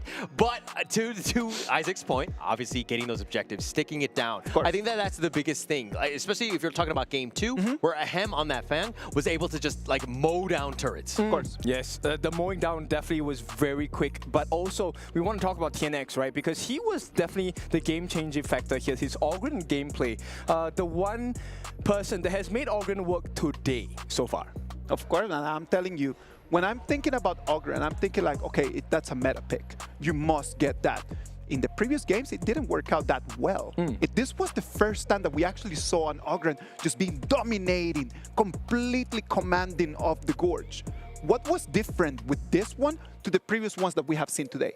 I mean, I don't want to just summarize it in like one word as in TNX, but it kind of was. I mean, in the sense that like they know how to play around it. Right. They funnel a lot of the farm into him. Like they'll rotate their mid laner out of the way so that they get even more farm into TNX because he needs that net worth, and you just see just how strong he is. He's very tanky. He does that damage, and again, TNX is just really very good on the Ogre. It fits his playstyle, right? Because we've already seen game 1, TNX is a person that likes to engage. He wants to go in alone, and Ogre Ogren, if you land his ultimate onto multiple members, you get this insane lifesteal, health regeneration back, and it fits how TNX plays. So he is the winning trigger for the side of DMT, at least in game number 2. TNX's performance was what gave the whole team a little bit of an advantage. And that advantage, they completely carried out in a very interesting fashion.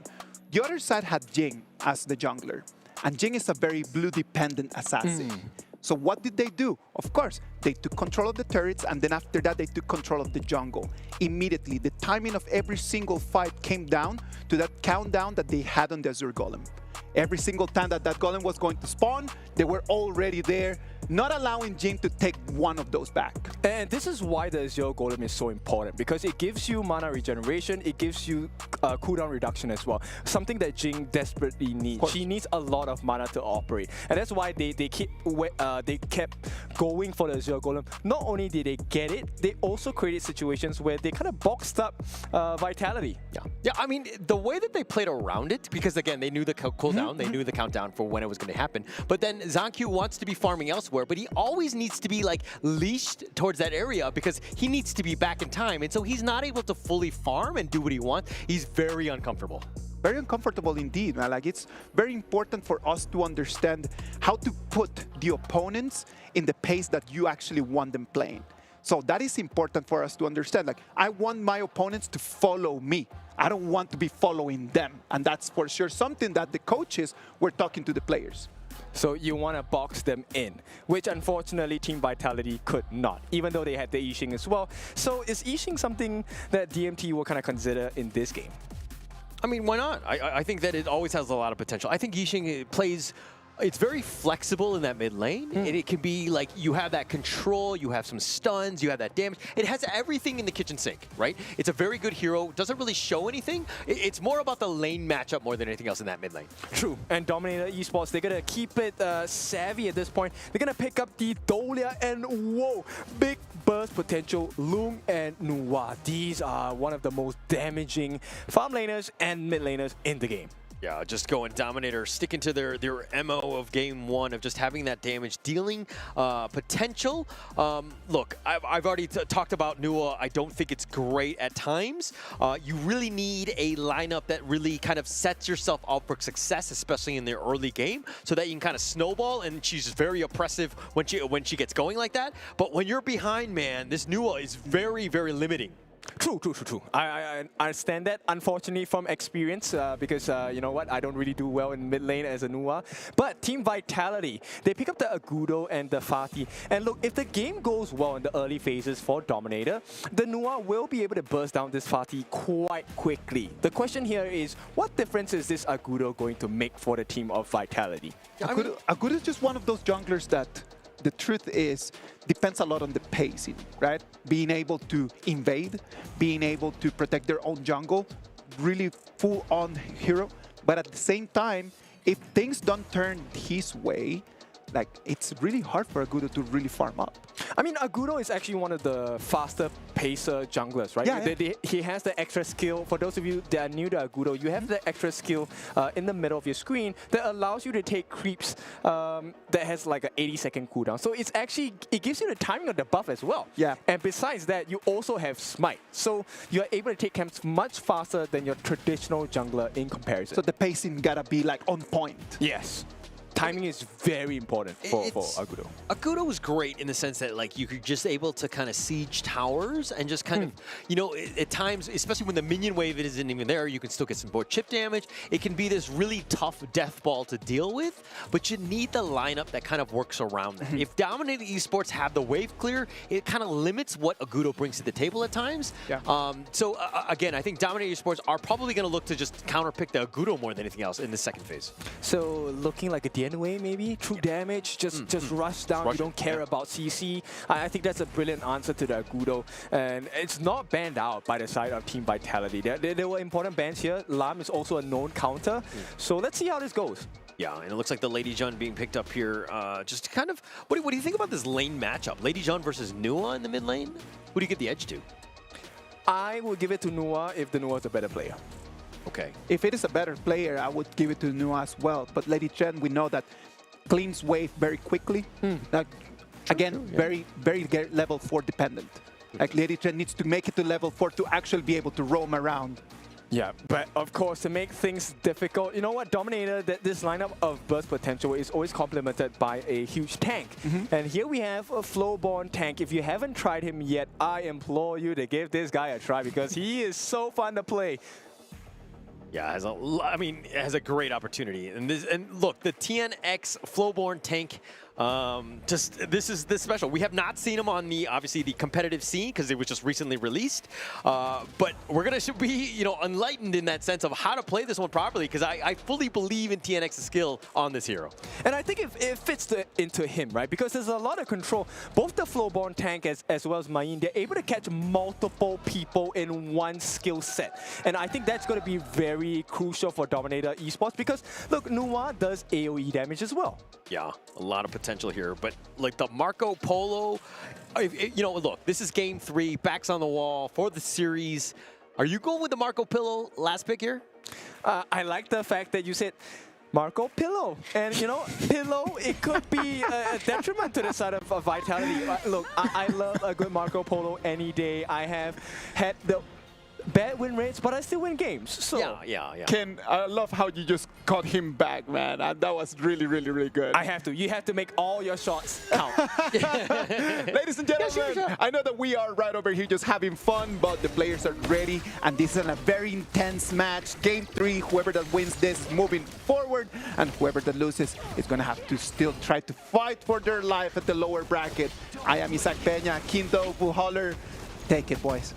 Thank you so much, Isaac. As we go into game 3, of course, winner moves on in the upper bracket here. But okay, look, Kin, we haven't really talked too much about just the compositions aside. Like, who are you giving the edge to in this draft? I'm giving it to DMT. I think DMT is a very strong start to this game, but only because I've seen the movements of DMT. That first decision to help out the Nuwa in the mid lane, in comparison, Vitality 19 choose to help Zen instead. So I think the priorities are very different. But I think if you give the advantage to a Nuwa, he does much more than Zen as a Marco Polo. Okay. Yeah. I mean, if he's able to get that perfect little 5-man stun. I mean, look, Dominator Esports, like, none of them are really saying, like, they need to be grouping up. You know what I mean? Like, you have that, you definitely can work around it. You can kind of space yourself. Jurl and Ahem can be from afar. L can be even further back. So it might not be the greatest or the easiest Fever Barrage for Zan to hit. But again, if you're zoning them away, that means people can be isolated. So the potential is there for those kills. And you know, one of the difficult things that is going to be experienced by Zan here is the fact that, look, there is a potential that DMT can kind of force him to burn out that Purify really quickly before he even gets the opportunity to use his ultimate Fever Barrage plus Purify. Okay. All right, sorry, let's talk a little bit more about this Flowborn tank, right? Like, in terms of, like, when they group up, you have that all-in, that damage can really just hit, like, kind of hit home, and Team Vitality are going to look to group up, especially with this Deathball lineup. But what else about, this Flowborn tank can TNX really utilize here? I think it's just the amount of stuns he's able to get, right? That jump and slam, maximum of 3 different durations you're able to use it for. So TNX, they have plenty of control on the side of Dominator. And that's not the only form of control they have on DMT. They have so much control. Ahem has control, Joe has control, Guyu has control as well. So 4 different members, and if you want to count L, I mean, that simple combination S1, S2, or it does give you a little bit of CC. So Vitality, there's so many ways to stop Zen. Yeah. I mean, you talked about the Mayin already, plus the Celestial Melody right on top of that, right? So you just, like, you can stun them for days. But it's going to come back to that damage, right? In terms of Ahem, is he able to kind of hit that point where he's able to kind of do that damage to burst them out? Because, some of the side of Vitality, you got Tufts on this, this Fatih. It's not the easiest guy to take down. He has a lot of sustain. Plus, you have the Zancu on the Agudo. Kind of tough to kind of burn down. Okay, so let's talk a bit about Tufts. As a Fatih, look, he's great, he's strong, but only when he gets his hits down. And you can see, when he's not hitting people, he doesn't get the lifesteal. And this is where Joe on this Nuwa and Ahem is on his Lung is so effective. They can deal a massive amount of burst damage even before Tufts gets to touch them. Yeah. He might just die. Yeah, that control is going to be key, right? Jurl just setting it up. I mean, in a way, he's kind of like a... not a poor man's Yixing, but a different style, kind of just controlling the map in that way. But forcing them out, letting them group up, which, you know, Team Vitality are going to want to do, could make it very easy for Guyu and TNX to get those, like, wombo combos on. What was that? I mean, Zen, I understand he wants to go in, but that's a wasted ultimate for a good duration. Yeah, I mean, look, the 4 minutes. Look at the ambush, the potential, the creation. They find the pickoff, and TNX says, hello, I'm right here. Yeah, X Factor activated for the side of DMT, and what a time to do it as well. 4-minute mark. This is going to be the first objective of the game, and TNX secures it for the side of DMT.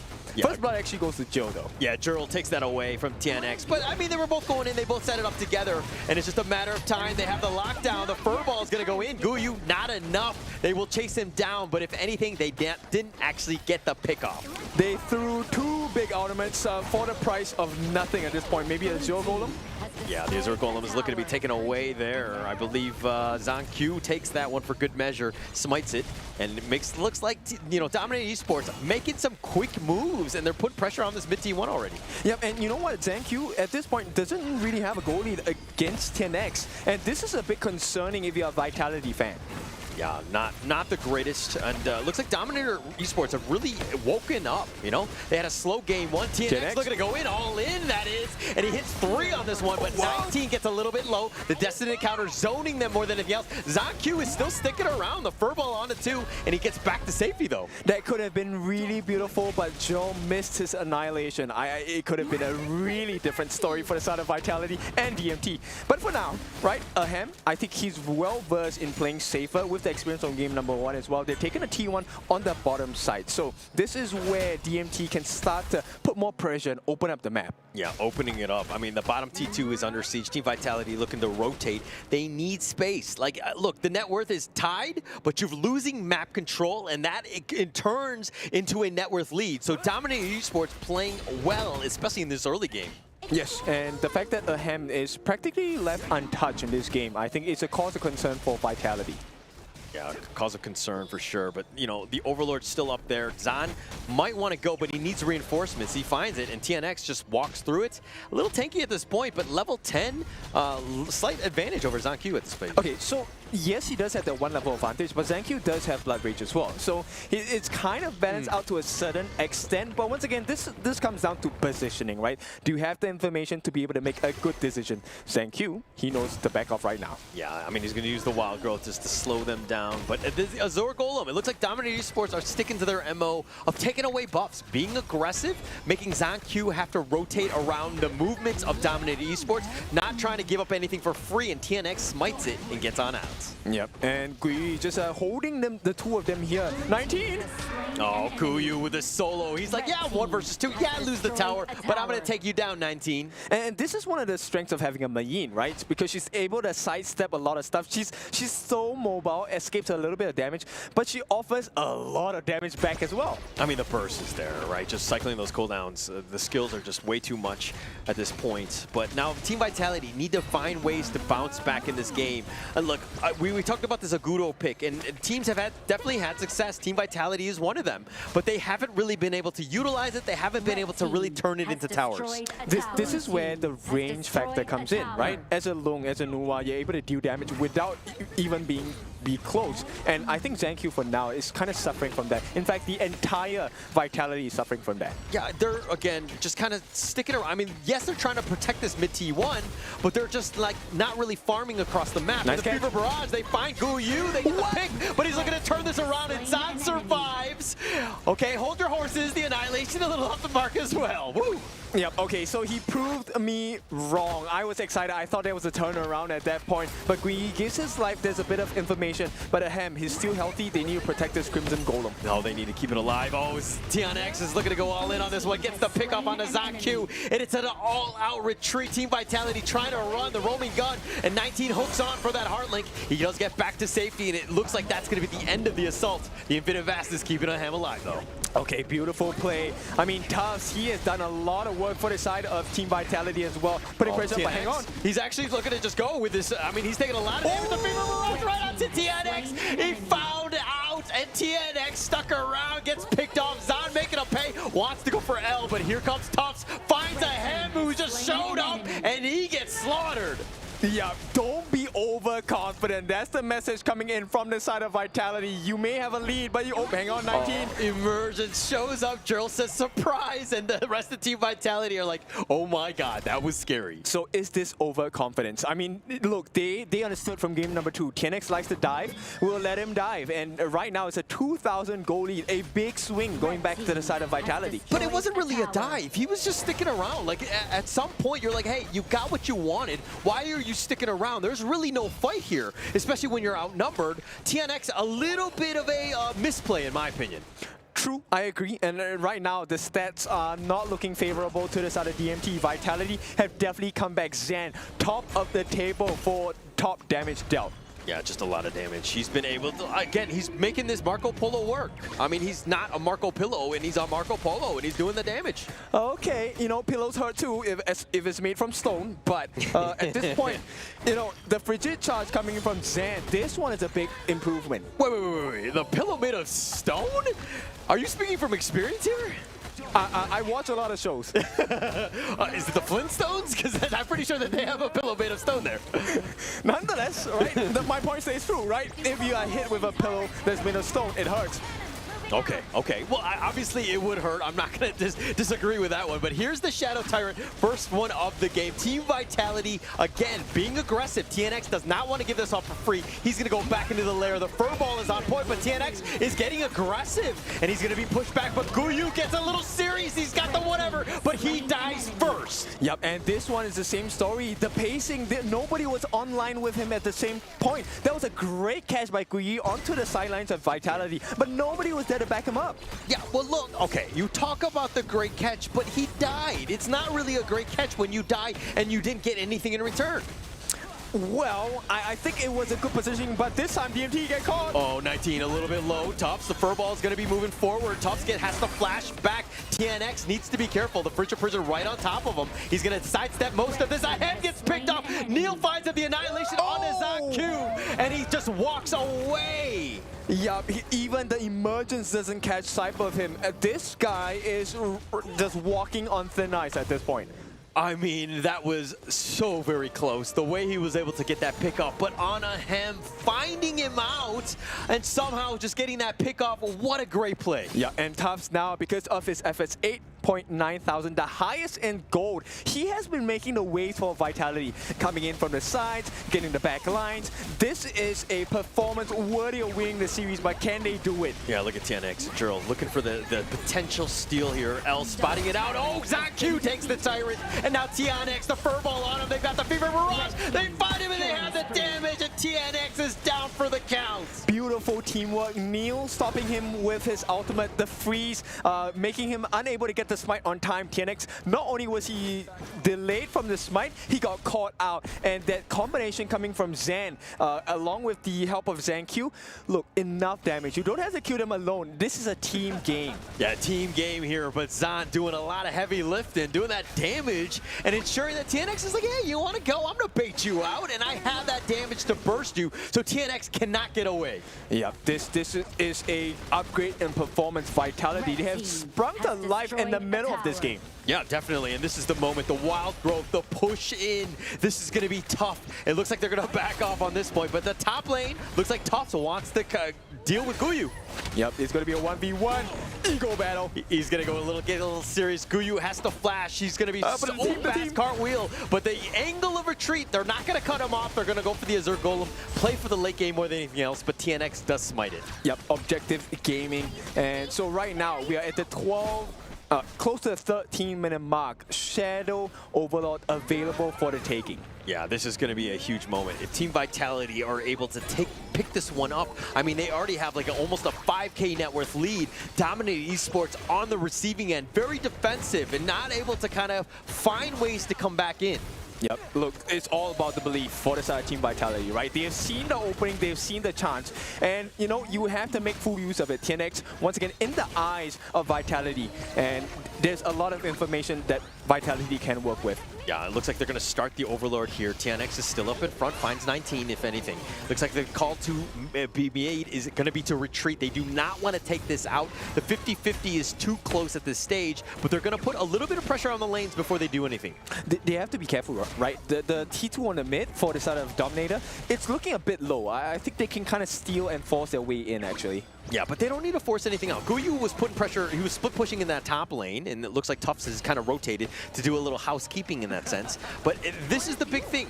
Team Vitality are in the lead. They need to be dictating the pace of what happens in this next team fight.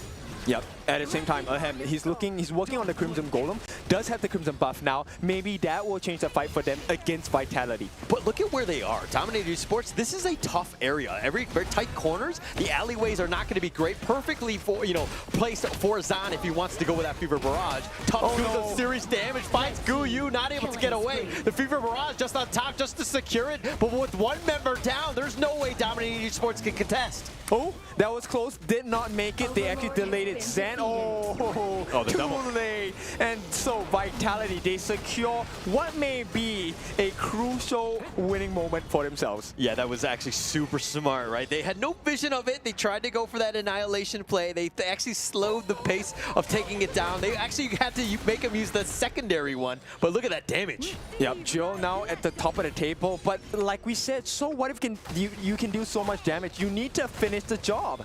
Yeah, and look, we were talking about earlier about how KDA is not important. I think damage, to a certain extent, is very similar, even more so than KDA, in my opinion, where damage is not the be-all, end-all, especially when you're losing in a game like this. Yep, so like I said, KDA is not important. Okay, well, KDA is, okay? Like the deaths that you have when we play together, like 17 in one game, that's a lot, bro. Okay, all right, I'll hold off because, look, the KDA on the side of Vitality is looking good. But in any case, look, Gen.G, he's going to try and force their way in, open the path for the team of Vitality. Look at how Tufts just burn that mid T3 down, instantly gone, right? Team Vitality right now, just so aggressive and have this huge lead that they're able to burst it down. Dominator Esports really have no answers for this all three-lane assault. And that's not the end of it. Look at that, the Shadow Overlord on the top side, flying down as well. 7,000 behind, a barren opening at the side. T3 in the mid, exposed Vitality. Everything speaks about ending the game right here, right now. Oh my gosh, they're looking to take this one down. The top T3, it's a gaping wound. The bottom one is still standing, so there's at least a glimmer of hope. But if you're a Dominator Esports fans, this has been a tough one. Okay, L just changed his item to the Howling Wind. They want to go for the win here. Oh, this is the play. They're going to go for this one. TNX tries to go all in, is not able to find anything. 19 just kind of bounces off of him. That's the counter. They find Jurl on the back line. The Infinite Fastness on back. Ahem will try to stay alive, but Neil has to go goal in. TNX is going to go in. Ahem gets the pick off on the Tough, so that's something. It's a 1-for-1 thus far. Oh, the Clash laners in this game are making so much difference, right? Guyu actually pulled them away, and this allowed DMT to find an opening onto the frontliners on the side of Team Vitality. So they saved the game for a little bit, but is it enough? I don't think it's enough just yet. I mean, look, with 2 members down from Dominator Esports, Team Vitality right now are going to potentially just take this free Shadow Tyrant, but they want to bait it out. They want to see what L does here, but it looks like without, I don't think they're going to force this one. Okay, Neil just needs to make it on time. He can stop this steal from TNX. Yeah, L and TNX on the side. Zan just zoning. You need that space. TNX is looking for that jump. He's been spotted out. They get the connection. The Tyrant has still not been taken in, and it looks like TNX is in the wrong spot. He can't really jump back in. This has got to be super careful. TNX wants that jump. Oh, but the steal with the annihilation. Gerald gets the pick from downtown. And this one is a big one. Yes, damage does matter. Jill steals it away. He buys a lifeline for the side of DMT, and Dominator will not give up. Oh my gosh, that was so close. That could have been game, just being able to close that one out, but he's just like, not just yet. Dominator Esports still have a small glimmer of hope. I guess you could say he said, ahem, there's still a chance. Okay, all right, we're just gonna let that one go. I'm just not gonna say anything. Okay, we're gonna keep on. But no, you're right. I mean, like Koff gets the kill. I mean, just what are you gonna do? I mean, that was just such an amazing play by a Hem. But now it looks like TNX has to back off. They will be fine. Okay, but exactly how much time have you bought? So look, the buff only lasts for another 38 seconds, and I don't think Vitality are going to open up the map and allow them to just catch them off guard, right? So DMT, I think they did well, but they need to do more. Yeah, they need to do more. TNX now going a little bit ham, just trying to go aggressive, forcing them back more than anything else. Look, we're 90 seconds away from a Tempest Dragon. Could that be an opportunity for Dominator Esports to get back in this one? I think both teams will go for that. Oh, he's going to look to go all in. TNX is still up in front, taking a lot of damage. Needs to be careful. The rest of Dominator Esports, they find ZonQ. They get the pick off a Hem with that play, and that's going to open things up for the Overlord. Yeah, you have the buff, the debuff on you, but this is just a matter of time. It seems like Dominator Esports, step by step, slowly getting back in this game. Yep, things were slipping out of hand. The fact that ZonQ has now been taken down, okay, he will be back for that Tempest Dragon. Guaranteed. But now 1 minute away, how much structural damage can DMT do? They need to take and get rid of this T1 because there is too much vision available for Vitality. I mean, there's some gaping holes, the mid and the top lane. You need to force this out. That mid T1 is key at this stage. Okay, they use that Shadow Overlord to clear the bottom side of the wave and maybe look for a gap on the top side of the map. DMT, if they can get this, they can even some things out. Yeah, I mean, but this pressure is going to be great. They need to take this top T3 to kind of just equalize in that top lane. You don't want super minions going, especially when that Tempest Dragon is there. TNX is actually dashing back. The Infinite Vast is on back. It looks like that's going to be the end of things. But again, a big disengage. They weren't able to take that top T3 though.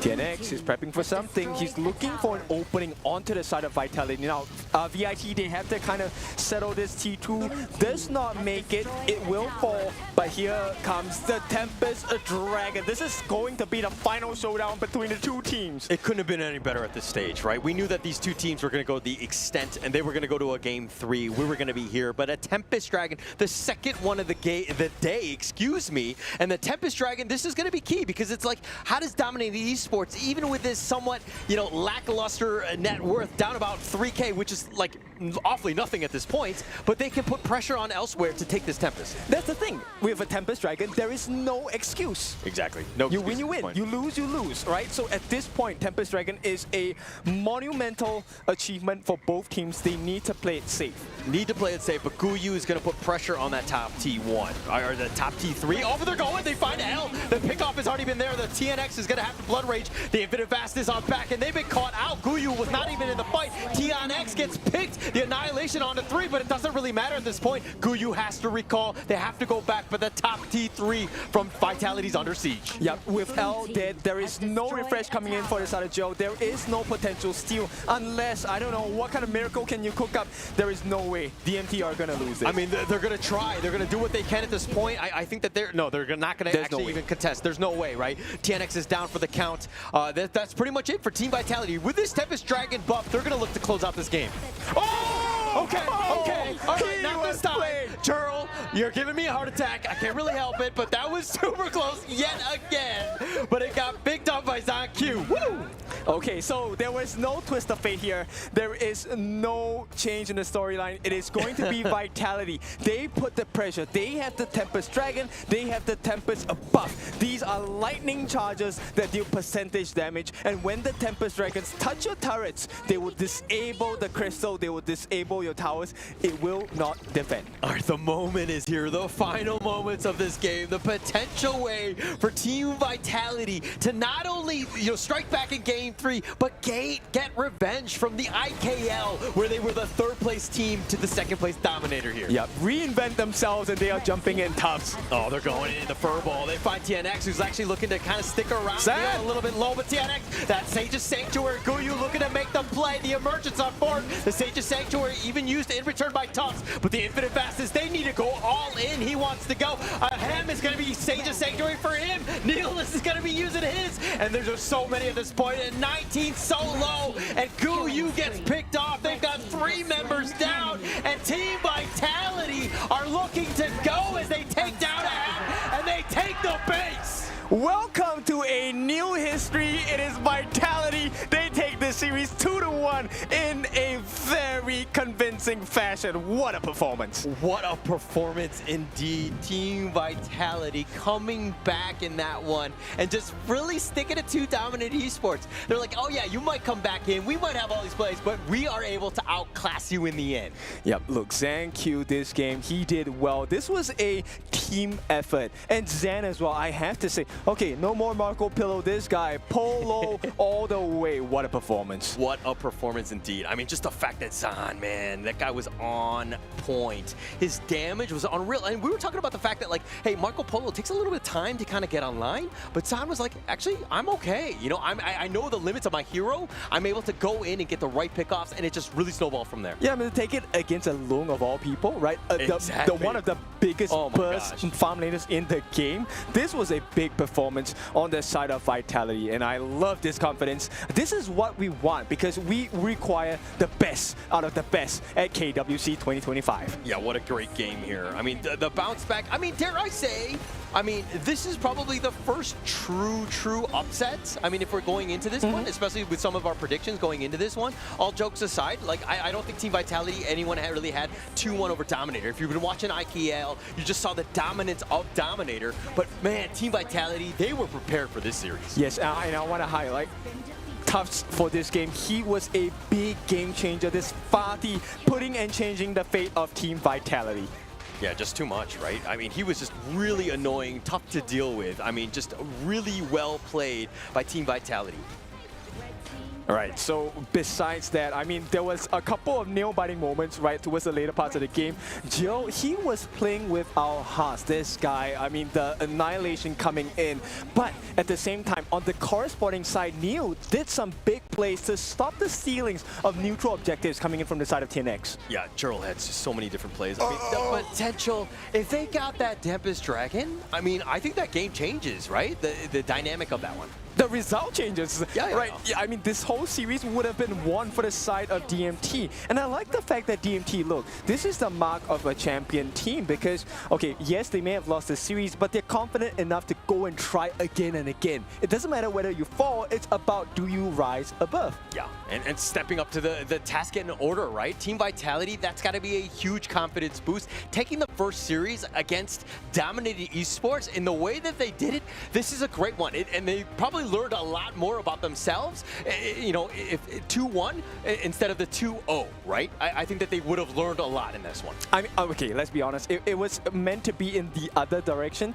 So the 2 was meant to be on the other side. But the fact that they came back and in such a fashion, they allowed the lead to come in from DMT, but they slapped their faces and said, no, sit down. We're going to show you how the real champions play. I'm telling you, man, like at the end of the day, this game is completely just the representation of what we want to see in this KWC. Unexpected results. We want to see top level, almost steals over there on the Tempest Dragons. Amazing. The players want to tell us a lot more about what they heard, about what they feel, what is going on through their minds. The interviews are ready. Mara, show to us. Here with me is the man with a lot of swag. Gen.G, congratulations. Yeah. And you know, we can't help but notice you're here. And a lot of people are talking about it online even, and they're saying that this is the hair color buff. Is there a story behind this? Maybe because before this game, S7 against who? Loops, right? Yeah, and then after the game, S7 is win, right? I was say to us, my teammate, I say, you see, S7 Danny, hair is silver, right? Then all of the loops is blonde color, right? I was like, say, today we gonna do win because TNX blonde and I was silver, right? Yeah, destiny. It's destiny. And I mean, I think so. And you know what? While we're watching all the players, you're the one who stood out. You're the one who's standing out in front, out of everybody. Now let's talk about the opponent. They brought out a new hero that we haven't seen before in the international scene, and that's the floorborn tank. Were you guys caught by surprise, and how were you guys able to adjust so quickly with something that you don't see normally? Yeah, when he picked floorborn tank, we was like, oh yeah, thanks God, you know. Why? Yeah, because our hero bet good to against floorborn tank. Yeah. Now, everyone is saying that you're the man. In fact, the game earlier with Alpha 7, Danny said he wanted to face you guys. He said he has a lot of respect for you, but he thinks that Alpha 7 is much stronger. You're going to face each other next. There's the camera right there. Is there something that you want to say to Danny after saying that to you? I love you, Danny. So, yeah, I love you. I love you. Give me to win. Thank you so much once again. Congratulations. And now we're going to break things down for you. We're going to take a look at the highlights. So casters, leave the gorge. Who doesn't love Danny? Well, I know we do, and seems like Satoru Goju means the same. So very well done. Thank you very much. Thank you. It was really nice for you to say this. A lot of people take it too seriously, man. Like everyone is just expecting that everyone's gonna be like, oh yeah, we're going to go and take you. And you're like, nah, I love Danny, man. I'm chill with the man. So why not? Love it. Love it. Thank you very much. Thank you on that amazing interview. Well, right now, the brackets are already set for this group. It's going to be A7 against Team Vitality, exactly what Danny was calling. And then on the other side, it's going to be Loops against Dominator Esports, something that not a lot of people was seeing happening. Oh, exactly. I did not expect that to happen today. I mean, the performance, a lot of teams have reinvented themselves today, and we will have a lot more as well. Yeah, I mean, look at those. Both of those two series, the lower seeded team from the regionals actually ended up prevailing in both of them. That's actually kind of crazy. Is that going to be a trend that we're going to see? Who knows? It was 10 players out there for this match, and one of them stood the highest as the MVP of this whole thing, and that's going to be Zan from Team Vitality. Yeah, Zan on this Marco Polo. He made a couple of very good calls. His Fever Barrage, that ultimate, the spinning, pistols coming out. He had 506 on his KDA. I know I say that KDA is not important, but it helps to have a good KDA. Yeah, okay. I thought it was very funny that you're going with KDA on that one. And I'm pretty sure Zan has a higher than 25% win rate. This is a guy that was just really next level. Just not dying. It's very hard to do on the Marco Polo because it's a very finesse type of hero. And every single moment that he went in, he had such an impact. I like the fact that, look, Zan, he has showed us that Marco Polo is definitely a viable pick in the Gorge, in the professional level here at KWC, a global platform. At the same time, it also highlights the strength of team play. He was assisted by a lot of members, especially like Tufts. We were talking about the Fatih. He was on fire, and that allowed Zan to really perform to his best. Yeah, and it looks like the team is really starting to kind of gel well together. You're seeing it, right? Especially in game 1 and 3. Very dominant performances, really taking the fight to them and not playing scared. Yeah, it kind of takes away that concept of like, yeah, they kind of edged it out. No, this was a very strong performance from Vitality. Yeah, and I want to see more of Team Vitality. I think that was a very impressive win. But are they of the same level of Alpha 7? Good question. I don't know, man. Like, we're gonna have to wait and see, because right now, Alpha 7 and Team Vitality are waiting for their match, man, that is gonna come in a couple days. But next match up that we're gonna have for today is not gonna have those two. It's going to have Blacklist International against Paws Gaming. That's gonna be our next match of today's amazing 4 matches. This one is a spicy one. Blacklist International, they're coming in strong. They are also current champions. Paws Gaming also current champion. So it's champion v champion. How are we gonna see the result of this game? Yeah, it's the KWC, man. Yeah. It is the KWC. It's just champions everywhere. It is the best of the best. Internationally top level competition of everything that we want in here. Ladies and gentlemen, half of the games for today are done. We still have one more half coming ahead. We're super excited about it. I know you do as well. Stay online and we'll be back with the KWC 2025.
And ladies and gentlemen, we are back. The energy cannot drop because Game 1 and Game 2, there were amazing performances of KWC 2025.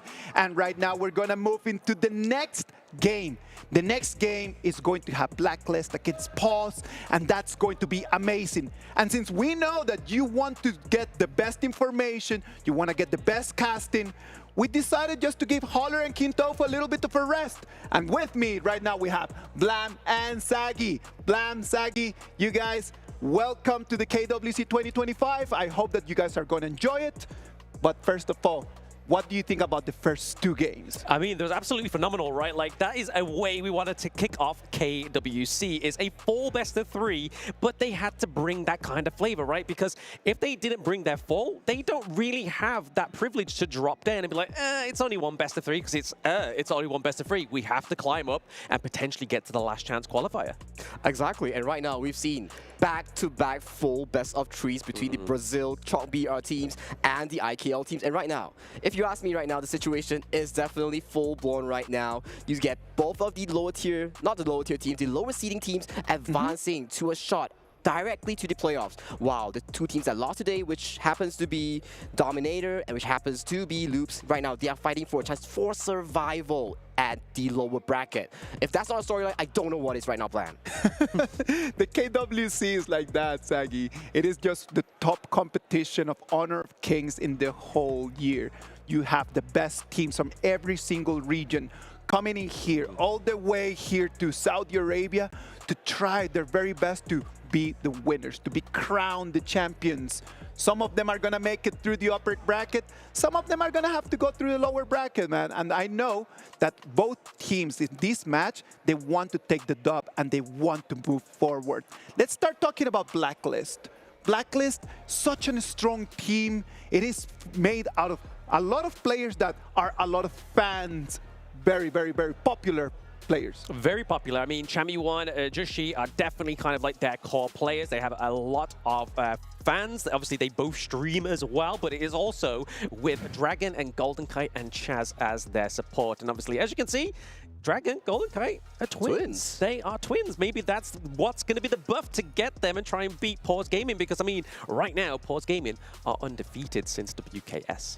Ooh, undefeated, and right now, will they be able to continue their dominance is the question, because we have seen from time to time, Blacklist International, Dominator, dominating the entire season just to lose the grand finals. Will that be the same storyline for Paws SG today, or will it be a different story? I want to see how Paws SG performs internationally this time in KWC, because, man, they have a stacked roster as well. Very stacked roster. A lot of things that we can talk about Blacklist, right? Because Blacklist, number one, the road all the way here until the KWC has had ups and downs as well, right? Yeah, I mean, that's it. They got to obviously top 4 within Season 3 Invitational. They were the dominant force within the PK until the final fight, which is the fight that they dropped, and it's the most unfortunate one to drop, right? You are the grand finals. You took it all the way through there to be the top dog, to then get knocked down quite a few notches, but I think that's a difference between a best of 7 and the best of 3, right? Like a best of 3, anything can happen.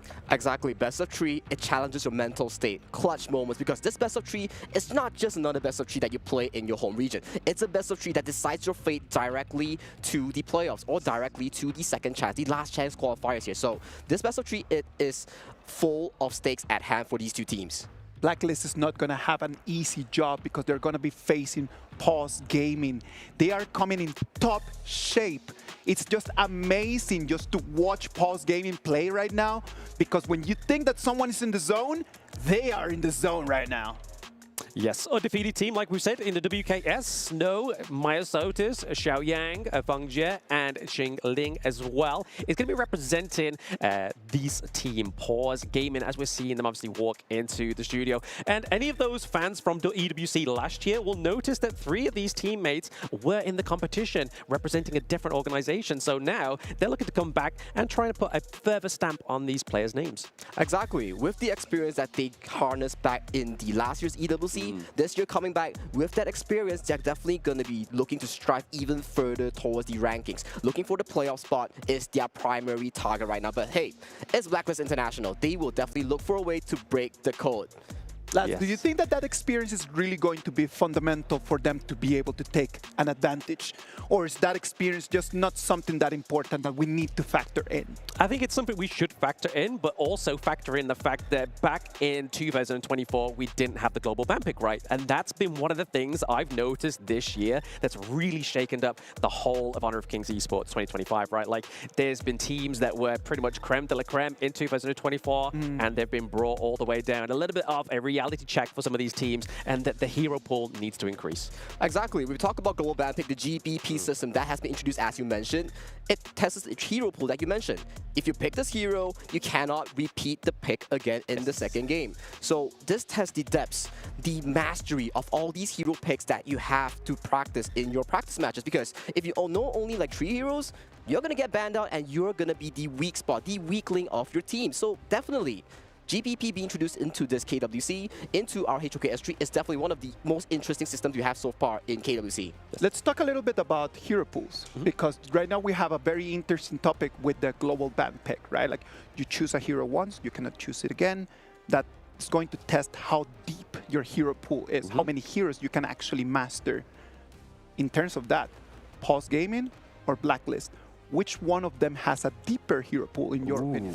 I mean, for me, I do love the guys over at Blacklist, but stats speak facts, right? We look at WKS, there was a lot more pocket picks coming through for the side of Paws Gaming. They like to go for picks like the Guaigutsu, which we've probably never seen once within the PKL. So all these kind of picks that do come through for WKS is going to keep the guys over on Blacklist guessing their next move.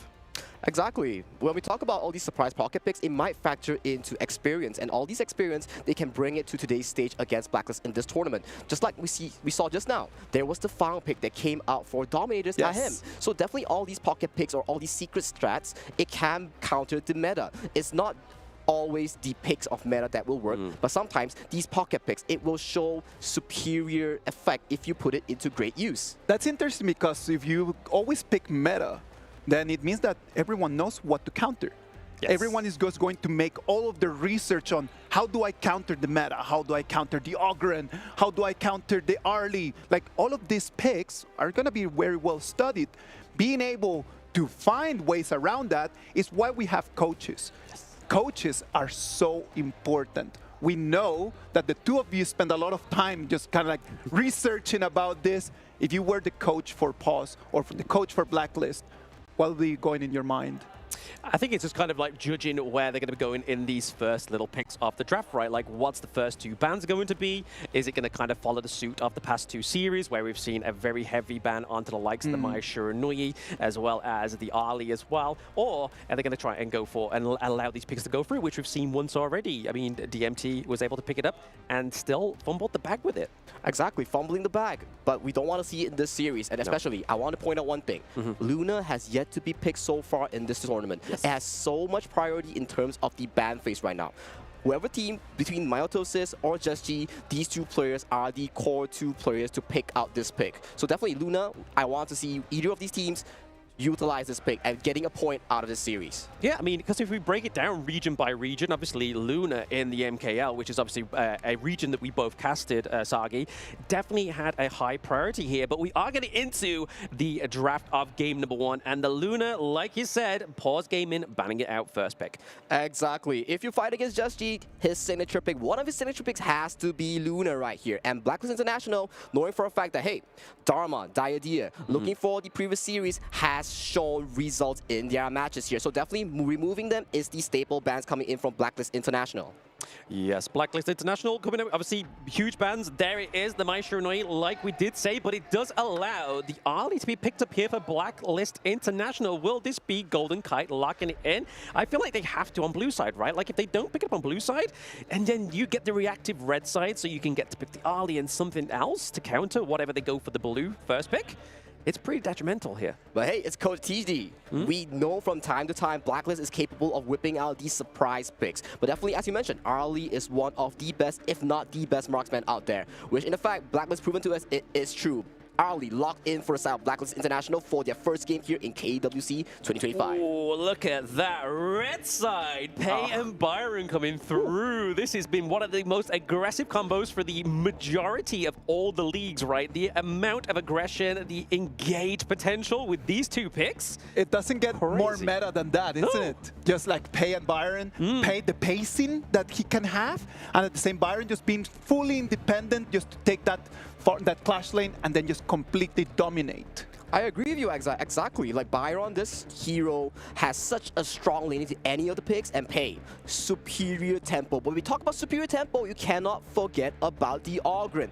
This hero, when he scales, when he's funneled gold into the jungle, he is a monster of a tank. Monster of a tank indeed. I mean, if we're looking at obviously potential counters for the Ogren, you kind of got to look at positions of the support, right? Because I mean, we're not going to be seeing the Masashi come through because again, Pei already being picked up there into the jungle. So getting some more control, getting some massive CC like the Yixing here is going to be what the Paws gaming group are looking to go for, right? Like have some control. That is what they were lacking within this one. But going on to the second ban phase here.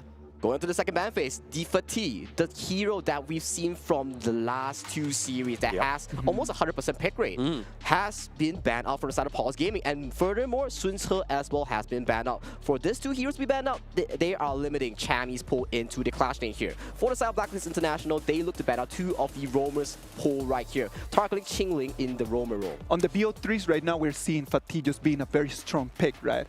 And I think that every single player that has picked Fati in these games has had already like very good luck. Like it's been able to farm really well.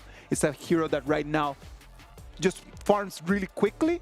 And at the same time, whenever that he's very strong, it's very difficult to kill. Very difficult to kill. You need to kind of draft like a very heavy CC team comp to stop like any kind of sustain that comes from the party, but also stopping him kind of like lashing around the team fight. But looking at Paws Gaming here, they are locking in the lady soon, so locking in their marksman a little bit more earlier here since they haven't really banished or punished the marksman pick within this draft, which is a little bit something different we've been seeing in the previous tournaments, right? Exactly. Feng-Jie, as you know, Paws FMVP of WKS. Getting his hands on a Lady Sun will be detrimental for the South Paws draft. But yet again, you have the Blacklist International locking Guan Yu.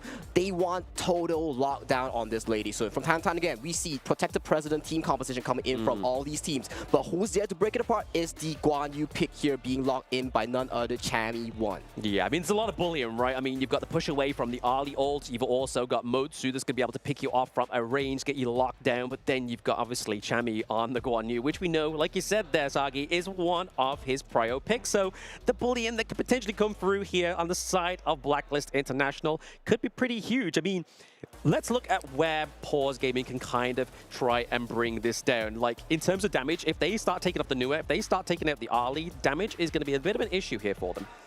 But when we talk about damage being an issue, that's not Paws SG's concern. They locked in the main. They want to fully funnel the damage towards the Lady Sun right now. The game plan is simple. You funnel gold to Paul SG's to carry the Pei, the Lady Sun. So for the side of Blacklist, you definitely have to have this Guan Yu to break the backline. Ladies and gentlemen, I am not very happy with the Paws composition. I think it's very Lady Sun dependent. And if Lady Sun was to fall, I don't know what's going to happen.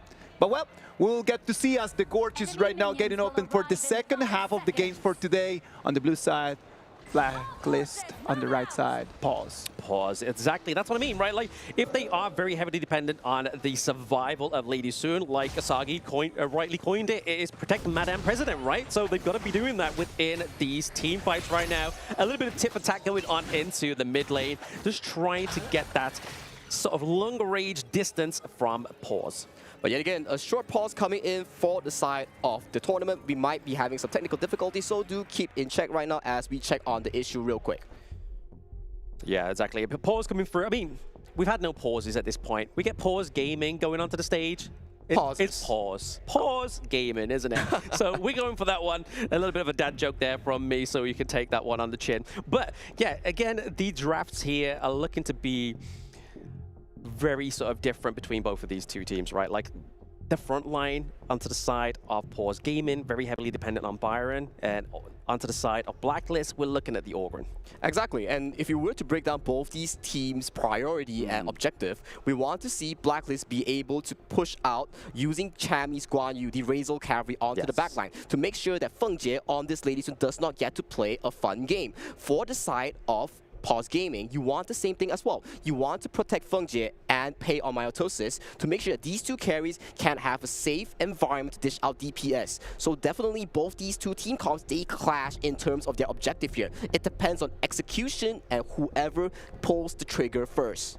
Yeah, exactly. Execution, pulling the trigger first, is what is going to be the forefront of both of these teams' minds going into these engages, right? So they've got to be careful. Depending on the Lady Sun, they can't allow that pick to be picked off within the team fights too early. So right now we're just waiting for this pause to come through and then get back onto the gorge. But looking at these drafts, sort of, which one are you favoring more? Well, for me, I think picking Ming into a Guan Yu is a bit of a risky pick. It's very high risk, high reward. Yes, you do give the damage, but hold on a moment though, as Paws, Myotosis is looking to invade the jungle. Yeah, he's very cocky here, right? Like 3v1, trying to contest the Azure Golem is something that only Myotosis here, it seems, could escape that. Like they didn't try and punish him onto the side of Blacklist. Exactly. Chaz there looking for a play, but burning the flash early towards the game. But we mentioned so much about the drafts for both teams, but yet again, we need to talk about the jungle matchup as well. If Myotosis does scale off, if he doesn't get all these jungle invades, he doesn't get this jungle lead, it's definitely going to be a hard cookie to swallow for the side of Paul's draft. Yeah, you don't want to be swallowing a full cookie, right? But what you do want to be swallowing, at least into the game, is putting Battle on with the CD key to get some freebies in game. So if you catch that on the screen, lock that in and get yourself some freebies on behalf of us at KWC. But right now, in terms of obviously gold, we're seeing that Paws Gaming are just kind of edging that out ever so slightly, thanks to taking and contesting some of these side camps. Exactly, side camps are the name of the game because the fire peak from the bot side only spawns once. Once that is gone, it is gone forever on the gorge. For the top side, that is the primary place where you want to contest the objective. The river sprite for the dimensional sprite is definitely the key thing, but hold on a moment, Golden Kite takes a big chunk. Yeah, we do obviously exhaust the flash here from Feng Jie. It's going to be detrimental here. The cannon blast coming through is going to be enough to stop them. We do get the emergence here from Dragon. First blood going up to the side of Blacklist and potentially getting some more here. Jingling and Feng Jie looking pretty low, but so is Dragon. He gets taken down. That is looking like a 2-0 trade for Paws. 2-0 trade coming in from Paws in the 2v3 situation. And what's next? The jungle has faltered for the side of Blacklist International. Things are not looking good because losing bot side in a 3v3 situation, you lose the top chance. But hold on a moment though. Oh, that was brilliant. Cannon blast coming through here. That's a nice thing to come through. Not going to quite connect and lock down the Lady Sun, but that is pretty much a constellation prize here for the side of Paws Gaming. Exactly. 2 minutes in, almost 3. A 2,000 goal lead already cemented for the side of Paws SG. It is such a strong lead coming in such an early game. Very early game. Very aggressive from what we've seen in the past 2 series, right? Like, I remember, I think it was Loops against Alpha 7. It took a while to get that first blood.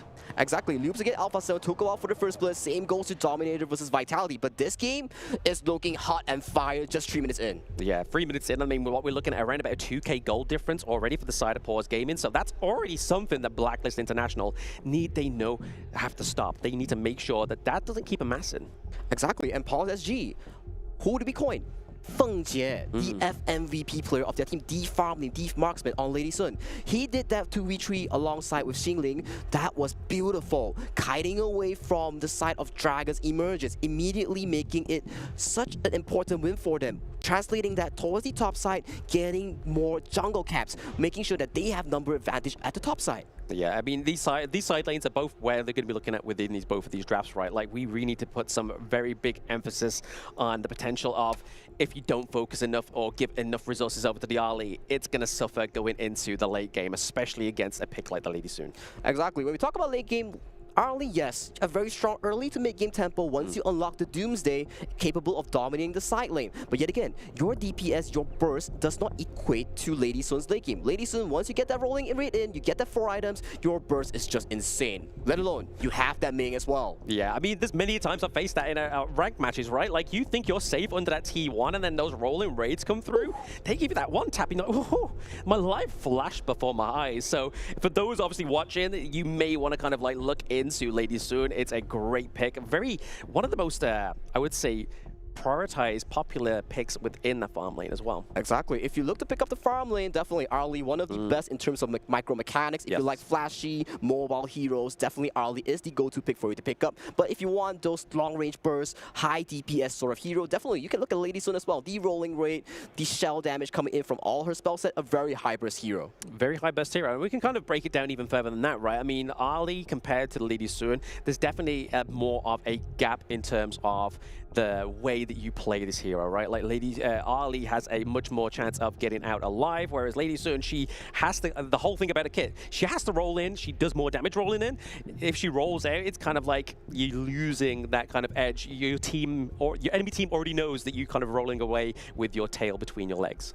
Exactly. Well said, Blam. But definitely looking at these two teams' draft, we sort of have a bit of a technical issue here, but it's okay. We will get that solved real quick. But looking at these two teams' draft, we talk about you need the mid game for the side of Blacklist to work out, because you need the Ogran to get items, to be tanky. You need Arlie to get Doomsday, the item, to make sure that she scales out of the laning phase 4th minute. But right now, things have just blown apart. Paul SG getting that 2 kills, getting that topside jungle, just blew Blacklist all apart in just one moment. In just one moment. I mean, if we saw the takedown of the Lady Sun like we almost did there into the bot side of the map, especially with the cannon blast from the Motsu, I feel like that could have definitely put a bit more of a pace for the side of Blacklist to come through with a little bit more stronger footing before that 4-minute mark. But right now, they can't do that. They can't rewind time. They don't have an Hino on their team. So they've just got to take that one on the chin. They've got to make sure that they get that focus into the bot side of the map, because that Tyrant fight is going to be really important for those two marksmen.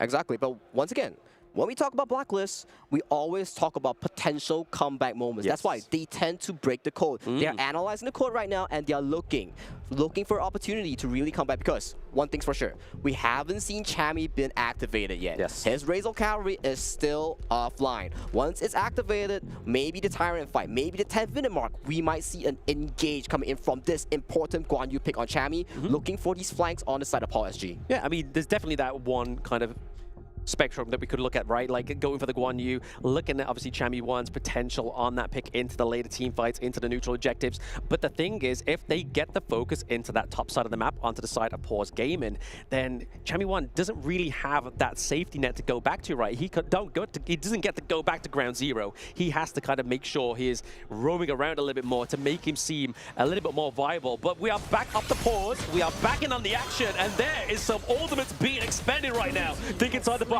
The emergence coming through. A double kill pickup here for Blacklist International.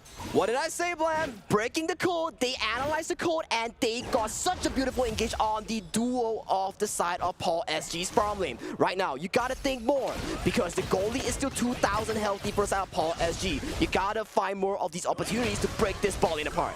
Yes, again, just committing some more cannon blast here, just to push away Myosotis here. But you say they need to think more. Is there not enough thinking with they think inside the box ultimate? I think that's a lot of think. They think inside the box, and right now, Chammy 1 and Byron on the hands of Snow, they are looking to contest this Tyrant on the map. Yes, Chammy 1 coming into the back line here. Obviously, already putting a bit of strange onto Xiaoyang, but it is going to be the Tyrant going up the side of Paws Gaming for now. Snow just getting out of there. He was able to put himself into the front line just to soak a lot of that damage for his teams.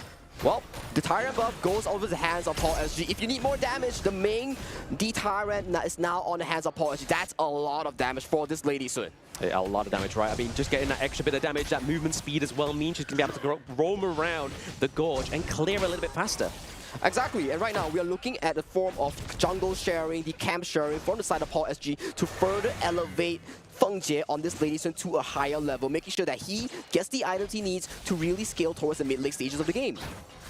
That's what we're looking at right now. I mean, if you look at obviously gold per lane right now, obviously only 500 difference in at the bot side of the map, so there's still room for error here for the side of Paws Gaming for Blacklist Golden Kite to come back into this race. Exactly. Goal-wise, it's about the same for both teams, but right now we have to put focus on Myosotis as well on this pay, because this man, he's rocking a 600 gold lead. Not the best, but hold on.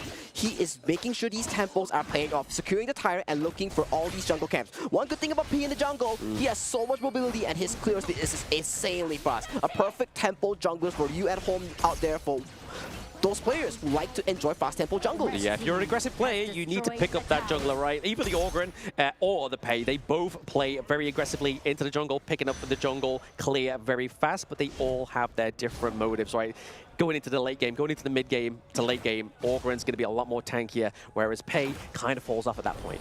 Exactly, and looking at both these two team draft, I do want to point out that Blacklist draft is definitely more easy to execute, looking for these backline engages. For the side of Paws draft, it's looking like they need a lot of micro mechanics or their decision making to really amp up the tempo, because right now, one bad misposition coming in from Paws SG, that will spell doom for the side of them. Yeah, massive doom, right? Like their Paws Gaming, like you're saying there, Sagi, they are looking for that correct pickoff. They're looking for that prime target, which is before a neutral objective fight, would be looking at like Jushi and the Orgren, or maybe even potentially taking off Golden Kite or Dragon, obviously taking the damage off the side of Blacklist International.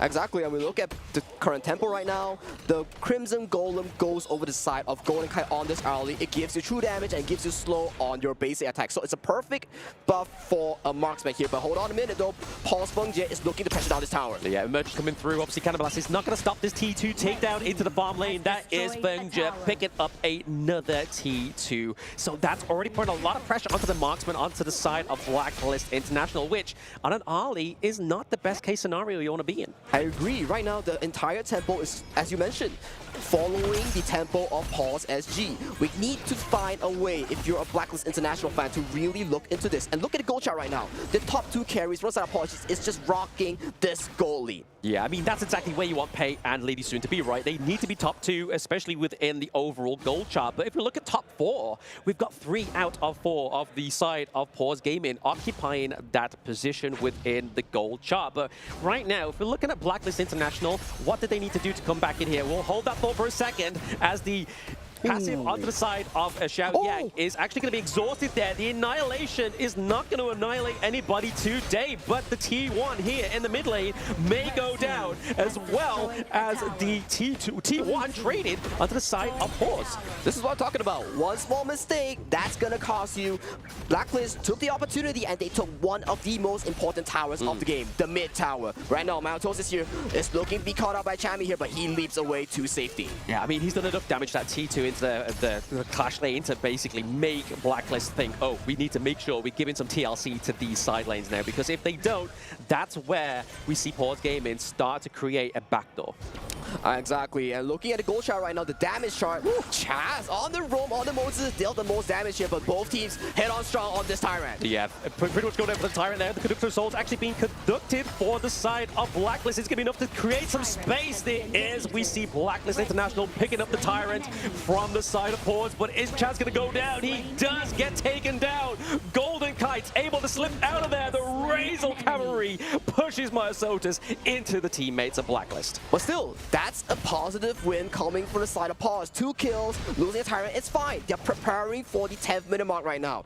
Look at the amount of pressure they have. Feng-Jie and Qingling is knocking onto the tier 3 for the side of Blacklist right now. Can Golden Kite defend this? I don't think so. No, I mean, they're definitely going to lose that T3, right? There it goes. It goes down with a moment's notice, but same time, Chaz is now back up. We see Golden Kite taking way too much damage for my liking on the Ali, having to go back to base. That's a lot of damage coming in from the side of the ladies. So ladies and gentlemen, that combo almost took out Golden Kite on the early here. And 30 seconds on the clock, that will be the Shadow variant, the empowered objectives on the Overlord, on the Tyrant. That's going to be spawned on the map. Yeah, a very aggressive playstyle here from Paws, right? Like, they've really worked those side lanes. They've really given over a lot of resources to Feng-Jie on the Lady Soon. As you can see here, 7.9k. It's now a 1k gold lead down to that farm lane. This is shaky waters for the side of Blacklist. But still, 10 minutes. This is the key team fight that we have to look at.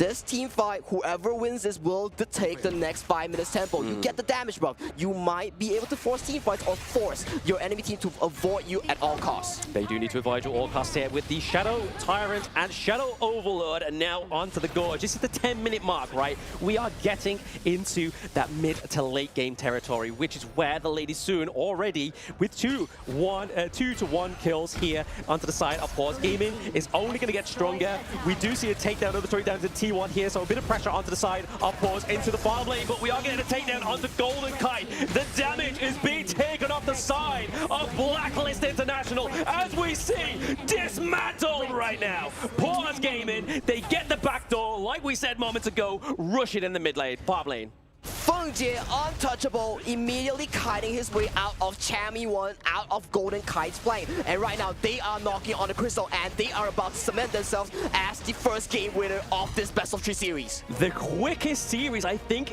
yet. That is under 11 minutes. Wow. Isaac. Oh, for me, I probably want to get Isaac's thoughts real quick, but for me, that was an insane game coming in from the side of Qingling and Feng.G. They played phenomenal from the 2v3 into the bot lane, from that insane team fight at the Tyrant. Well, what did we say? Tyrant does contribute to the end game towards the lead building. But yet again, that 5-4-0 trade coming in from the side of Paws SG, that was immaculate.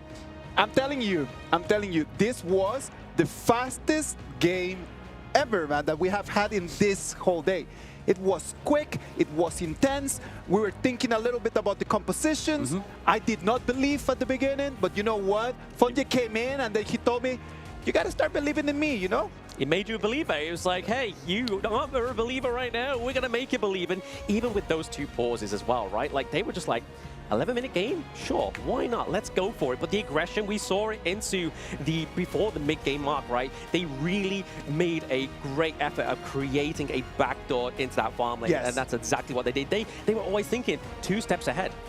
They were thinking 2 steps ahead, and Feng.G and Qingling played this phenomenal.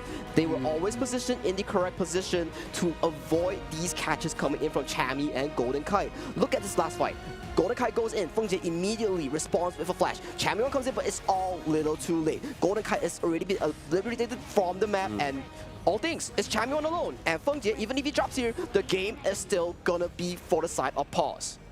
Exactly that. I mean, the fact is that we obviously saw Chammy 1 get into that team fight towards the end very late, and we knew that Paws Gaming knew what they had to do to deconstruct the code that is Blacklist. They had to take that damage off of that team before they could go in onto Chammy as well. It was interesting to watch in terms of Blacklist came in with a clear plan, right? Like that one you pick for sure, that Moza pick for sure. They came in just trying to counter something in a pretty abstract way, in a completely different thought, but it was difficult for them. Feng.G in that Lady Sun, let's talk about that. Lady Sun and Ming, high risk, high reward. Is that something that we want to toss out there for the people watching right now the stream? Well, if you're a duo queue and you want to play all these high risk, high reward, high tempo, sort of strong laning duo in the farm lane and roam, Lady Sun and Ming, Feng.G and Qingling definitely prove a point to us. With that 2v3 in the bot lane, that was just beautiful. Exactly. I mean, even on my streams, right? Like, I get my duo to be like, hey, what support do you want me to play? They always like to play Deity. I'm like, no, I'm gonna go consult you. I need you on the Ming. And the damage that comes through in the early game, chef's kiss. Is that a 100% win rate that you're talking about? It's close. It's close. It's not 100%. It's close. Is it like 90% close to 100% or like 50% close to 100%? I'll be charitable and say 85%. All right. You carry me, please. You gotta carry me, man. Thank you very much.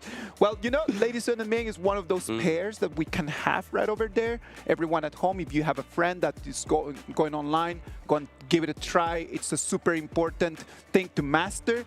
Any other pairs that are right over there that we want to just kind of like toss out there for the audience? I just think anything that has great damage, like naturally, say for example, like the Consort U, Lung, obviously you're not going to see that paired with the Ming within competitive, but it's going to be able to push you within ranked, especially if you have to communicate with your duo as well.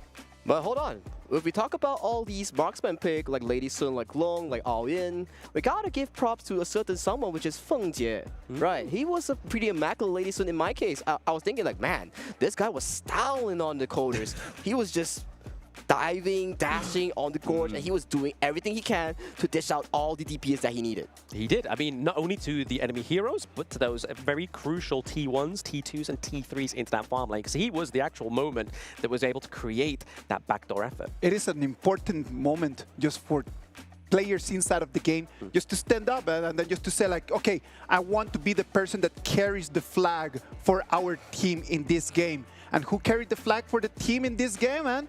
Who else? It was Feng Jie with the MVP, man. A KDI of 4-1-5, which we've been talking a lot of not being something that crucial. But what was crucial from Feng Jie in this moment was coming in the right moments. Right moments, and I think to the detriment of Blacklist is the fact that they didn't really give the focus and care that they needed to do into the farm lane. Like, if they stop this early, if they stop this beast that is now the MVP onto the lane soon, we could be seeing a different playstyle, a different alternative here. But definitely, look at him. 40% damage dealt and 29.1% damage taken. It means that a lot of these times, Blacklist was really trying to catch this man, Feng Jie, the MVP, off guard. But yet again, his superior positioning, his awareness of the map state was just too darn good. Too darn good, and especially the healing from the Ming's ultimate as well, right? Like, that's going to be the lifeline that you need to get out of there. In some of those cases where we saw Feng Jie really low on health, that heal came through in the nick of time.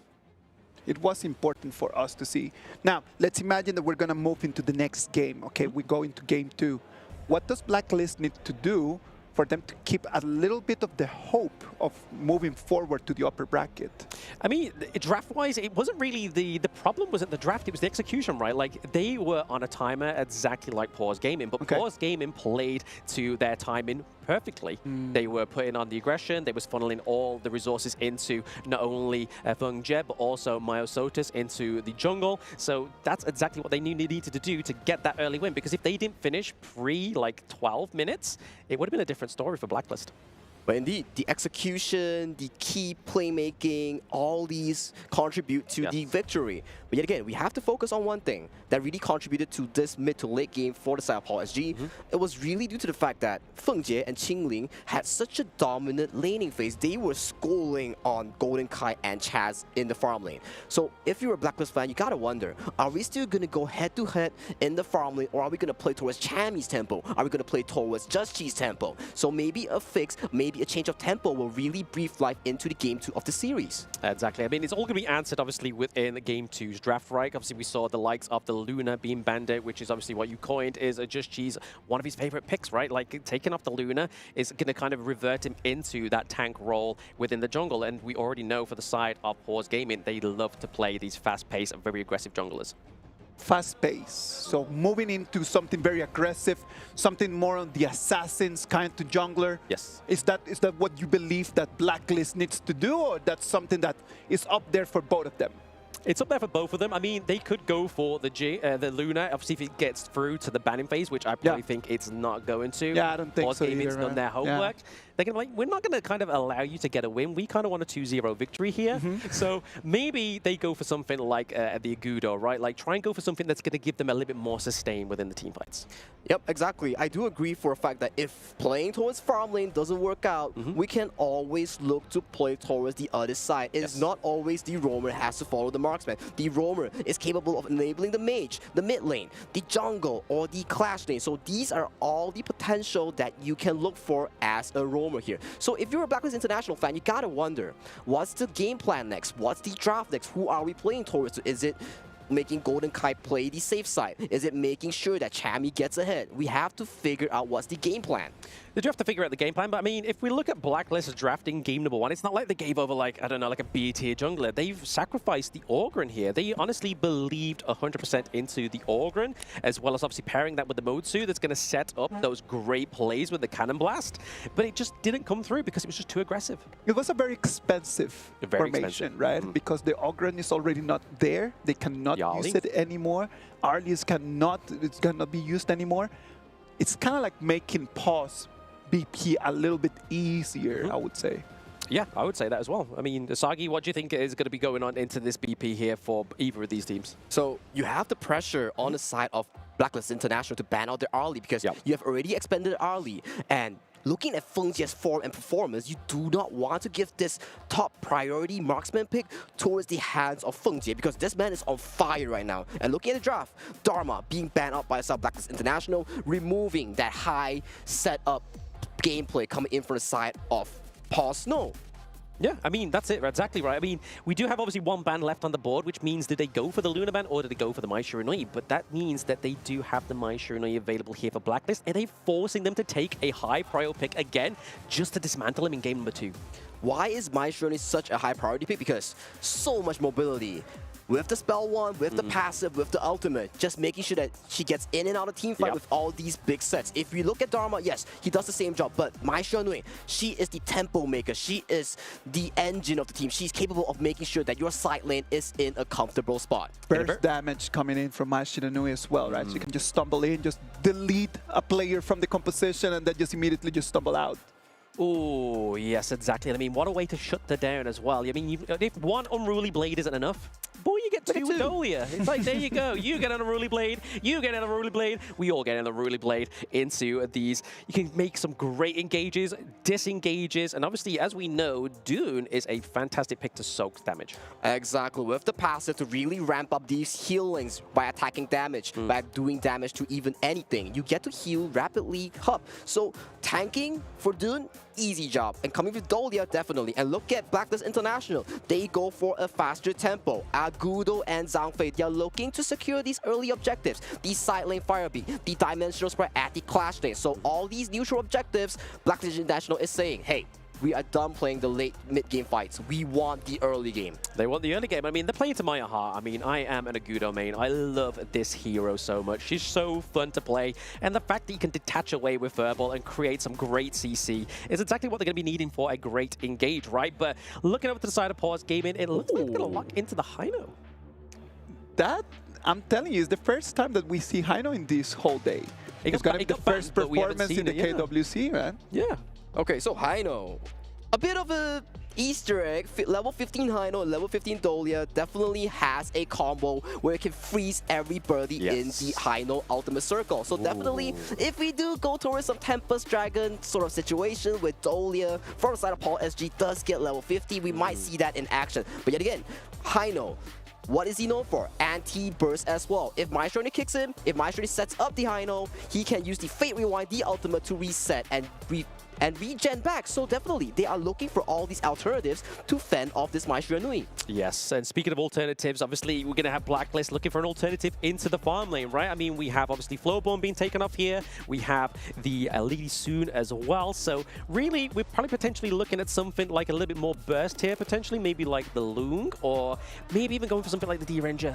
Oh, Long and D-Ranger, definitely those two picks come in heavy as a laner. But definitely, as you mentioned, Long and Dolia, the double Infinite Vassals has been removed. And what else is being picked? The Fatigue. So far, this Fatigue has been on fire. It has multiple great performances out of the last two series that we saw. Is it going to be the same thing today for this series? I don't know, but I'm excited to see. I'm very excited to see. I mean, it's snow on it, right? Like, that's going up into the clash lane. We're going to have Xiao Yang onto the Hino into the mid lane. So already, we're going to have a lot of kind of like burst here from the party, a lot of damage. But there we go. We're having some great sort of team fight potential, like knockups here with the Charlotte. So Chami really going for that playmaking. So it is going to be looking at Chami to make these playmakers, playmaking plays within game number 2. Exactly. You bang the early game on Golden Kite and you let Chami be on this Charlotte, this amazing late game threat in the side lane. Once Charlotte scales towards the Pure Sky, towards the Axe of Torment, she's going to be such a devastating unit in the side lane that I'm not sure Paul Snow can handle at all. But yet again, we got to put focus on one thing. The marksman pool has been banned out for at least 4 heroes right now. What is Fengjie gonna pick as his last pick? Is it gonna be the Channel? Is it gonna be the Shouyue? There's a lot of potential here, right? I mean, there we go. It's going to be the Manga with the Dolia. Manga, we haven't seen that yet. That is going to be a KWC debut, right? And again, these both teams are playing to my fandom. I love Manga and I love Agudo. This is the guy with the crazy teeth. The guy with the Gatling ton. We talked about the hero pool, no? Like we talked about like just showing us something different, showing us something that is going to make the audience fall in love with this whole composition. Yes. And I'm telling you that right now, Paws Gaming, they are here just to satisfy everyone in this. Exactly. Like for me, Paws bringing out the Munya that's not frequently picked in any of the regions. This is one of the picks that we want to see bloom and actually shine in this important series. A very important series. I mean, this could be the closer for Paws Gaming to get themselves into that upper bracket within this Group B, right? So Blacklist need to come with the punches in this game number 2. We're looking at a different approach coming in from the side of Paws. They know Chammy cannot scale towards the late game. It will be much of a big issue. So Qingling forcing out Chammy's bash so on early at 30 seconds of the game. Very early on in the 30 seconds of the game, which is going to be obviously troublesome for the side of Blacklist. No kind of like escape. We could potentially see a gank up into the top side of the map to try and make some kind of headway with that. And the board goes right over to the side of Chammy 1, securing with the spell 1. So easy setup coming in from the side of Blacklist International. So right now, a different approach coming in from the side of Paws. They do not want to play towards Feng Jie. They want to cover Snow on this Fatigue, making sure that he gets a smooth early game, making sure that he secures all these neutral objectives on the side of the River Sprite. I mean, he's going to need to, right? I mean, definitely the playmaking potential here for Snow onto the party is going to be something that those at home are going to be watching and potentially even be like, hey, I fancy my hand at this pick. It seems great. It seems like it fits my playstyle. So definitely look into the game to pick up party here. But we're already getting very aggressive fight here into the T1 territory of the side of Paws Gaming. They're not going to be able to take it down because obviously, as we see, the turret has extra shielding in the early game and it has been activated here. Myosotis given time to come down to the bot side of the map. This is what we're talking about when we talk about Agudo. You want to play these strong laning. You want to bring the Gen.G and the Agudo synergy to take down these turrets. And what are they doing? Blacklist is just making sure that Feng Jie, you're picking this late game marksman. We are not letting you farm towards late game. We want to break your tower, your safe zone, making sure that you rotate with us. Yes, exactly that. They've got to try and do something here. I mean, this is the beauty of the Agudo, like you were saying there, Sagi, is that she's able to take these turrets very quickly. And right now, looking to try and get the takedown onto Chammy 1 is Snow, but she's able to get out alive, able to get that health pool from the bottom of that T1 there. But a bit of a rotation here from Xiaoyang, looking to try and set up that early advantage for the side of the Clash lane. But I gotta say, Snow in this lane is doing a heck of a good job thanks to Qingling, providing so much space and time to farm towards the level 4. And right now though, a 2v2 coming to the bot side and Chaz is slowly chunked out, but he has the Unbridled Outburst ready to go. Yeah, he kind of took that beating at the right time, right? Like he was borderline level 4, he now has the Unbridled Outburst, so he could just basically get whittled down to very little health and then just go boom, go beast mode and get a lot of that health bar back and shield. Exactly, and looking at the gold chart real quick, there's not a lot of big leads going on for the side of both teams. Just some small advantage coming in for the side of Blacklist International. A healthy 400 gold lead scaling towards the Tyrant. That's going to be spawned in just a moment. Spawn in just a moment, and then right now the Unbridled Outburst has been committed, so we are going to be seeing a dive into the backside of the T1 here. Feng Jie and Qingling is enough to drive it away. They've expanded quite a lot to get nothing out of this. Second Unruly Blade coming through, forces the flash from Golden Kite to get to safety. I feel like that's a bit of a mistake from Blacklist. I think Blacklist does want to chain the CC onto Feng Jie using the Just.G's ultimate on the Agudo, utilizing Chaz Unbridled Outburst, but yet again, they didn't chain it immediately. They failed the kill. But yet again, the most important thing is you do not have the Unbridled Outburst for the Tyrant. That's going to be spawned in 10 seconds right now, Bland. That's detrimental. Very detrimental for the side of Blacklist International. So they're going to try and find another way to potentially steal this away from Paws Gaming, because it's looking like a done deal here for Paws Gaming at this Tyrant, right? They're looking to run it down. Chaz is here, Dragon, but nowhere. Just.G is rolling through with the Gorge mobilization. It does go over to the side of Paws Gaming. Feng Jie gets the last hit onto the Tyrant. Well, Tyrant going over to the Paul SG right now, and they are looking healthy right now at the 4th minute mark. Goldie is equally tied, but Hino gets caught at the mid lane. First blood coming from the side of Blacklist International. Snow's going to make sure he does not melt here into the mid lane. We see that his ultimate has been expanded here, just trying to keep that T1 alive. We do see Furball having to retreat back to Agudo. And this is what we're talking about. My Shiranui. High burst, high setup, and that was it. Yeah. Yes, Hino can do Phase Rewind, can heal back the HP, but if you can't press the button, that's gonna be useless. It is going to be useless if you can't press it, but there it is. The Umbrella Leopard's catching onto one. And Gen.G with Golden Kite comes through, picking up the second kill here for the side of Blacklist International. Are they going to go for the third here? Jingling looking pretty low, but we are trying to create some pressure here into the mid lane. This Blacklist International, they are warmed up and they are ready to brawl right now. With that catch onto Fengjie, they got the bot tower with no issue right now. And we talked about, if you drop the Agudo, if you drop the Gen.G, you want to make sure you are getting these towers early. Because you scale off, but yet again, you are doing such a good job as Blacklist International. You are getting the bot tower. You're making sure that Fengjie doesn't have space to farm. Yeah, I mean, that's a part of it, right? Like, making sure they're learning from the mistakes of game number 1, right? Making sure they don't have space to farm into that bot side of the map, because we've seen it already been proven that Paws Gaming, given the room to breathe, they will suffocate you. Yes, they will suffocate you indeed, but right now, 2,000 gold lead healthy going to the hands for the side of the Code Breakers. Blacklist International. Right now, swapping Golden Kite on the Gen.G towards the bot side. They want to rinse and repeat and get this Clash Chain Tower. They're trying to go for the, obviously, focus into the side lanes here. Obviously, a little bit of an MO for the love letter that Paws Gaming served to them in game number 1. But right now, I think if you have to get it into the top side of the map, Xiaoyang is trying to do everything to stop that takedown. And there we are. We see Chaz using the Unbridled Outburst off screen there. But there is 3 men on the side of Blacklist International committed to that top side of the map. Well, forcing Xiaoyang's Phase Rewind, so definitely Xiaoyang not having the Phase Rewind is gonna be a pain because he cannot be escaping from this situation. But hold on, Snow might be called out. Oh, Snow going against 2v1 against him with the Maestro and the Charlotte. It's gonna be Chami picking up another kill here for the side of Blacklist International. Beautiful reactive flash coming in from Dragon to catch out Snows after his flash immediately. Spell 1 flash, catching Snow off guard. Beautiful stuff coming in from the Maestro Nui. Yeah, definitely the pressure that the side of Blacklist needed, right? This is the pressure that we wanted to see in game number 1.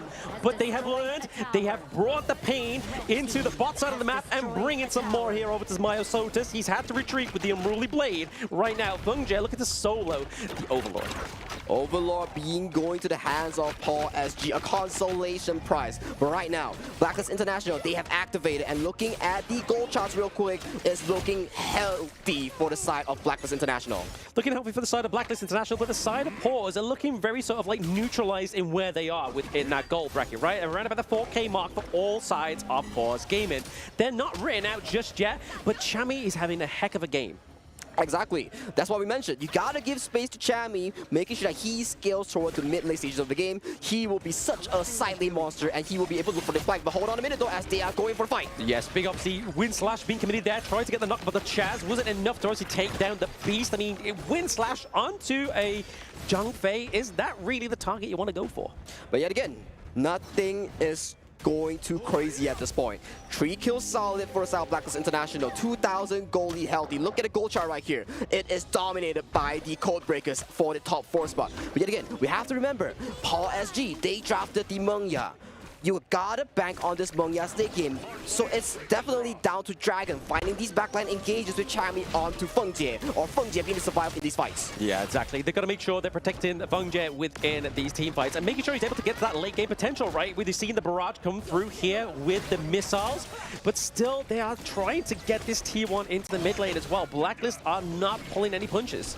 Not pulling any punches, and it's extremely difficult to get this mid tower with the presence of a Hano. As we know, these spears, the javelins coming in from Hano is just so much wave clear. And looking at a team that's losing in gold, they're so good in securing these objectives. They got the Overlord, and now they secured the Tyrant. They secured the Tyrant, but I mean, it was all thanks to obviously the Vanguard, right? We saw the Vanguard rolling through down to the farm lane. Blacklist thought, you know what, guys, we can let that T1 go, but to the detriment, they also get the knock-on effect of getting that Tyrant as well, which is going to be increased damage for Paws Gaming, which could mean these next team fights for Blacklist could look a bit shaky.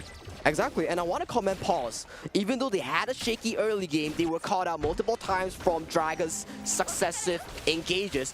They through their map rotations, they are slowly creeping back to the gold graph, and they are making a situation where the 10th-minute mark will be a 50-50 fight for these two teams. Very 50-50. I mean, this is definitely not looking like it's going to be an 11-minute match for the side of Paws Gaming this time around, right? They don't have a single kill on the board. They're still behind by around about 2k gold, so they need to make leeway in those two vectors. Exactly, and we're slowly creeping towards the 10-minute mark. 24 seconds for the Tyrant that's gonna be spawned onto the map. As we mentioned, ladies and gentlemen, Shadow variants are extremely strong that can secure you a lead in getting more gold, more team fights in the Gorge. That's exactly what Paws Gaming need to do right here. The Umbrella Labels has been committed. There's going to be a 2-dive onto Xiaoyang into the mid lane. Crucial initiation. We get a takedown of the T1 in the mid. Blacklist was waiting for that prime moment. They could go for the neutral objectives with ease. Beautiful unbridled outburst coming in from none other than Chaz on the Zhangfei, securing the crucial engage on the crucial 10-minute mark that they need. Right now, securing the Shadow Tyrant, they are looking to contest them in the Shadow Overlord, making sure that they are not able to reclaim this. Yeah, they got to be careful here, but obviously we are seeing a same effort from the side of Paws Gaming. We see Feng Jie looking to create that backdoor once again, but over to the Clash lane. So is this their MO in the entire of KWC? They're just looking to make sure they can create space for themselves. Feng Jie's doing a heck of a good job. He's looking for these farms. He knows he has to be this late game carry, but yet again, as we mentioned, Mengya doesn't have mobility. If you get caught up by Maestro Nui, if you get caught up by Chami, or the unbridled outburst coming in from the Zhangfei, you're gonna be in a big trouble. So definitely, we have to see how Feng Jie pilots this Mengya in the team fight. Exactly. I mean, you can kind of see here, they kind of stuck together like glue here. Feng Jie and Qinglin. It's just that wave breaker keeping away. The Maestro Nui, Chami does fall down on cam as well. Could this be the comeback? We see Golden Kite traded. Snow there into the bot side of the map. We see Dragon get taken down as well here for Blacklist International. So currently, Myosote is soaking up so much damage here. The engage onto the Dune is just not enough. They don't have it in them. Blacklist are struggling here, but it is going to be the damage from the DRN Jet that's going to be able to close out Myosote's rage. That was true Tyrant buff, and Paws came out on top. Snow single-handedly 1v2 Chami and Dragon coming on top. Before he fell, Dragon was already so low thanks to Snow. Very low, very low. Snow, obviously, he took the L there, but it was for the team. But Gen.G is just trying to keep high. He's trying to keep a little bit of intel here onto the side of Paws Gaming whilst they try and go for the Shadow Overlord. Have they got it in them? Is it going to reset? It doesn't reset long enough. Are they going to be able to take it?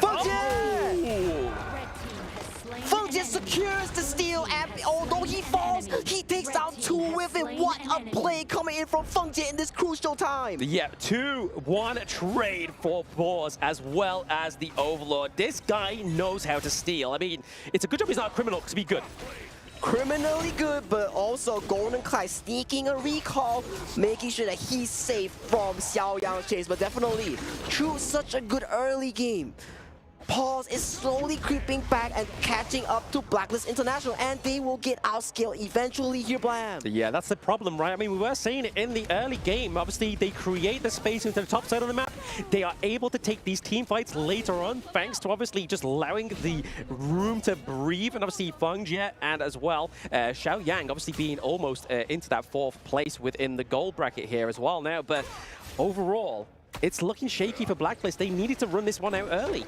Exactly, needed to win this out early, but yet again, Fatih on Snow was such a good performance here.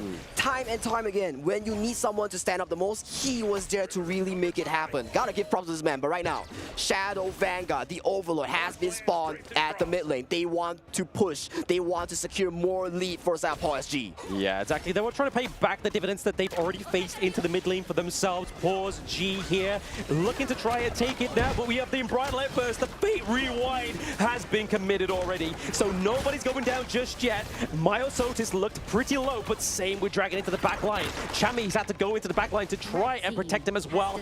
Means that the T1 into the mid lane has been taken down. T1 taken down. Waves are on fire for side of the Code Breakers. And right now, Paws SG securing the Shadow Tyrant for themselves. They are looking even stronger right now, progressing another push towards the bot side. Another push. This is exactly. I'm pretty sure this is going to be their MO for the rest of the tournament, right? They look to create the space into these side lanes and keep the enemy team just thinking, hey, we've won another team fight. We've won another team fight. But then all of a sudden, it's just like, hey, you've got no turrets, buddy. You got no turrets, buddy. And right now, Feng.G claiming another tower towards the bot side. Right now, mid and bot strong. They're looking to knock on this tier 3 right now. Knocking on the T3 is the side of Paws Gaming right now. They take it down, and it's looking like we've just copied and pasted the first game. But it's going to be Blacklist International looking to defend this one with a little bit more honor, right? Because they know what's at stake. It's still a 50-50 game. You can never count out the PKL number 2 representatives out. They have the tools. They have what it takes to make a comeback at this moment. You have Dragon on the Maestro. You have Chaz. So much engaged potential. They just need to find the crucial moment on Feng.G to really claim this game and push it to a best of 3 full. Yeah, I mean, they know that, right, though, but on the side of Paws Gaming, we see that Feng.G on the Manga is nowhere near the team fight, right? Like, he's always kind of, like, circulating around. He's just kind of trying to make sure that Blacklist are trying to find him, but he doesn't want to be found. That's what I'm saying. He's such a top-tier farm lane in today's tournament. Yep. So far, even though he's gotten so much pressure coming in from Blacklist early game, he has caught up and he is leading the pack in terms of gold. Yeah, I mean, I just want to go to Kin's point earlier. Here he's on about KDA meaning everything. Look at this. Feng.G is on 0-2-4, but he's been just controlling the entire of this game in terms of getting the takedowns of these turrets. Exactly. This thanks towards the side of Paws, the other remaining members, being able to absorb this pressure. But talking about absorb pressure, the overload has been started off for side of Blacklist International. Yeah, I mean, this is where Blacklist could resolve it right, but the Embroidered Labels has been committed once again by the side of Chaz, and we are going to take down onto Chami, one of the big playmakers of Blacklist International. This could be the last team fight between these two teams. Double kill for Snow. We get a kill on the board for Feng.G as well, and Colden Kite running with his tail between his legs as they push their Crystal with the Winions, and it is going to be a 2-1 victory here for Paws Gaming. 2-0 clean coming from side of Paws. That fight had no Feng.G. It was just Snow. It was just the jungle, just making sure that it was happening. They were dictating the team fight so well. The Hino with the spears, the javelins, was doing so much in the team fight. And we talked about Blacklist drafting this early to make a team competition with the Gen.G, with the Agudo, not getting all these leads. This is what results into your late game. You are not strong in the late game, so that's where it all happened. Paws, making sure that they get the late game, and they made it happen. Yeah, Paws was like, hey, we're no fun, but we got Feng.G. You know, we got Feng.G. We're across the gorge. We're getting the monopoly that we need that was able to crucially finish both of these two games out, right? Like, because that if we look towards the late game within these highlights, the mid T3s and the T2s was still alive, but they still ran past them. There was like, see, buddy, we're going to take that crystal of yours behind your back. Exactly, and looking at all these early tempos being set on by Blacklist International, it was so good. Look at these plays, play after play, 4-0 clean on the board. They were getting so much on the map. But yet again, when we talk about the late game, we gotta say about Snow. He was pulling so much strings, pulling so much pressure, making sure that Feng.G gets to scale towards his late game. Xiaoyang on the high note gets to scale towards late game. And what did we see? Late game Paul on this drop was so strong. So strong. But this is just all to the detriment of Paws Gaming, right? Like we was talking about in the introduction, Hero Pool has shined through for this team. They've got unlocked in the picks like the Hino. They've got unlocked in picks like the Manga. So going for these pocket picks that don't normally come through within a best of 3 is definitely serving up the victory that they need within this Group B. Exactly, I do agree so as well. With this clean 2-0, Paws is definitely going to continue their run towards the upper bracket, and we'll have to see the code breakers fight their way through the lower bracket. It is the first 2-0 that we see in this KWC, man. Where's Kin? Where's Kin? Where's Kin? Where is he? Oh, yeah, he's not casting, so it's not going to be a full best of 3, is it, Kin? I love it. I love it. It's going to be 2-0 for Paws, man. Paws Gaming is going to take a quick victory. It does not mean that it was an easy victory. It was just fast because Blacklist, they had opportunities. They had a lot of very nice opportunities at the beginning of the game.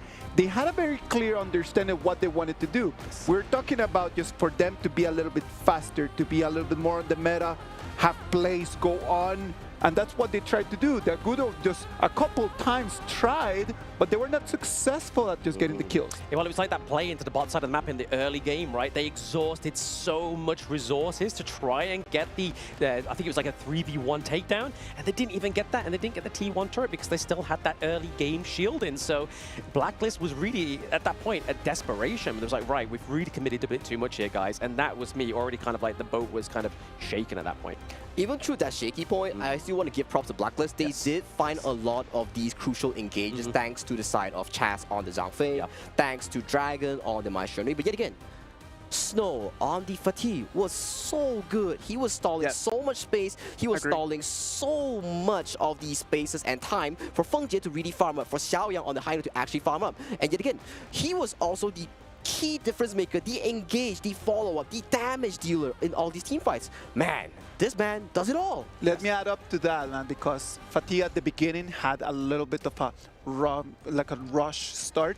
It was kind of difficult for him, but then turned up and then got kill after kill after kill, just winning all of the fights that in that moment Paws Gaming needed to turn things around. Everybody was just so focused on the Fatih that the Super Minions just came in and took the crystal. Exactly. I mean, we talk about Snow. That definitely wasn't a British summon. That was like, he was looking more of like your Canadian summon. That makes things just all stop, right? Like, that was Snow, and he was definitely very aggressive within that game number 2. But I mean, is that a 100% win rate here for Fatih so far within the competition? I think so as well. Out of the 5 games that we saw, it was definitely 5 out of 0 so far for Fatih. A very strong introduction for this pick right here. Good engage, good burst when he lands onto you. The spell one flash onto the backline has so much range, and immediately popping your ultimate for the insane amount of auto attacks. I gotta say, this pick has been working out wonders in this tournament. Yeah, I mean, we honestly thought it was gonna have a bit of a lackluster start. Obviously, knowing that obviously all you need to do is draft a little bit of CC within your comp, and then it kind of defeats the objective of Fatih into the team fights. But I feel like these teams are really struggling within that laning phase, right?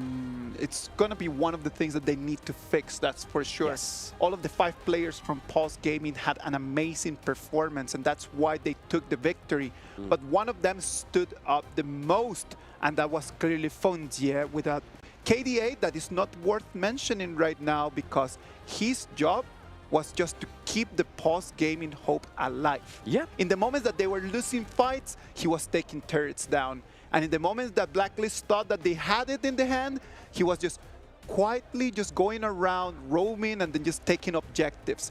That's what kept Paws Gaming still in the game. Exactly. I mean, he was just creating the monopoly that they needed, right? Like I said in the game, like, Blacklist were looking for him every team fight. They was like, where's Feng Jie? Where's Feng Jie? It's kind of like playing like, where's Waldo? It's just weren't there. It's very hard to find.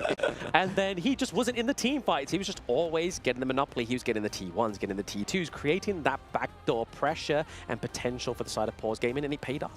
Exactly, and we look from the entire game, although his person wasn't really seen, but he was putting so much pressure onto the side lane. He was getting so much resources, and he was being this threat. If, let's say, Chammy, if, let's say, Dragon doesn't jump onto this pick, he's going to be definitely a very big damage dealer. But if you do jump on it, that's where Snow, that's where Xiaoyang comes in. So definitely, Feng Jie, he does it all in game 1. He's the sort of bait in game 2, but he works it out. Double MVP, man, for this guy. Yes. Double MVP for 2 different playstyles. It is completely nice, man, because it tells you that if you want to be the MVP, it doesn't mean that you need to be doing all of the kills every single time. No, you need to be an important part for the composition of your team.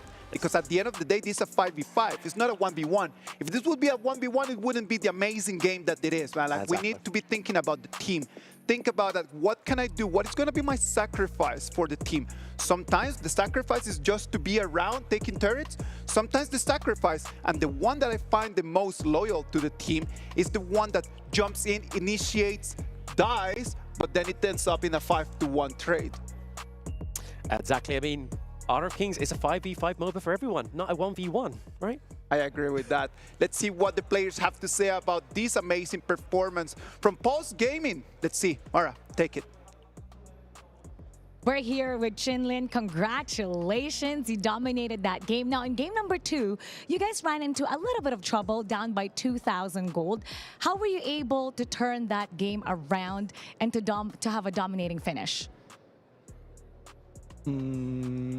我哋我哋雖然前期係逆風，但係因為我哋其實了解個陣容嘅，我哋個陣容其實越到後期越好打，所以我哋只需要同佢哋玩兵線，因為其實佢哋嘅陣容兵線大唔贏我哋一直喺度玩兵線玩切圖，然後就拖到我哋陣容強勢期，然後我哋就可以拿下勝利。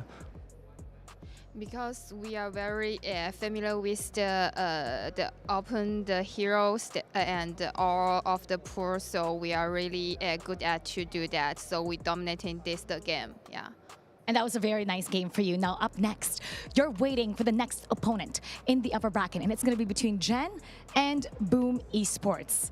If you were to break down those two teams, which team would you prefer to face? Which team would make it easier for you to make it to the playoffs?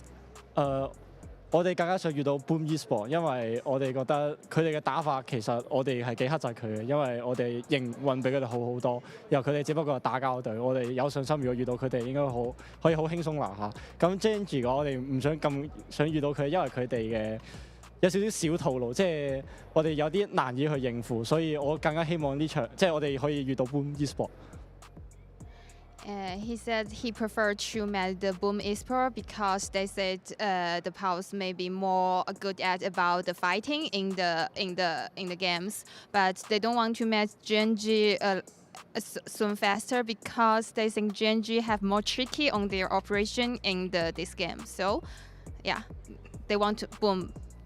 We're going to see if your wish comes true. Congratulations once again for a job well done. We're going to go back to our casters. Casters, lead the gorge. Thank you very much, Mara. That was amazing, great information. It is important just for us to start understanding when the players start choosing who they want to be facing. It is not that they're trying to face the weaker team. There are no weak teams in here. That's first things first. But then after that, they might be thinking about which team would my strategy, which team would my playing style had a little bit of an advantage. And that's what Paws Gaming is doing. We just saw like, okay, they would prefer to play against Boom Esports, right? Yep. Does that mean that they believe that Boom Esports is weaker? I don't think so. Boom Esports is a pretty decent team and they play really well.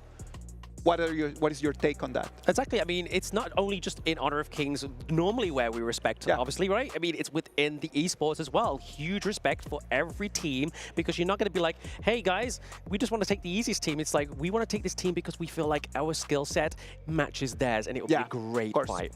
I completely agree on that. Well, ladies and gentlemen, 3 matches are already done. We have one last one coming right after the break. It's going to be Gen.G against Boom Esports. We'll see you in a minute.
Come on, let's go. Rush mid now. Come on. Jungle combat. Rotate back to low HP. Victory!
Gen.G Esports against Boom Esports is going to be our last match of the day. It's going to be defining who's going to be playing against Paws and who's going to be playing against Blacklist. I am Isaac Peña. I'm going to be your host for today. Blam, Sagi, amazing game that we just had, but we need to move forward. We need to be looking at what is coming up. Boom Esports, one of the favorite teams right over there in Southeast Asia. I am telling you, I was checking on the chat. All the fans from Boom Esports right now are really counting the seconds so they can come in and really demonstrate what their team is made of. So to everyone right over there in the Philippines, hi.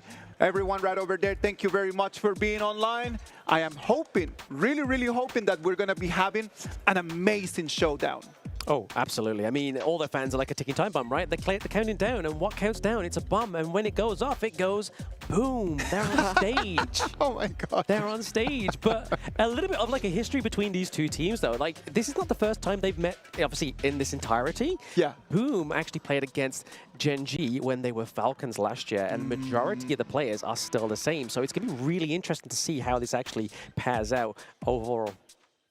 Well, definitely long history between these two teams. Gen.G with the PKL teams, Philippine teams, definitely they will come in strong and say, hey, it's time for me to get my revenge. So definitely checking out Gen.G Esports. You got Clashing, Clue, Jungle with Ray, Inua in the mid lane, Rock, their star player in the farm lane, and Clue as their roamer.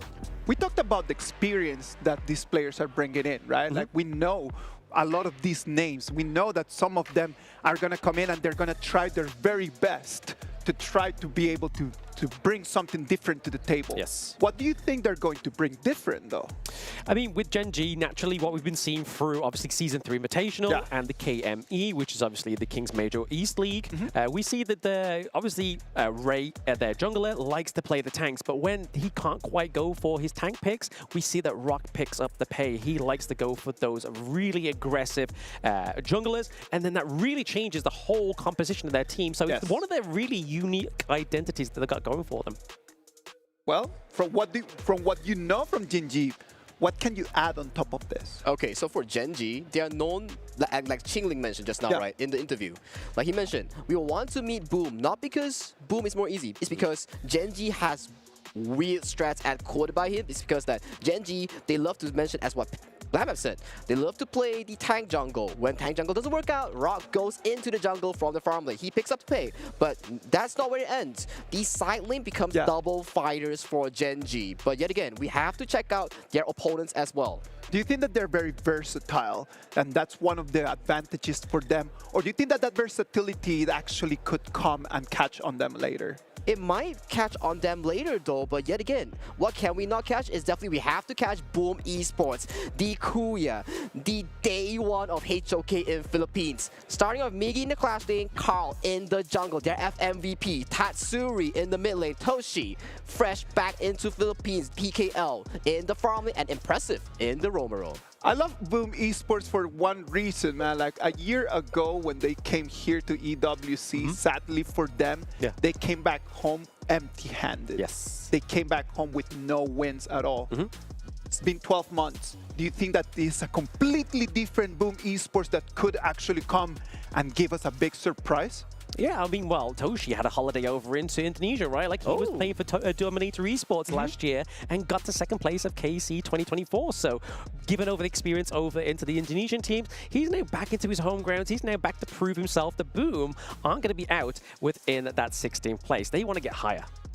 Well, for me, Boom historically has performed from time and time again in the PKL in the Philippines HOK League as a very high-level team. But yet again, when it comes to international tournaments, they still have yet to prove themselves. Today is the time, is the place to really show that to the world. Hey, we're Boom and we're coming in strong and with a boom. So do you think that today is going to be graduation? Just taking everything that they have learned from the PKL and just bringing it here to Saudi Arabia and show to us in the international stage, we are a brand new Boom Esports. Is it going to be the day? I mean, we can only hope so, and I can imagine the fans of the Philippines can only hope so as well, right? I'm pretty sure they're all chanting Boom Esports Lang Malakas. I mean, for me, if it's not now, when, right? We're at KWC, one of the biggest tournaments for Honor of Kings. If it's not now, when is it, Boom Esports? I can see everyone down there already getting ready for the game, man. I can imagine that the nerves are out there. Being in the fourth game of the day is hard because you see all the games happening and then you see the expectations and then you start feeling the nerves kicking in and then you don't know if you're going to end up playing at the time or it's going to be early or it's going to be later. You never know what's going to happen. I know that that's difficult. If you guys were the coaches, how do you manage this with them? I mean, naturally, a bomb only really goes off normally when you cut the red wire, right? I mean, that's what Gen.G's coach is going to be doing. It's like, we need to find that red wire. We need to disarm the bomb. So that's what they're going to be doing onto the side of Gen.G, right? They're going to be looking at maybe, let's not go for our unique, quirky kind of strats just yet. Let's see what we can do with like a tank jungler. Maybe let's go try and lock Dune in first game, try and orientate around that. Give Rock kind of like a carry into the farm lane rather than kind of trying to force him in game one onto the pay. Okay, so you're thinking about just coming in a little bit more of a slow fashion, something a little bit more subtle. Yeah. And then after that, as we move into the game two, try to go into something more aggressive. Sagi, would you go for that gamble? I mean, it's Gen.G. They always come up with these interesting picks, and especially this meta, we introduce picks such as the Pei and Luna as all these top priority, and also the Jing that's been recently revamped, right? So definitely, if you're Boom, if you're Gen.G, okay, you gotta think that, oh, so many of these junglers right now, they're meta, they're all assassins. And who's the carry? The big boss of our team? It's definitely Rock. So Rock, get over to the jungle. You think it'll be jungle game one? I think that's very... I love it, man. I love it. Very, very ballsy thing to say. We'll see. I mean, because I mean, it is the thing that obviously cost Gen.G their very early exit in Season 3 Invitational, right? So I don't think they want to leave KWC that early, right? They want to try and get as much as they can to obviously try and get to the victory, because I mean, they were pretty much last place last year. You know what? Like, from what I've seen right now in this whole tournament, it's a BO3. Sometimes us, as casters and analysts, we kind of like just think too much about it, just if it will be a BO5 or a BO7. It's a BO3. Go with whatever you got in game one. If you go and take the dub in game one, you're just one step away from that upper bracket. But you need to go out and take the dub in game one. Does that mean that you need to be a little bit more aggressive? Maybe. I know that from what I have seen today, the teams that have gone there with a big gamble, just saying like, I'm going to go all in game one, most of them have come with the dub at the end. Maybe that's the strategy, right? Hey, just go all in on game one. But I mean, we are starting to see how these players are reacting, how they're feeling on stage. But obviously, Gen.G, Clue, he's always a great taunter. He's always a great player to sort of watch, interact with other players, interact with the crowd. I can remember in the Philippines of Season 3 of International, where he was just kind of like the back and forth between the audience. He was cheering, they was cheering. I don't think he was even know what was going on, but it was just so hype. It was so nice to see. Definitely, we love these interesting personalities when it comes to HOK Esports. They bring the vibe, they bring the cheers, and they bring the crowd together. And when we talk about matchups, I gotta put the matchup onto Toshi versus Rock. This matchup is the key matchup that I want to see today. Toshi, multiple achievements, has made it to the grand finals of KC 2024 and has a lot of results and experience. And Rock, the core carry, the man of Gen.G. So definitely this matchup is gonna be hot. Going to be hot, but I mean, if we look at this seating arrangement of Gen.G, it's already kind of spelling to me that Rock is actually going to be in the jungle. Because look, he's right next to Wawa. So we're already getting kind of like maybe a foreshadowing of Gen.G. Rock looking to take jungle both of these series. But we're going to get into the BP of game number 1. Dharma being a prio ban once again in this series with the Liang for Boom Esports. Well, Arlie also being banned out for the side of Gen.G Esports, the standard SOP for any draft that we have seen so far. You do not want to give the Arlie for strong marksman players as it will elevate them to a different level. But yet again, Maestro as well is locked off, but you know what's out? Luna and Pei is up for grabs here, ladies and gentlemen. They are. I mean, Luna for the first time of the day could be pretty huge, right? I mean, is that something the Boom Esports Carl is going to want to go for, right? But he's going to go and lock in the priority of the Lung because they don't really want to give it over to Gen.G. Lung is just one of those heroes that just can do a lot of damage in the early game, but then as he gets to the late game, he is on fire. Exactly, and also banning out their Arlie, it means that another counter has been removed from the pool on the side of Gen.G. Gen and Yuhuan has been locked as well for Gen.G. They want the strong laning. Where else can you get it? You can get it from Yuhuan and Gen, and this Yuhuan pick that we talked about, it can be flexed to the roam, it can be flexed to the mid, and worst comes to worst, it can still go to the jungle. It's very flexible. Very, very flexible. I think it's a good call for Gen.G here. Kind of keeps Boom Esports, the players and the coach guessing, where is it going to go? What do we ban in the second phase? Because that's the ultimate part of having a flex pick, right? Like, you don't know where it's going and you don't know what to ban. But looking to bring the Pei and Byron combo for the second time today is Boom Esports. Well, Pei and Byron, Lung has to be on the weak side, but if you talk about the strong side, we can never forget about the Byron. Strong laning, very high sustain, can set up, can tank in the weak side. He does it all. The only bad thing he does is the late game. But if you give it the early to mid game, pairing up with a Pei, that's super high tempo gameplay we're talking about. Yes, exactly. I mean, if it's anything to go off of last series as well, obviously we've had a bit of a mixed bag today. We've had games that have gone all the way to the Tempest Dragon, which is around about that 20-minute mark for those at home that play Honor of Kings. But we've been having some very quick matches as well. 11 minutes so far, pre-11 minutes, sorry, for Paws Gaming has been the fastest match. And I mean, if we're looking at a pick like this, like the Pei, you want to try and finish a game earlier as well as the Byron, right? You don't really want to be waiting and hoping that his late game pickups is going to be enough to keep him alive. That's definitely the case. And another lone counter has been locked in for the side of Inua in the mid lane. Nua, when you cast the Infinite Vastus, when you land, the Nua is capable of using the ultimate, the long-range ultimate, to really snipe you down when you're landing. So the only way of dodging it is to commit a flash from the long. So that's definitely a counter that we're looking at from Gen.G to handle this long on the Toshi. Yes, but speaking of that, obviously we're looking at the second banning phase here. Gen.G looking at some solid support bans here. The Zhang Fei, the Motsu as well. Obviously would be a great setup for the likes of the Pei and the Byron, right? Getting that cannon blast would just really allow them to just dive in and do the damage. But over to the side of Boom Esports, they know they're going to take off the Orgrin and the Monkey. So they're maybe trying to say like, hey, we're calling you buff.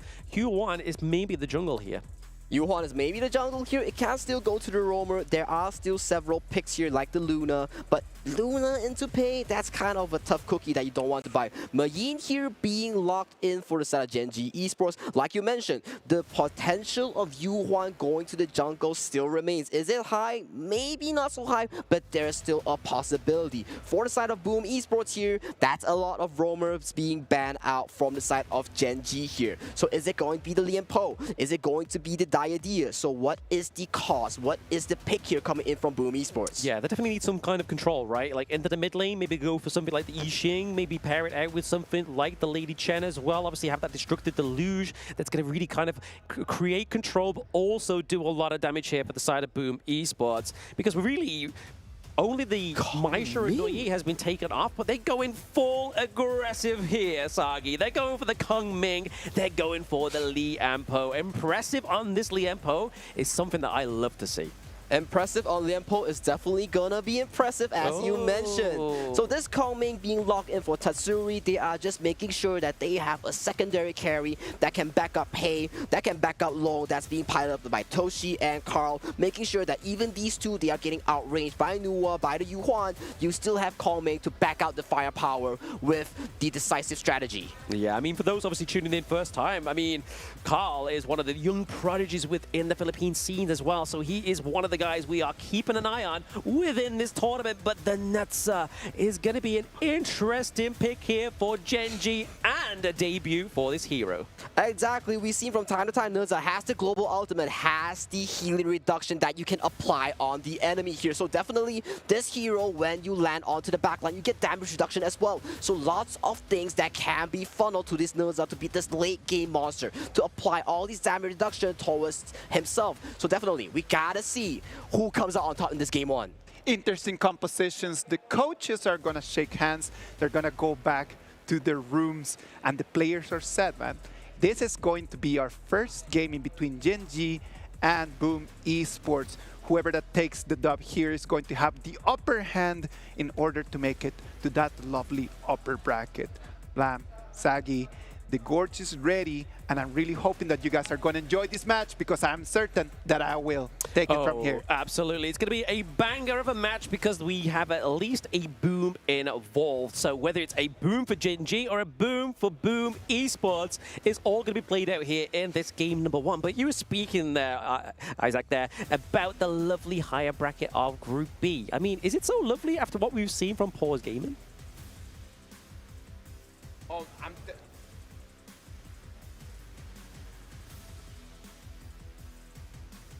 I'm really sorry about that. You know what, man? Like, it just took me a little bit of a while just to figure out the answer to that question. I'm telling you, man. Like, after this, if you go to Paws, like, come on, it is going to be an extra life. Go. Everybody wants to go to the upper bracket. The teams are ready. The Gorge is ready. Boys, take it from here. We'll take it from here now. Yes, absolutely. Game number one, getting out of the way for Boom Esports and Gen.G. Already seen a little bit of a usual tit for tat into the mid lane, right? We see obviously Tatsuri, impressive, as well as Toshi there, just trying to get a pressure, get that first wave clear created. First wave clear being secured. 1v2 for the side of Tatsuri to make sure that he gets the priority here. And towards the jungle, Carl is looking for an invade here, but does not get it. But Tatsuri, no. Okay, Rock gets it for, gets it secure. All is safe. Gets it secure, that's all you're going to say, right? I mean, some people at home maybe get be confused. They're like, hey, why is Gojo on the Gorge? But this is another thing with HOK, right? We have some fantastic collabs. And obviously, JJK was one of them, and we've recently just had a Bleach collab as well. So if you're into playing your favorite anime characters, Honor of Kings is definitely the game you want to be looking at going for. Exactly. Migi also piloting the Byron, almost getting caught up, but escapes well. But check out the CD key, ladies and gentlemen. Battle or redeem for tons of encounter fragments and precious dragon crystals here. Hit the community button in the settings and go claim the CD key right now. But talk about the game right now, we gotta say, the early game coming from the side of Gen.G is pretty consistent, but Impressive goes in. Impressive goes in with an impressive engage. The burst ramp does come through, and it is going to be Netsu with a Skyfall onto the backline. Oh! Meiji goes down first blood. Carl looking pretty low. The Numa coming through here with the emergence. He is able to get out there with a complete emergency. Well, Rock here traveling from the sky, landing onto Migi, who expended his mobility to really catch up Inua. But Inua immediately responding with the flash and getting himself to safety here. Impressive. Might be caught out here. Gets chunked out. Going super low. Drops to Wawa on the Magi. That's not the bush you want to be phase checking, buddy. I mean, that was definitely a fright. But I want to just make a little comment there. Is it a bird? Is it a plane? No, it's a rock. It's a rock. Flying in with the Nuzza. And I mean, if it's traveling some distance, that's going to hurt. And that's exactly what happened to Miji there, right? It hurt him, and it caused the first blood. Enough damage to take him down. But right now, a very steady start here for Gen.G. 1 point, we'll say 1K. I'll be charitable. 1K gold lead so far with 2 kills ahead. Wow, 2 kills ahead, and we have seen multiple times if you can cement yourself with 1 to 2,000 gold into the early game, you will have a smooth Tempest. Sorry, not Tempest. You have a smooth Tyrant transition towards the 4th minute mark. So definitely, can Gen.G transition this league towards the first objective of the game that's going to be spawning on 4 minutes? Potentially, right? I mean, they need to set up that farm lane. They need to make sure they're able to create that pressure. I mean, we do have Toshi. It's not like we just have any random marksman. It is Toshi. But we are going to be a little bit of a divide here for the Azure Golem. It does go over to the side of Gen.G. They have found their home and reclaimed it into a Boom Esports jungle for now. They are looking to just get out with that Azure Golem. That small little dub for the side of Gen.G. Rock here is having a masterclass of a game. The entire Gen.G, the collective hive mind is really supporting Rock in all his invades here, and Rock coming out ahead against Carl in this jungle matchup, already a 500 gold lead. And we talk about the pay here, Blam. If pay falls behind, it gets extremely hard to pilot towards the mid game. Extremely hard to pilot, but I mean, Mighty, normally extreme hard to pilot, but it gets the takedown on Carl there. The Skyfall coming in very close. Is it going to be enough to take Miji down? No, he's able to get out. Tatsuri, impressive, like the true teammates they are, come for the save. Wawa is on fire with this Miji. Play after play, one play on to impressive, another play on to Carl, and right now, they're setting Carl even more further behind. Yes. Tyrant has been spawned, and Carl, you gotta think, are you able to contest this?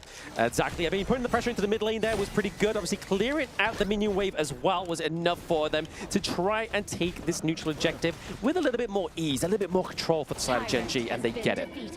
Well, first Tyrant goes over to the side of Gen.G, as we mentioned here. You transition your early lead, you transition towards the 4th minute mark, you get the Tyrant here, and right now, we are looking eye strong onto Ray right now and Wawa in the side lane. They are looking to break through this side lane with ease thanks to this Tyrant buff. Yeah, extra bit of damage here going over to somebody like the D-Ranger on Ray, right? I mean, we're normally waiting for that kind of like mid to late game where his power really starts to come through. Obviously, one of the good things about the D-Ranger, he doesn't only just do physical damage, he does magical damage as well.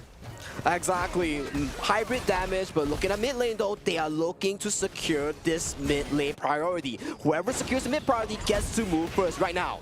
Wawa with the teleport comes down bot side. Carl might be in danger. The emergence is coming through here. It's going to be enough just to drive away Boom Esports. They were looking to try and capitalize on that bot side of the map, but they were like, no, let's disarm the Boom. Wow, Boom right now, they are still heads on strong, looking for opportunities across the map. But Rock here though, onto the top side. Clue, expanding the unending sorrow, escaping from danger here, but Rock is so darn tanky. Miggy goes down! Miggy goes down. I mean, it would be a crime to be named Rock and be soft, right? We see there with the net set, he's able to tank the damage at just enough time for his teammates to come around and then just claim the poor victim onto the side of Boom Esports. But no turret's been taken down just yet for either of these teams, but the kills are coming in thick and fast for Gen.G. Exactly. It's just 6 minutes in, they're already cementing themselves 2,500 gold lead already here. This is a statement match. Gen.G revisiting Saudi Arabia, Riyadh, EWC. They are making a statement of a match. Making a statement, and they need to, right? Obviously, last year was not their year, but they are already looking within these 6 minutes a completely different team. I mean, in terms of teammates, they only get a trade of 1, but that's enough here. The emergence coming through as well as the Skyfall. Is it going to be enough to take down this tier 1 into the bot side of the map? That's going to put a lot of pressure onto Boom Esports. Just one Skyfall here, immediately making sure that Toshi has to commit the Infinite Bastards here. Rock here on this Noza pick, on the last pick here that Gen.G drafted for them, is a masterclass so far that I've seen. Yeah, exactly. He's putting pressure across the entire over the gorge, right? I mean, that's where Rock really wants his presence to be felt, right? It needs to be global, and that's exactly what that player is able to give you on this hero.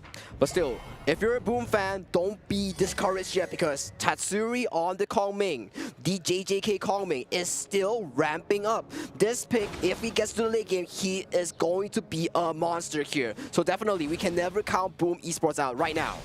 0-4, 2,000 gold lead here. Wawa though gets caught out. Oh, yes, the phase check. Is it going to be enough for him to survive? Wawa goes down first, kill going up the side of Boom Esports, but it's going to be Tatsuri going down as well. Mid for Clash. Is that a good trade at this point? That's a lot of damage for the side of Boom Esports being taken off the cards. And with the wave clear being removed here, Blam, the top tower has to go over the favor of Gen.G. But yet again, you have Boom Esports here actively looking for this trade towards the bot side. So it's still an even trade for towers and kills. So definitely, if you are a Boom Esports fan, it's still something to be happy about. But hang on, those Skyfall goes to bot side. Yeah, Skyfall onto the call there. He's going to be able to get it out. He is slippery, but the Annihilation is clipping his wings there, doing a lot of damage onto Boom Esports. Carl here. Toshi is here to try and save his teammate, but it is going to be Clue with the claim to the kill. Clue not giving a single clue at all for his whereabouts, immediately flashing in to save his jungler. Rock solid indeed for Rock on this Noza pick. Yep, solid as a rock, right? I mean, we've had him falling from the sky, we've had him saving his teammates, we've had him just give enough time to basically draw out the team fight, and then the cavalry arrives in the form of Wawa, in the form of Inua as well. But looking at that Clash lane, it's not looking healthy here for Boom Esports. They really need to capitalize on that farm lane. We talked about this, right, Blam? Miggy, Carl, on the Byron, on the paint, you gotta play the early tempo to a perfection. But Wawa, Inua, Rock getting all these picks, getting all these tempo in the early game, negating the early game draft coming in from the side of Boom Esports here. Yeah, I mean, putting a lot of pressure here and kind of denying a lot of the neutral objectives as well is really the MO here for Gen.G. They just don't want to give. They are not a charity, they're a business. They are indeed a business right now, and what's up with the next business is going to be another tier 2 towards the bottom side of Boom Esports here. Right now, 4-man, both teams strong going into the bot side of Gen.G and Boom Esports. Yeah, T2 takedown into the farm lane is pretty scary for the side of Boom Esports. They are losing real estate, and if they were a realtor, I would not give them my business. Indeed it is, Blam. And right now, after the business is done towards the bot side, they are knocking onto the mid tower here. But yet again, they're taking this slow. They don't have to rush it, but Clue here though might be caught out on Ending Sorrow to escape. Yes, the lifeline there from the Huan, the Unending Sorrow, is going to be enough to kind of soak a lot of those skills, a lot of the damage from the side of Boom Esports. So a great bait there from Gen.G Clue. And yeah, look at the gold chart right now. It's heavily dominated by the side of Gen.G Esports here. But hang on, though, Impressive might be caught up. The boxers are really boxing him in. Yeah, I mean, forcing the Tremor Smash as a defense is going to be a bit of a problem here for Boom Esports when you're already kind of looking like your back's against the wall. Especially, that's such a crucial engage tool that's been expended just prior to the 10-minute mark. Yep. Shadow Tyrant has been spawned on the map, ladies and gentlemen. Another Shadow variant, the Empowered variant that's being spawned. So, Gen.G, with the lead they have, 4,000 strong, securing this with no issue. Yeah, no issue. The Tyrant is going to cause a lot of issues here for Boom Esports, potentially, as we see, obviously, Rock go straight in onto Midgie. Midgie looking pretty low. Wawa into the backline as well, just to give over some pain. But it is going to be Clue getting the final kill over onto Midgie there. So Clue on the U1 playing very aggressively as a support, creating so much area of effect. And CC, just like we saw there with Impressive, but that is a 2-0 in trade. That is impressive for the side of Gen.G. Impressive indeed coming up side of Gen.G here. Rock immediately finishing up along the side of Gen.G Esports on the Shadow Tyrant immediately. Skyfall dives onto Midgie and Tatsuri, making sure that they are punished for even thinking about doing a trade. Yeah, I mean, look at this damage dealt, right? I mean, 53k for Rock. I mean, no one's even close, right? No one is even close. I mean, Toshi should not be taking that much damage, but he is, and it's only thanks to the infinite vastness, and he gets the takedown on Inua as well. Impressive, not looking too hot there. Gets taken down onto the red side of the jungle as well, but it is going to be a 3v1 here. Midgie, Carl are going to be the last bastion to save this T2, and they're not going to do it. They're going to say, lads, take it from me. We'll keep the higher grounds, though. That is an amped up tempo from the side of Gen.G Esports here. Yes, they lose Inua, but they trade back Impressive, and they got all the outer towers, all the outer tier 2s from the side of Boom Esports, and right now, they are slowly approaching the Shadow Overlord to really look for the game-ending push. push. Game-ending push. I mean, they've got like 6k gold ahead of them as well, right? I mean, this is looking like a very healthy Gen.G in game number 1. Boom Carl having to be retreating on the back foot here once again into the top side of the map. But if we're looking here between these two, Netza ahead in terms of the gold resources. Wow. It's not where you want to be with your pay. Exactly. We talk time and time again. If you're a pay, if you are a Byron, you have to secure the early lead. But from what we've seen so far, Gen.G has been a masterclass in negating the pay's early tempo here. And right now, they are eyes strong looking at the Shadow Overlord, and they're looking to really nail the coffin of game 1. It looks like it, right? I mean, claiming both the Shadow variant objectives is very scary and very hairy here for Boom Esports. I mean, their logo is a wolf. There is going to be some hair on the gorge right now, whether it be singed, whether it be shed from stress, we are yet to see. But they need to pull something out the bag, right? They need to keep these higher ground turrets alive. Exactly, and look at the build coming in from the side of Ray on this Gen.G. Succubus Cloak already completed with an Ominous Premonition. He is a tanky boy. A very tanky boy, and we can see here Ray using the tokens from Gen.G here. Another thing to point out for these teams, these players at home, is that extended 4th token. That's going to put some pressure on if you are Boom Esports in this situation. It's not the pressure you need. Exactly, and we're looking at Miggy here. He might want to look for a Flash Storm Strike on his spell too, to really look for the backline of Gen.G Esports. If they have to find a way with Impressive or with Miggy to really get access to the backline. But right now, things are looking tough as waves are crashing strong in 3 lanes. Crashing in 3 lanes, but I mean here Boom Esports just need to take a good team fight, right? Just to try and reset, but is it going to be enough for them? We are seeing the whole committed here. Impressive, the annihilation from Inua comes through, and there it is, the break of the siege from the Vanguards as well. That is a 2-0 trade right now for Gen.G. Looking to try and get a kill on the board. It's going to be Tatsuri, but is it going to be enough? Infinite Vastness clears out the minions. Shadow Vanguard is approaching. Shadow Vanguard is approaching. 2-for-1 exchange. Rock out of the map. Miggy Impressive out of the map. 4v3 for the side of Boom Esports. Can they hold the fort? Only 30% here on the Crystal here, Blam. 30% on the Crystal, and it is looking like this barrage could be the last. Gen.G with the 1-0 victory in game number 1. Gen.G coming on top in game 1, surprising us with the Nurza pick, the Skyfall, making sure that every play that they commit to was coming into fruition. And I gotta say, I gotta give props to the Nurza. Yep. It made wonders. It made wonders. I mean, this is definitely something they've been holding, right? I mean, yes, it's probably best they don't show all their cards yet, but if this is the Gen.G we're looking at right now compared to Season 3's Gen.G, this is growth. This is definitely growth here. I did not expect this kind of performance here. Look at the early gameplay here. Yes, Miggy flashing in, looking for the engage here. Rock immediately with the Skyfall, catching them off guard, and Impressive here. Looks for a cheeky bush attempt, but gets immediately punished by Wawa. Yes, cheeky indeed for Gen.G. I mean, they definitely tried on the side of Boom Esports. I mean, Impressive was really trying to create those team fights that they really needed, right? To try and claim some real estate back onto the gorge in terms of the gold, in terms of those turrets, but it just never was given over. Exactly. I want to give props to Wawa as well. He had such a phenomenal game on Mayin here, making play after play, making sure that he gets these catches. He was making so much room for Rock to farm. He was punishing Carl and Miggy for all the failed attempts. Oh, absolutely. I mean, like I said, is it a bird? Is it a plane? No, it's gosh darn Rock. It's gosh darn Rock from the sky, ladies and gentlemen. And Wawa and Rock really cemented themselves as the 2 players to really cement the tempo alongside with none other than Clue. He had a masterclass with Yuan. Yeah, I mean, I think that's probably like one of the most aggressive support Yuans we've players seen, right? I mean, we've casted MKL. We've seen Wendy in the mid lane on the Yuan. It is crazy, but to play so aggressively as the Yuan on a support is just very nice to see. It is indeed very nice to see, but I gotta say, Gen.G, really, really well done. I gotta give props to them. I'm gonna tell you, it's impossible for us to find one player from Gen.G that was the carry in here. All of them had such a great performance. It was so interesting just to see the synergy between them that completely turned things around and did not allow Boom Esports even a chance to catch their breath. Yeah, exactly. I mean, that's definitely what Gen.G have seemed to be doing in 2025, right? Within the Honor of Kings Esports, is trying to catch their breath, trying to find their mojo onto the gorge. And I feel like in that game number 1, they're displaying that they have found their mojo. Indeed. We were talking about, is Rock going to the jungle? Is the Is the jungle just gonna be swapped around, like rotating around based on like whoever's available, hero's availability? But yet again, the draft has showed us from the start, Rock will be starting in the jungle. And with that, we have seen results, much more solid results compared to any performance that we've seen from the previous tournaments of Gen.G.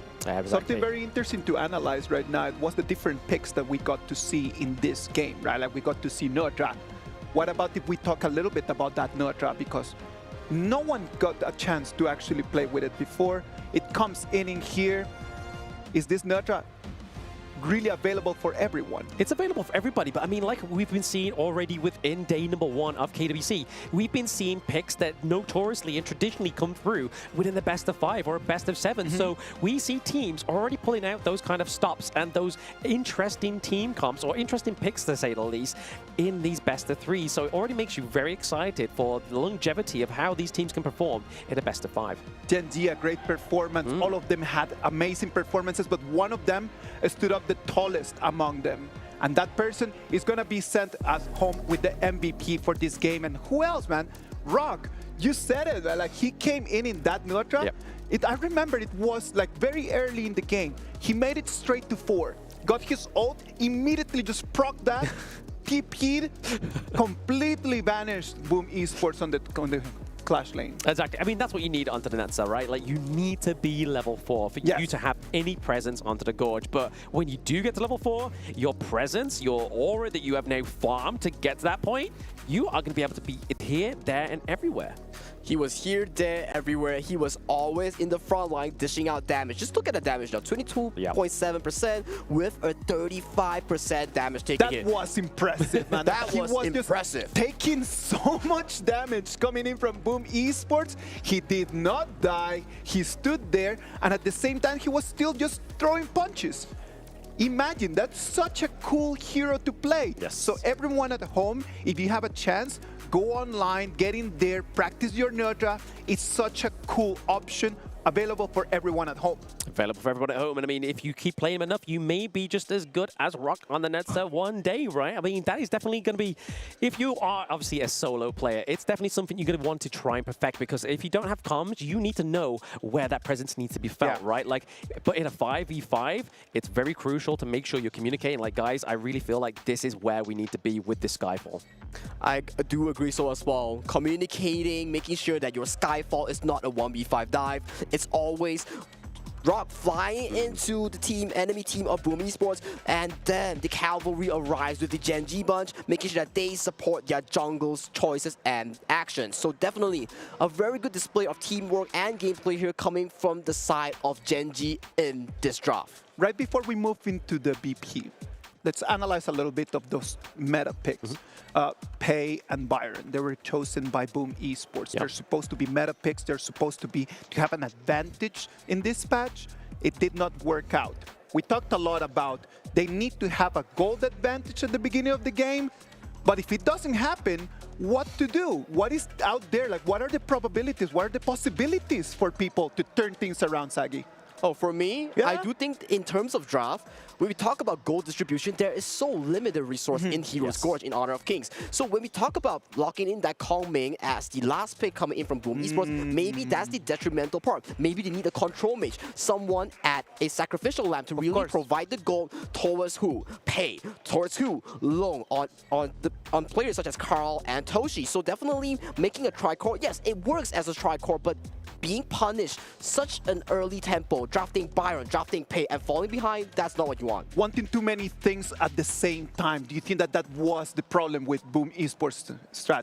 I do think so as well. I think in terms of drafting too many carries, maybe that's where the downfall actually started to happen. But yet again, we can never count out Gen.G for their fantastic performance in negating the early game of Boom Esports. All right, Blam, do you have a different take on that, or would you say that Sagi just hit the nail? No, I think it's pretty much foolproof, that one, to be honest. I mean, too many carries, too much kind of like places to put your gold distribution. I mean, you got Lung, you had the Pei as well, which really are kind of like resource-heavy heroes, and you really want to kind of like activate Lung's late game a little bit earlier, especially if the Pei is being punished as well, right? Like, Pei getting into the late game doesn't quite have that kind of same effect, and unfortunately for the side of Boom Esports, they weren't able to get that aggressive kind of playstyle onto the Pei that they really needed.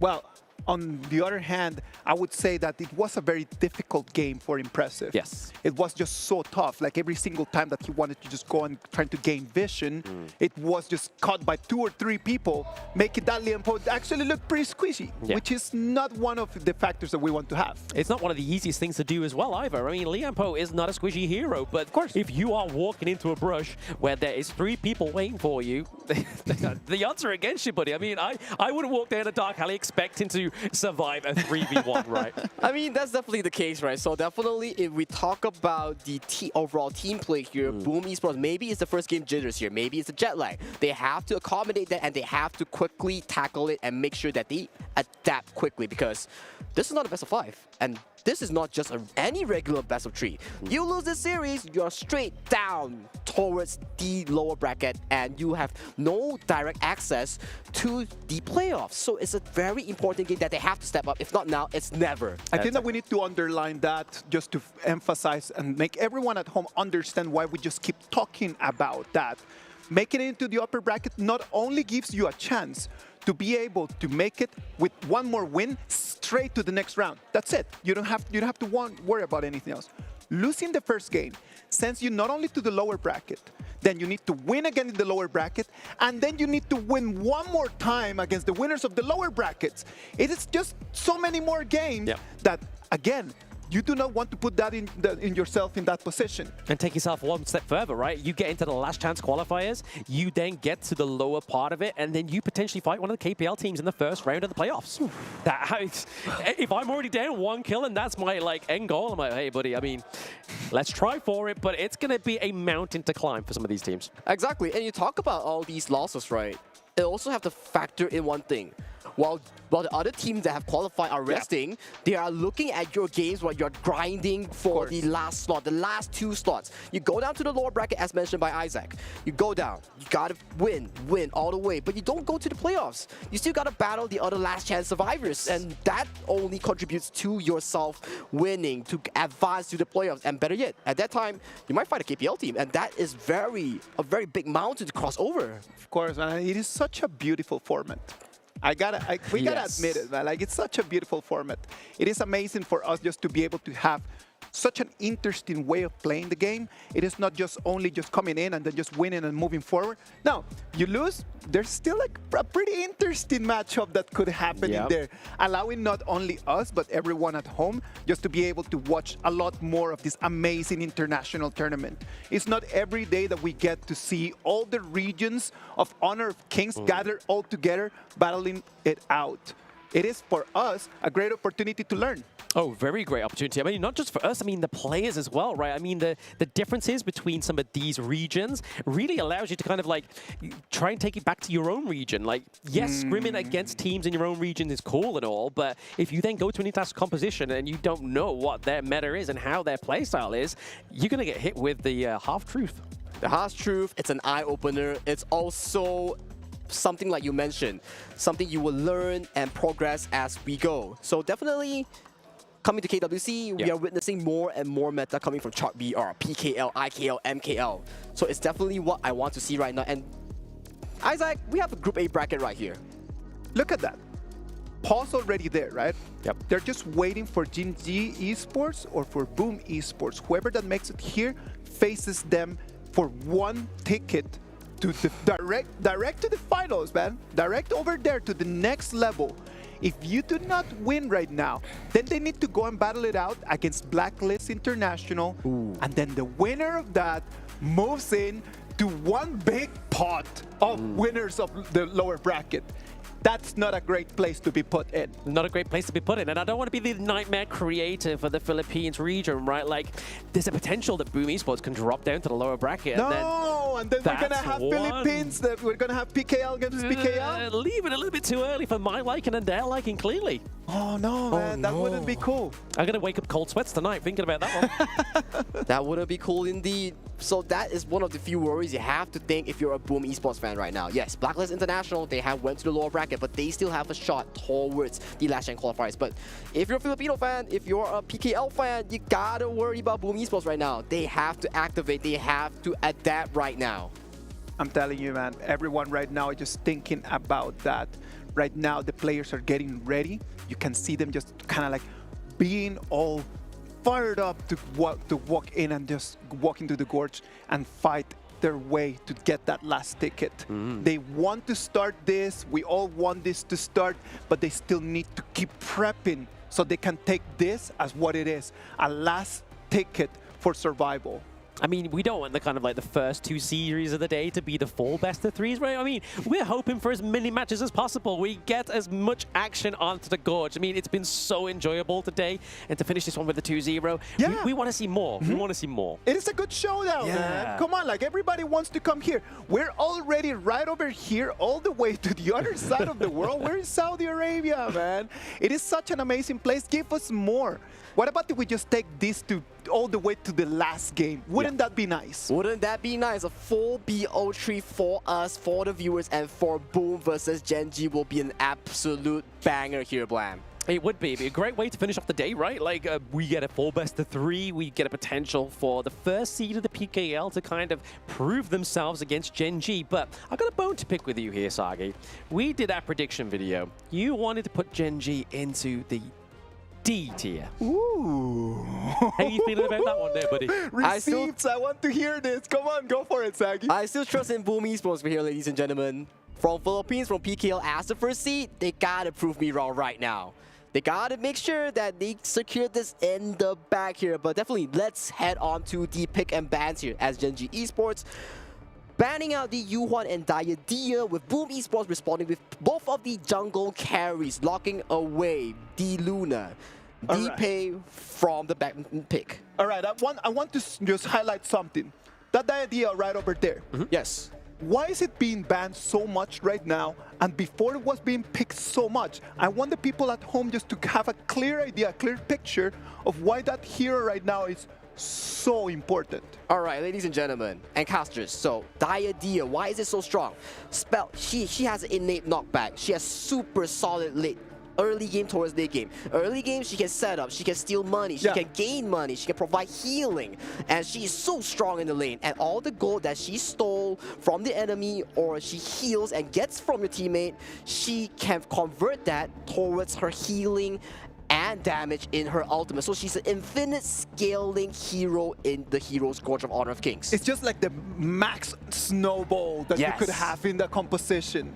And not only that, right, she obviously creates disruption. So for these high frame heroes, if you are trying to get a great engage, she can just use her bit of farewell to just knock you back. And then she could use her ultimate to just basically disengage and engage for your team. So you can use it as 2 or 1 ways. So for those at home, if you're looking for a support player that really controls the pace of a team fight, Diadia is the one. All right, but talking about that, Sagi, talk to us how difficult it is for people at home just to start learning how to play that hero. I think Diadia... Is it really hard? I don't think it's very hard. You just gotta understand the mechanics here, right? Diadia spell 1. Okay, it's a block that you throw onto your teammate and it heals them. And if you press it again, you fly towards them.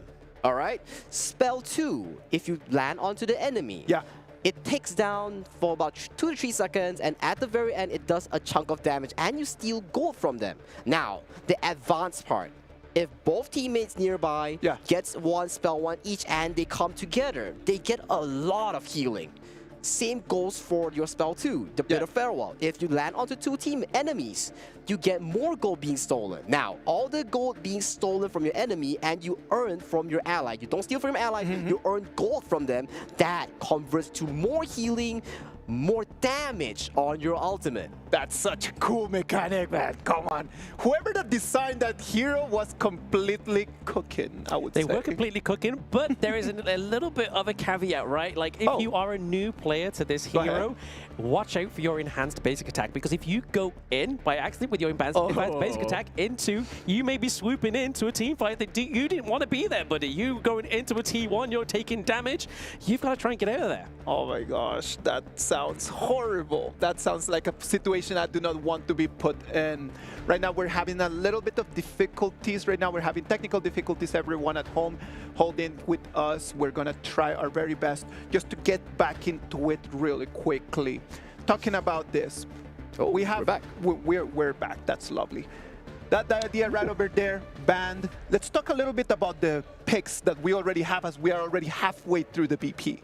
Okay, here's the thing. Arlie is a mechanical difficult hero right here. Is it going to Rock or is it going to Ray? That's the interesting thing, right? I mean, we've seen Ray always, when he goes for the marksman within the team of Gen.G, he likes to go for the D-Ranger, which we saw. Again, D-Ranger, not to kind of undersell him, he is a great marksman hero, but he does definitely require less than the Arlie. So yeah, it might be a good observation here, and obviously with Orgrim being picked up, it could be Ray into the jungle. Okay, so let's talk a little bit about that. Does that mean that the players inside of Gen.G can just kind of like switch roles They switch like a that? Yep, that's and it. Is that something common that you can see? We see mainly within Gen.G. There's no real other team that gets to qualify to this stage yet that we know of. Obviously, Honor of Kings being a MOBA for all, you may be a grassroots team that can get to this way. We have teams like ACT that get to KWC and could be the same the next Gen.G. But as of the moment, it is going to be Gen.G. All right, ladies and gentlemen, this is going to be our second game between Gen.G and Boom Esports. The Gorge is ready. I know that everyone is counting the seconds for this. Is it going to be Boom Esports? It's going to be Gen.G. Boys, take it from here. So we are getting into game number 2 of Gen.G and Boom Esports. And if we just look at obviously the draft, obviously we were seeing it in a little bit of a faster time. We have obviously the Dharma come through, which has been banned in like the past 3 games that we've seen. Agudo here for Carl, taking a little bit more of a different approach into the jungle and giving over a bit more sustain as well. We've not only got the Agudo, we have the Dolia. A lot of healing for the side of Boom Esports. And speaking of Boom, we get First Blood. First Blood real quick here as both side junglers look to trade the jungle here. And Miggy here looking for some of a disturbance here on Rock's jungle clear here. And looking at Clue on the Zhangfei here. Does not go for the smite setup that we have been seeing frequently. Goes for the stun instead. Wants to disrupt Miggy on the engage. Wants to disrupt Tatsuri on Maestro's engage. So definitely a very smart setup here coming in from Clue. But whether he can realize it or not, it definitely depends on his mechanics. Exactly. It was kind of like what we were saying about the Hino in the previous series, right? Like, he may have the ultimate, but if he can press the button, that's a different story. And that's what you really need to kind of lock into with that stun onto the Zhangfei here. But Ray we're seeing a little bit of a replay here, potentially that First Blood going into the pit here. We do see Inua into the Tyrant pit. Well, Inua being caught out here, and right now, top side being won over from the side of Wawa and Rock. Rock securing the Dimensional Sprite, and right now teleporting to the mid lane and sharing further farm with Inua. Right now, 3-man strong towards the bot side. Knock up onto Ray. Knock up onto Ray, looking pretty low here. Gudo is going with the Furball into the backline. Ray's having to use the Parasol to get out, but it is gonna be a heck of a chase there. They get another kill onto the side of Gen.G. Inua going down. The I-Xing is not I-Xinging right now. And we are getting another one. Clue on the beast. Zhangfei taken down. Remember what I said about starting your engine? Remember what I said about it's now or never? This is now or never here, Black. Boom Esports 0-4 clean start. 2 minutes in already securing almost 2,000 gold lead already. Yeah, I mean, this is the kind of a Gudo playstyle we was really hoping from Blacklist International, right? We really need that very early, very aggressive takedown of those turrets. And we're already seeing it down to the bot side of the map. They're trying to create a pressure for the side of Gen.G down there. Right now, impressive though at the tier 2 in between the tier 3 of Gen.G right now. And hold on a minute, Toshi! Just another engage here coming through. We are getting the Unbridled Light Burst to push them away for, thanks to Clue, keeping Ray alive once again. Have to be careful onto this Arlie. Tatsuri looking at the land of no return. He gets taken down. Ray with the immediate dodge on the flash engage coming from Tatsuri though. And right now, they are severely punished right now. Is there an invade towards the jungle of Kyle? There is no invade, but it's a consolation prize for the side of Gen.G as they recover the deficit that they suffered from the 4 kills. Recover the deficit, but I mean, we have to give appreciation of the Boom Esports, right? Like, even with that shielding onto the turrets in the early game, they've managed to run it down to at least like 1/5 of health. That's the beauty of Agudo here. You go for the turrets, but hang on a moment, the boys out. Yeah, Toshi actually being stripped away from the rest of his teammates. Could be troublesome predicament for him, but it is going to be trading with the marksman here for both of these teams. Can they take out either the the jungles, because if they can, this neutral objective is going to be easier for whoever gets taken down, but there is a lot of pressure being created here from Boom. It's a party in the farm lane as we see 9 players strong coming towards the farm lane here as Wawa is safely farming on the Fatigue here. As we mentioned, we didn't get to see in the big and bad, but Fatigue has been one of the most consistent picks today in first day of KWC. Yeah, a lot of weight on Wawa's shoulders, right? I mean, he knows that it's 100% win rate, so if it's not careful, he could be the first smidge, the blemish on the record for the party at this point. But Boom, for the first time within these 2 games, gets a neutral objective. Securing the Tyrant does make sure that they have more damage to really burst through this early game here. Right now, we see a rotation coming in from Toshi, securing the Crimson Golem towards the top side here and taking farm in the mid lane here. Yet again, the bot lane tower, farm lane tower for the side Gen.G is still standing strong. Still standing strong, and I mean, that could be at to the dividends of Gen.G being very good at the defense, or Boom just not quite putting as much pressure as they needed to that bot side of the map. But there we go, we do see the golden mobilizations being used by the side of Boom Esports. It is going to be impressive with the kill that he didn't get in game number 1, but gets in game number 2. And we are seeing Wawa looking pretty low. Miji as well as Tatsuri all looking pretty low. So Gen.G licking their wounds, but can they keep this T1 intact into the mid lane? And the answer is no. The answer is no, and the most important tower in the early game, the tier 1 tower, has been taken down in the mid lane for the side of Gen.G here. Right now, Toshi and friends are looking to even further push Gen.G behind. Okay, hold on here, Black. We gotta catch a breather here as we're seeing so much action in just a short span of 1 minute. Oh, absolutely. I mean, that 1 minute seemed like a lifetime for the side of Gen.G within this game number 2, right? But Boom Miji looking pretty low, looking to go for a 2v1 here with Carl on Wawa, but the self-sustain from the party coming through gets the kill for Gen.G. Beautiful stuff. The Enlightened Mattress comes through and hits with a pow. He was definitely hyped up there. He got a 2v1 play. He was thinking like, can I get this kill on Miggy? Nah, Miggy's like, nah, psych. Yeah, no, we're a bit of a tease there. It's like, hey, no, we're pulling him in with a golden carrot. Let's see if he takes the bait. And he did. And that was Boom Esports going out on top there. The Unbridled Labors from Clue being committed here onto Tatsuri. He is looking pretty low, having to be forcing the Maestro into the back line is not where you want it. You want it all up in the grill of Gen.G. And speaking of grills, it is Rock into the back line here. Gets the kill onto Impressive. A little bit of sustain is going to be an issue here. And Miji comes through, claiming that 1-1 trade and takes down Rock, which could be an issue here for Gen.G. Well, I gotta say, a lot of fighting. This is what Paul SG Chingling is talking about. Yep. Boom Esports, they love to fight, and right now, 6 minutes in, we already have 12 kills on the Gorge here, Bland. 12 kills? I mean, it's not looking too sort of like topsy-turvy, right? Like, we got 4 on Gen.G, 8 on Boom. It's not looking like 12-0, right? So there is still means for Gen.G to try and take this game number 2, but it's not looking like it's going to be an easy take, right? It's definitely not going to be easy as the Boom Esports, they have awoken in this game here. The key player here has got to be Wawa on this Fatigue. He has shown 2v2s and 2v1s, and right now, though, engaged goal always the clue. Yeah, I mean, they're just trying to chunk down the beast, right? I mean, he's almost at the rage bar, so now he has the Unbridled Outburst, so he's not the target you really want to be going for. I mean, maybe try and bait out the Unbridled Outburst to stop a great engage further on down the line. Could have been the issue there for Boom Esports, but they weren't able to get it out of him.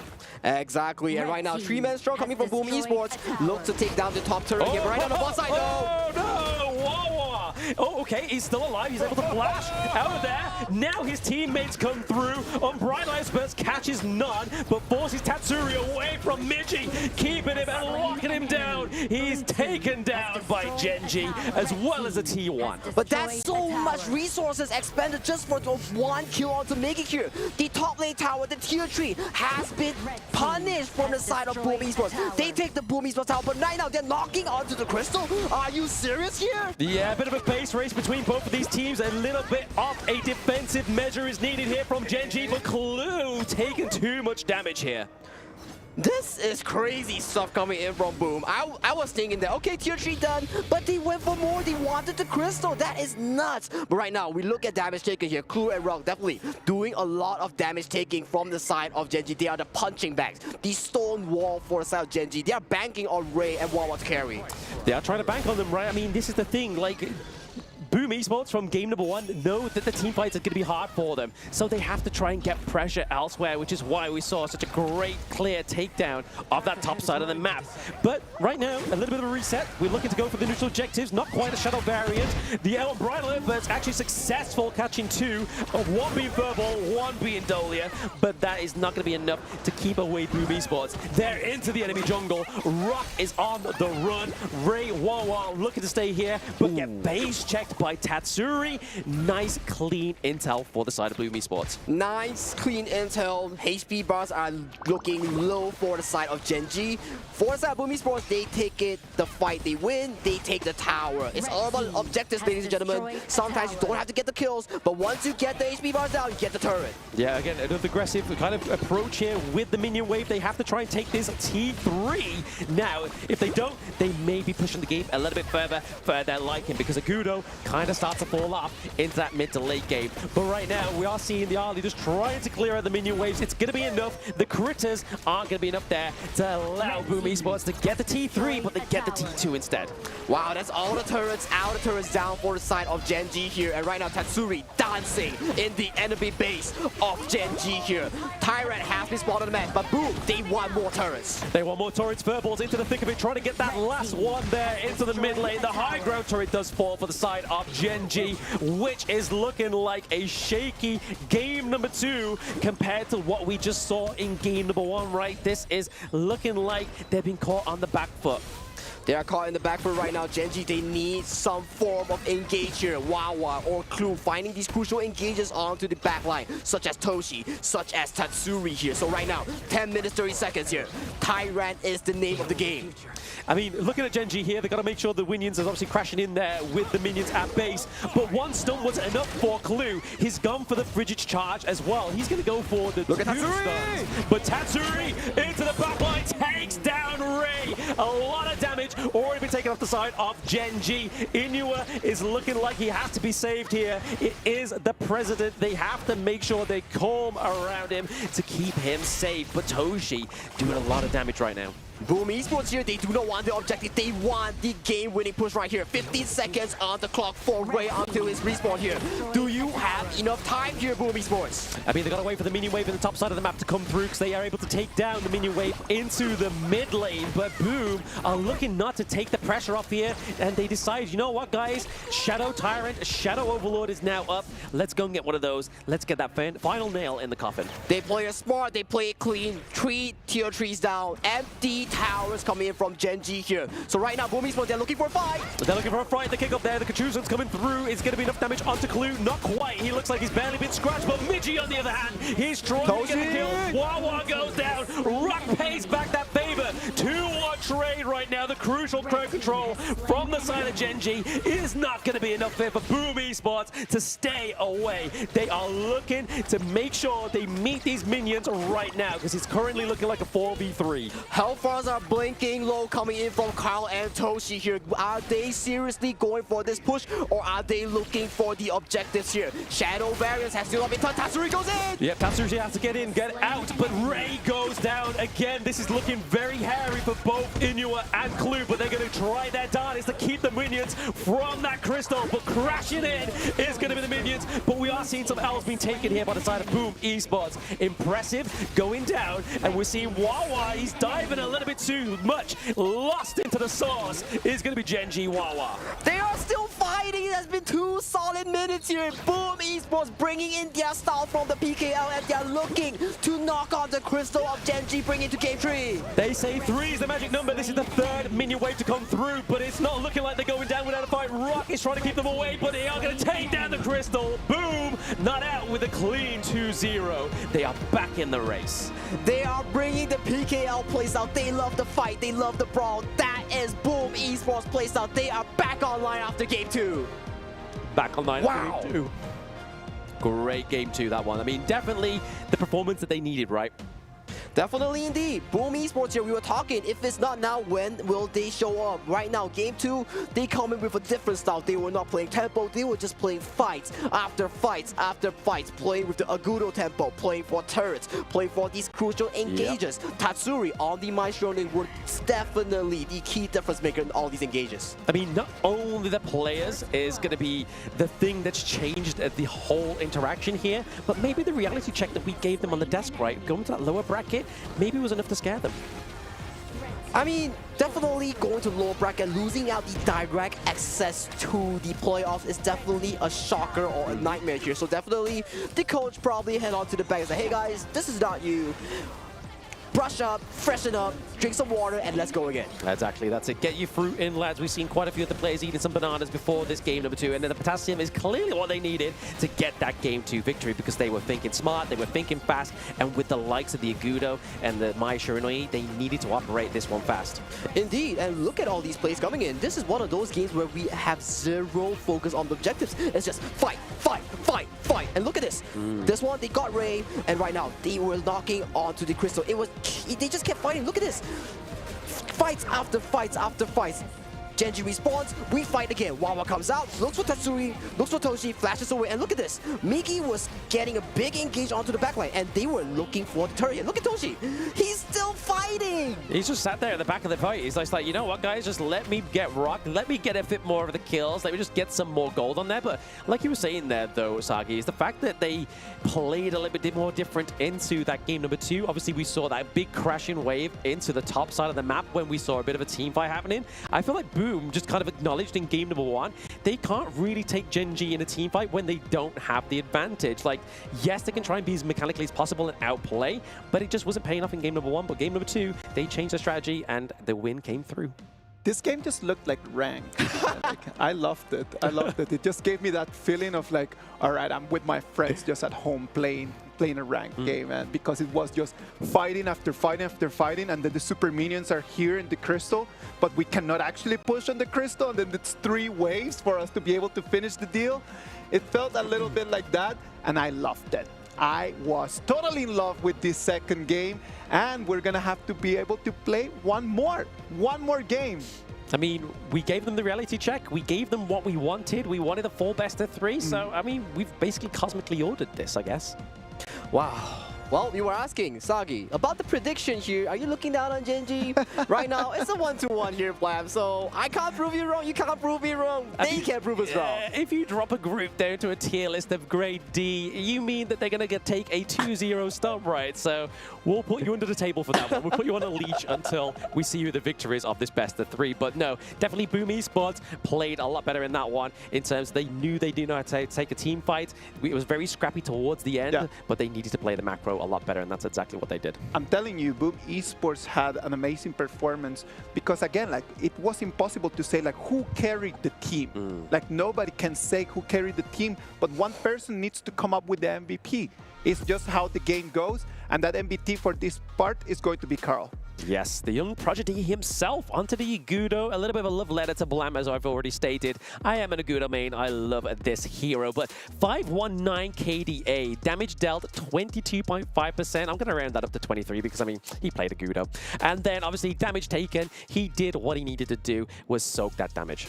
And this is what we're talking about, the Agudo pick. What Blacklist couldn't really execute was all these early pushes. You excel the early game, you make it fast so the enemies cannot farm. Once they cannot farm, they fall into your tempo where you can just keep utilizing the Dharma, the Maestro to keep forcing these fights. And that is what the game plan was for Boom Esports. And they executed it flawlessly. Not really, but it was within their comfort zone. Sagi mentioned something very interesting. At the 2 minutes mark, there was already a 2,000 gold advantage. 2,000 gold advantage at 2 minutes? That's 1K per minute. At that kind of speed is not seen every day. It's not seen every day. And I mean, that's the kind of rate of investment I want to see, right? Like, rate of interest. Like, if I can get 1K per minute, sign me up, buddy. Like, I need you on my team, and we need that every game. Because, I mean, we're going to see teams that are able to do this effortlessly within the rest of the tournament. So they need to be able to do this, right? To be able to go toe-to-toe with a lot of these teams. Exactly, and Boom Esports definitely, they figured out the Gen.G playstyle. But yet again, this was Gen.G putting rock on a tank Ogren.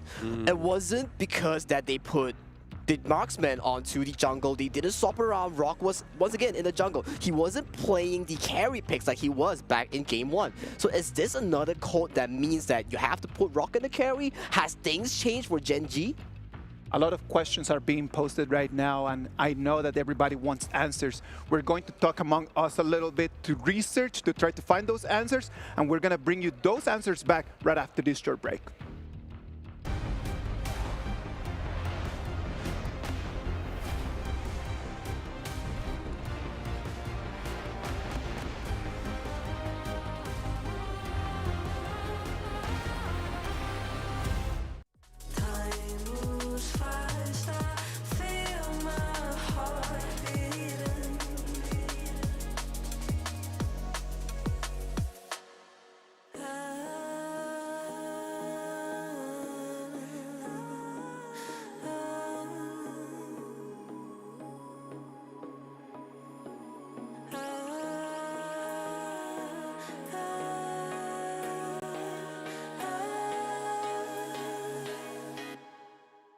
And now I'm falling, deeper down the flag, I can't control it. Dark against the sky, it's not so black and white, it's like I told him. There's things that I can't fight, I just keep going, I just keep going.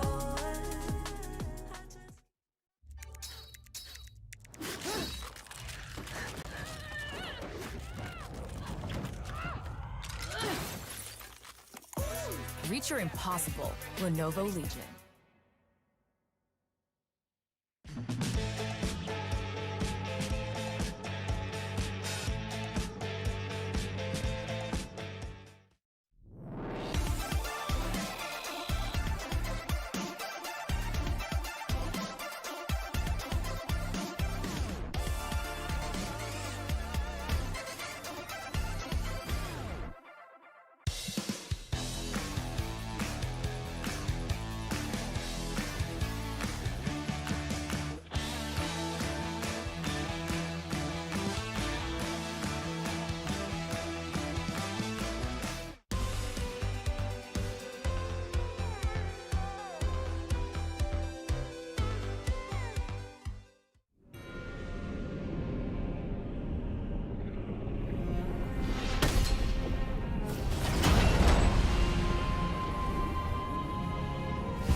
Ladies and gentlemen, it is 1-1, Gen.G, 1 victory, Boom Esports, 1 victory.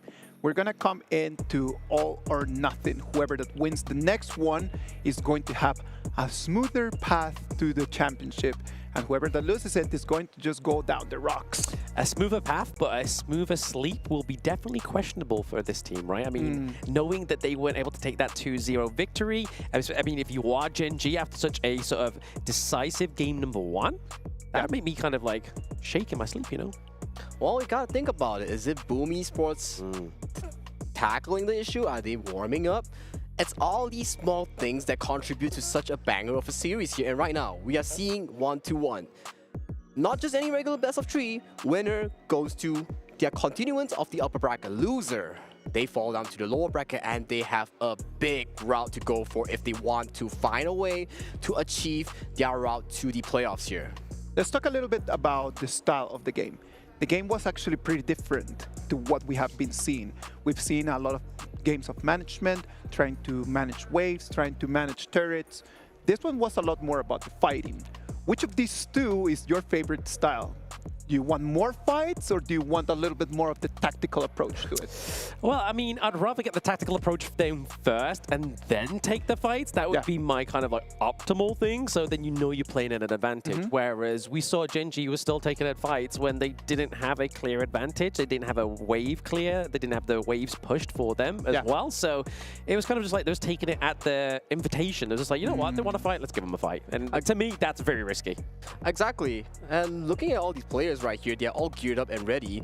But you got to talk about these styles right now that Isaac mentioned, right? It's like, okay, which of these styles that you like? For me, the viewers, of course, they like the fighting styles, right? For us, we are okay with both as long as we get the cast for the viewers here. And what else is the final pick and ban for today's best of 3. Gen.G Esports locking away the Arlie and Zhang Fei, while Boom Esports, once again, the same draft locking away Luna and Pei from the hands of Rock. We won't be able to see Luna today, man. Come on. What is going on? I want to see that Luna fly around. I mean, titling games, Moonblade, maybe we need the games a little bit later, so when the moon comes out, maybe Luna comes out.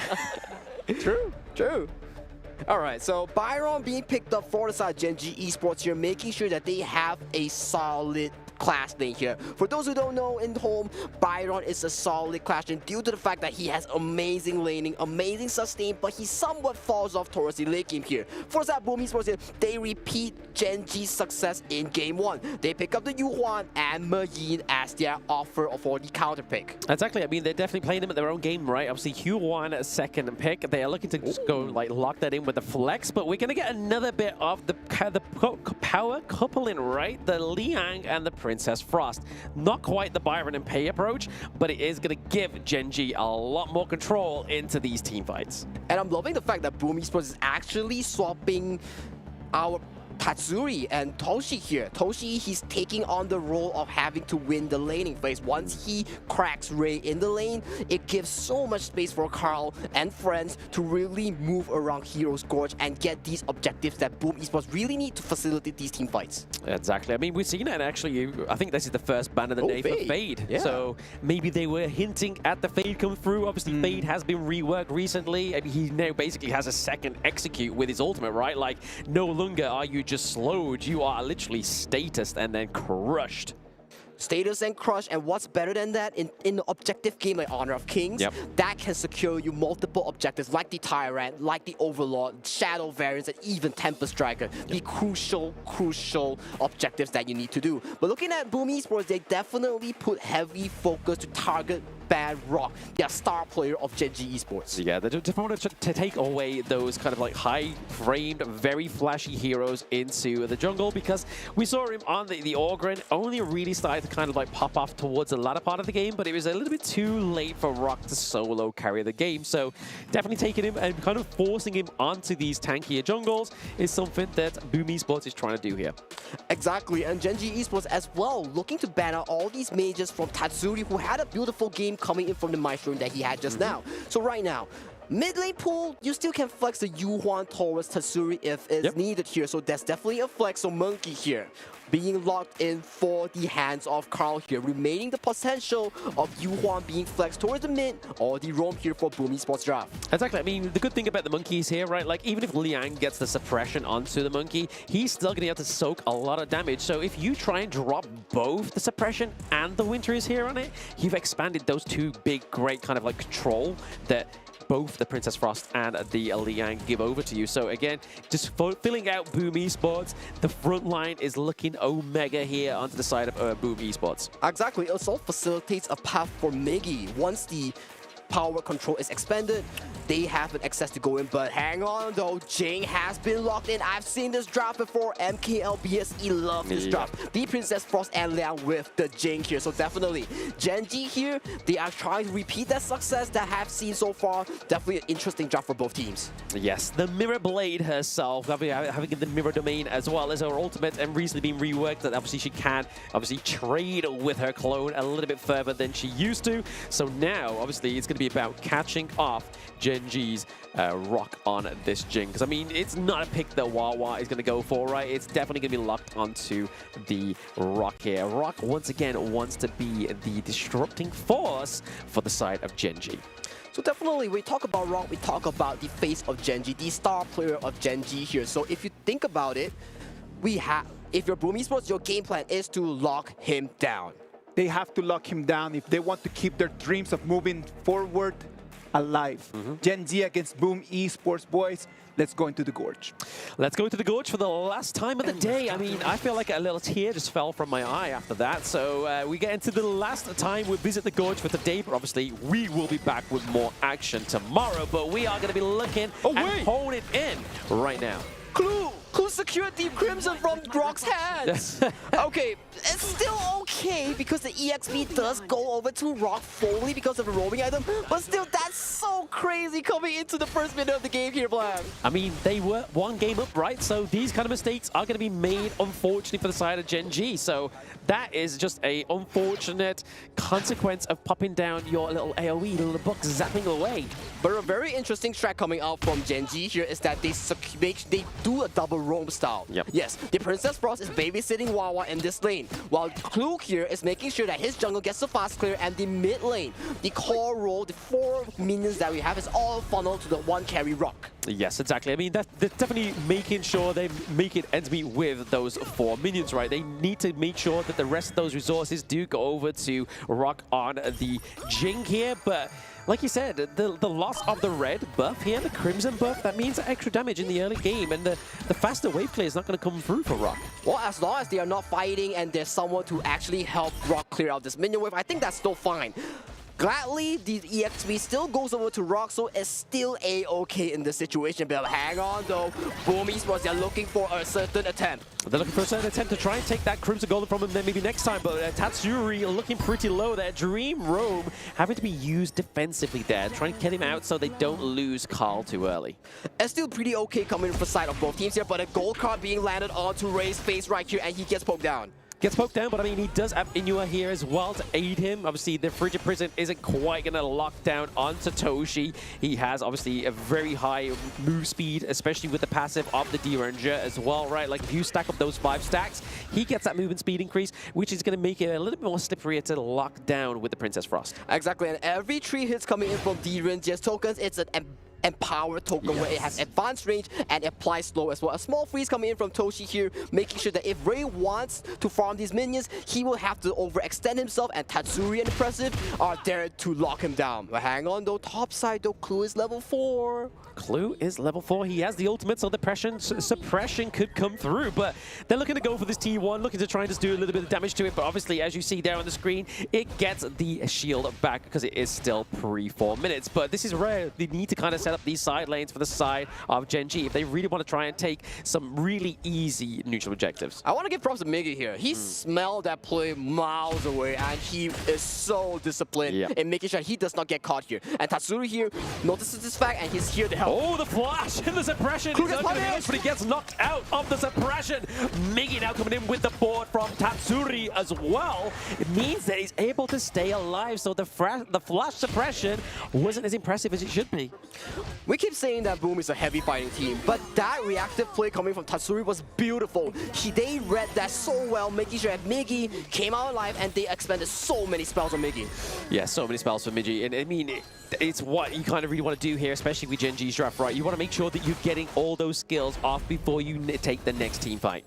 Exactly, and right now, 4 minutes, the last Shadow Tyrant at 4 minutes that's going to be spawned onto the map.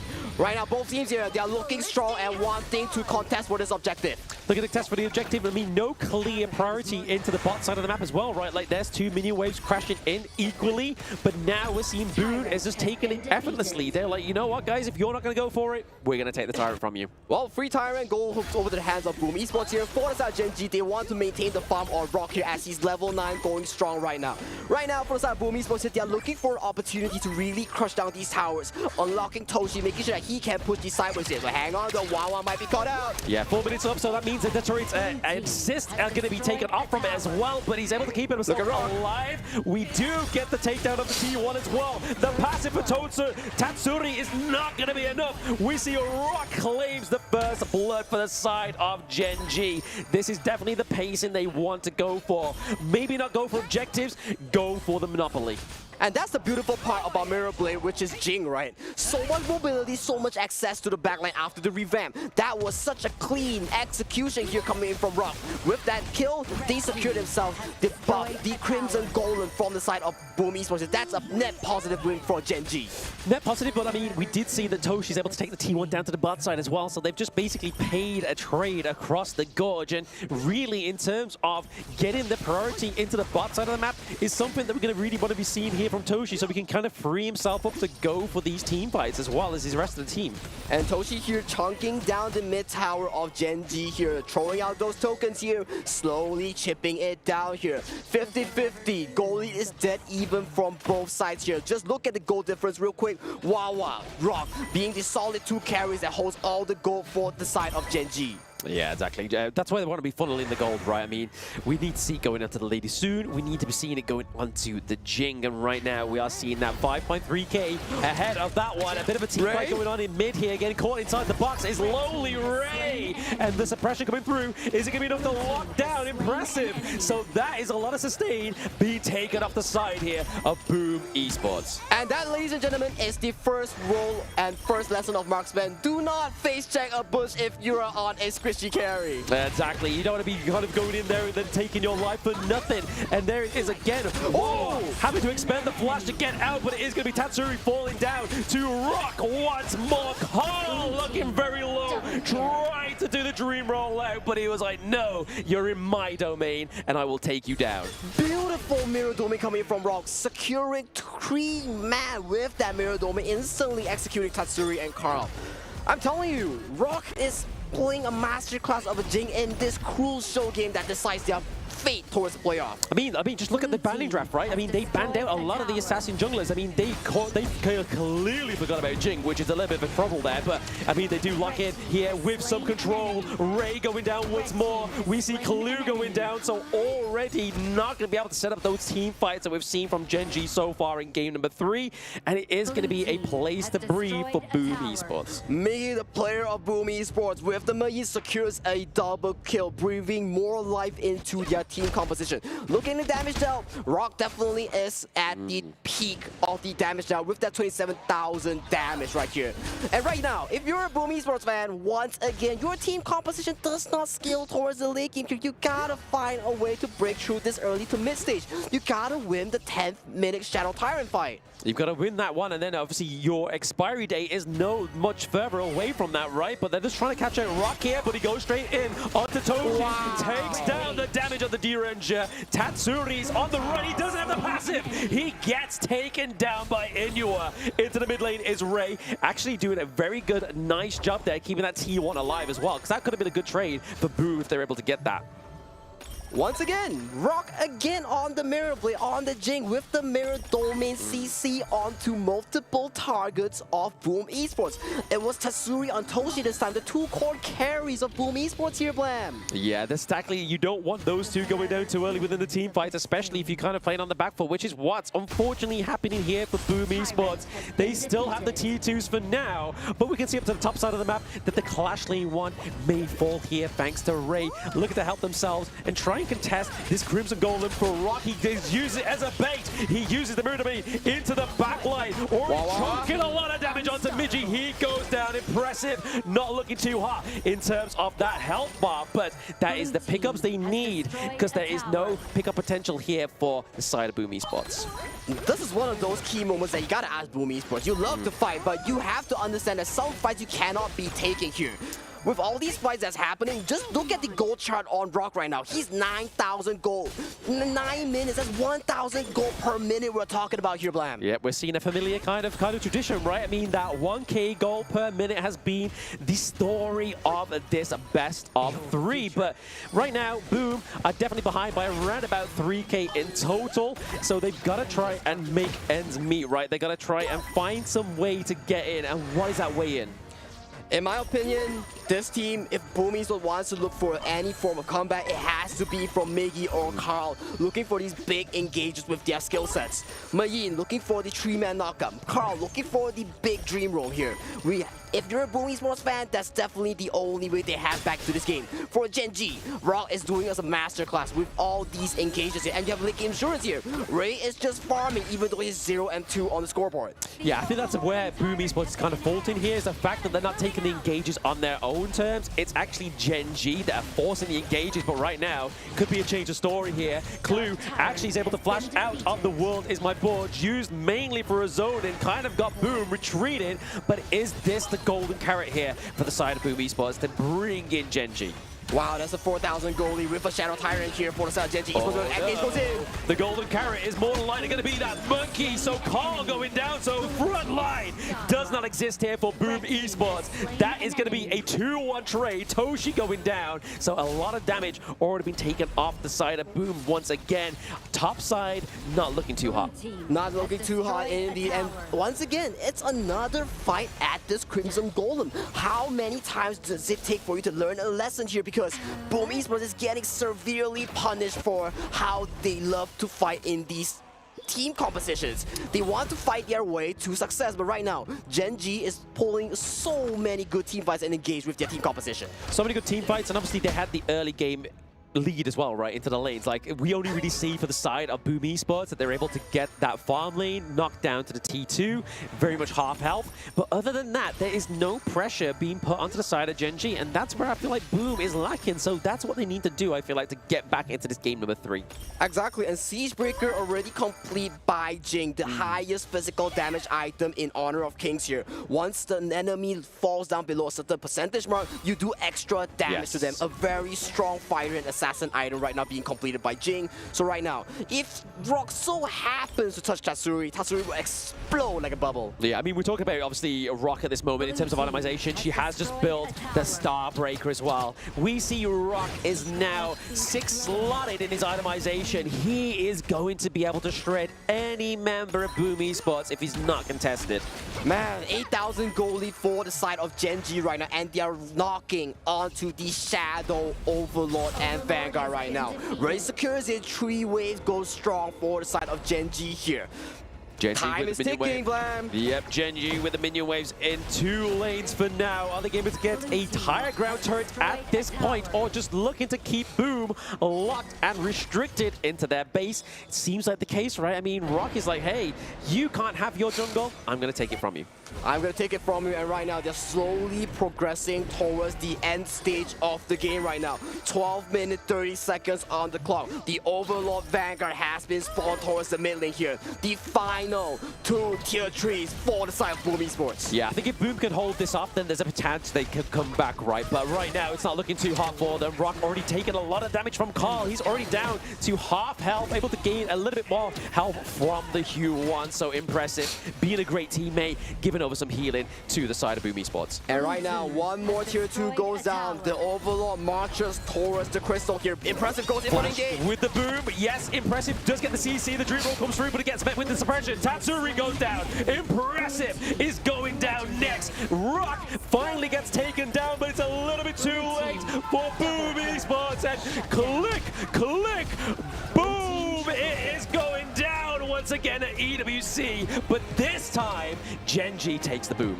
Gen.G takes Boom 2-1. Masterclass performance by Gen.G and Rock. Rock was so detrimental with the Mirror Domain on the Jing Mirror Blade.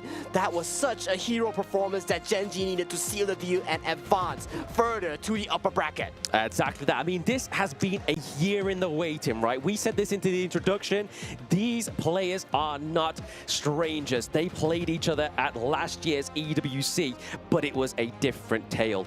Boom Esports knocked out Falcons, which was previously Gen.G. Gen.G coming back with this 2-1 victory to go into the top of the bracket to meet Paws Gaming, whereas Boom go down to take their 2nd seed from PKL. Wow, PKL Grand Finals being repeated at the lower bracket of KWC. Group A here. Yes. What a storyline that we'll be having for the next upcoming few days for Group A here, Black. I know. I mean, it seems like we've been having a bit of a repeat of finals, right? I mean, today we had the Chuck BR finals repeat, and then some down the line, we're going to get the PKL finals repeat. But it's going to be a best of 3. Man, just look at all these plays here, Blam. Exactly like Chuck BR finals, but look at Rock. Literally, this man, he's doing it all. He's soaking damage. He's looking for these big engages. And once again, at the Crimson Golem, once again, a fight breaks out. This time towards the favor of Boom Esports here. But yet again, look at this. Once again, at the same spot, Rock looks for the big engage and he nails it with a rampage here. Yeah, Tell me more about this. To tell you more, I mean, what is it to tell? There's just so much damage coming from Rock, right? I mean, what? At this point in the game, he was almost 6-slotted. I was obviously trying to build the Star Breaker, and we saw the potential of that item just melting through Carl towards the end there. But the suppression, even though faltered to begin with, even though the mistake of taking the Crimson Golem from Rock, and as well as obviously the flash suppression being extended and not actually hitting, still meant that Gen.G, with those mistakes, won the game. Exactly, and Master Armorer, one of the all these like pop-ups that you can get if you can manage to fast hand and swap your items here. Yes. So definitely, Rock here showing us why and how it is to play Jing. You need high APM and you need to be able to item swap while you're redirecting your swaps with the mirror domain here. So definitely, good job for Rock. If he's not MVP, I don't know here, Blam. Yeah, I mean, I can barely tie my shoes, so it wouldn't be me doing that. It is such a difficult hero to play, right? It is actually one of those heroes that you need to really master if you want to actually be good at. Yes. You need to be good. You need, your dexterity needs to be right over there. You need to be like fast. You need to be strong. And I think that Sagi wants to say that he is actually the man. So I don't know. I don't know. Not me, not me. I don't know about that. I don't know about that. Well, interviews, ladies and gentlemen, this is already done right over there. Mara's got the players with us, and let's see what is happening right after that. We're here with Ray, very happy right now with that win. You guys had a dominating Game 1. Game 2 was a different story, and I think something must have happened in that dugout. What happened there? Because coming back to Game 3, you guys gained control and composure, unlike Game 2. So tell us what happened behind the scenes. So basically the first game went as planned. We played normal, we played slow, and we basically followed our plan. Second game, we took so many bad fights. We've given them what they wanted. They wanted to fight early, mid, and we've basically given them the fights they wanted and didn't go our way. Game 3, we decided to calm down a bit and follow our plan and play slowly. And as long as we go through the early game, it's going to be a good game. And even though it wasn't so clean, I made some silly mistakes, but it went well so far. You played well, regardless. Now, tomorrow, you're going to be going up against Paws Gaming. If you saw their game earlier, they did spectacular. And you're going to go up against them. What do you have to think about for tomorrow? We just watched their match earlier against Blacklist, and they were definitely surprising us with their performance. So they're not to be taken lightly. We're going to prepare for them. We're going to prepare for our match tomorrow. And hopefully the best wins. Let's do a bold prediction. Bold prediction. It's going to be best of 3. How is it going to go? I would guess 2-1 for us. 2-1. Let's manifest and see how it's going to be for tomorrow. But for now, take a break. You've earned it. Congratulations. We're going to head back to our casters. Lead the gorge. Thank you very much, Mara. Thank you very much, Gen.G. Qualifying to the upper bracket and sending Boom Esports to lower bracket. We're going to see that PKL final just be relived again, but this time for the last hope to move forward.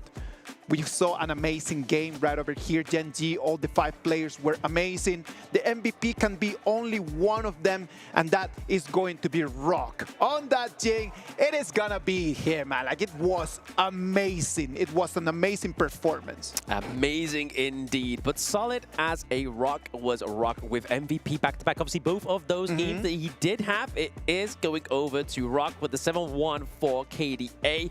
The damage dealt is 34%. And again, I'm going to be charitable. I'm going to round that up to 35 because, I mean, why not? Why not? They played a fantastic game. And then damage taken is 24.1%. So still quite a lot of damage taken, but thanks to the reflection of Jing's kit, he was able to do that. He was taking on the gold, and he was really pumping out the gold to damage ratio and gold to tank ratio. He was definitely the man to really funnel gold into, like we saw from the start of the game. They situated the mid lane towards the clash lane. So they formed a pack. They were, while I was being held on, he was assisting to clear out the waves. And what happened to the mid lane? Although, yep, Clue did try and steal away the Crimson, but it's a-okay. Although the gold was still funneled to none other than Rock. And after that, Rock really popped off with all these engages with the remote domain. And in the end, he was really the playmaker, and he really nailed the coffin for the series. It was clear what the team wanted to do, right? And it was a clear path into what they wanted to do, which was that victory. That victory puts them completely in a different level. That's going to put them in the better place for the bracket. It's going to put them in the way of how the winners want to be looking like. Paws Gaming against Gen.G Esports on one side, and then on the other side, Blacklist International against Boom Esports, man. Yeah, I mean, at this point in the game, we have got, obviously, PKL. They send 3 representatives. We're already going to be losing 1. Man. We did not think this. From the first seed of PKL and the second seed of PKL, going up against, obviously, regions that they aren't really practiced against other than Gen.G. I mean, they schooled these boys in Season 3 Invitational, so this seems very personal to me. Well, for me, it's definitely a sweet revenge coming in from Gen.G Esports. They definitely deserve the win today because Honor of Kings is a forever growing game, evolving day and day. There are strats, there are players with capabilities on today, but tomorrow is a whole new different game. So we definitely need these players to really evolve. And today, who evolved? Gen.G Esports. I'm telling you, man, like Gen.G Esports, from what they showed to us in these 3 games, they're contenders to go out round Paws Gaming and then just taking that ticket into the next round. At the same time, we had action from a different group besides Group A today. At the beginning of the day, we were able to see Group B, where Dominator, Esports, and Team Vitality, they just fought over there as much as they could. And Alpha 7, Esports, and Loops did exactly the same. Did exactly the same, but I mean, this is now what? It's Indo against Brazil. It was both Brazil against Brazil, Indonesia against Indonesia. Now it's going to be a mix of flavors, and I'm not too sure who is actually coming out on top of that one, because I mean, Team Vitality looked really strong today. Oh, Team Vitality definitely looks strong. Zan-Q came out clutch.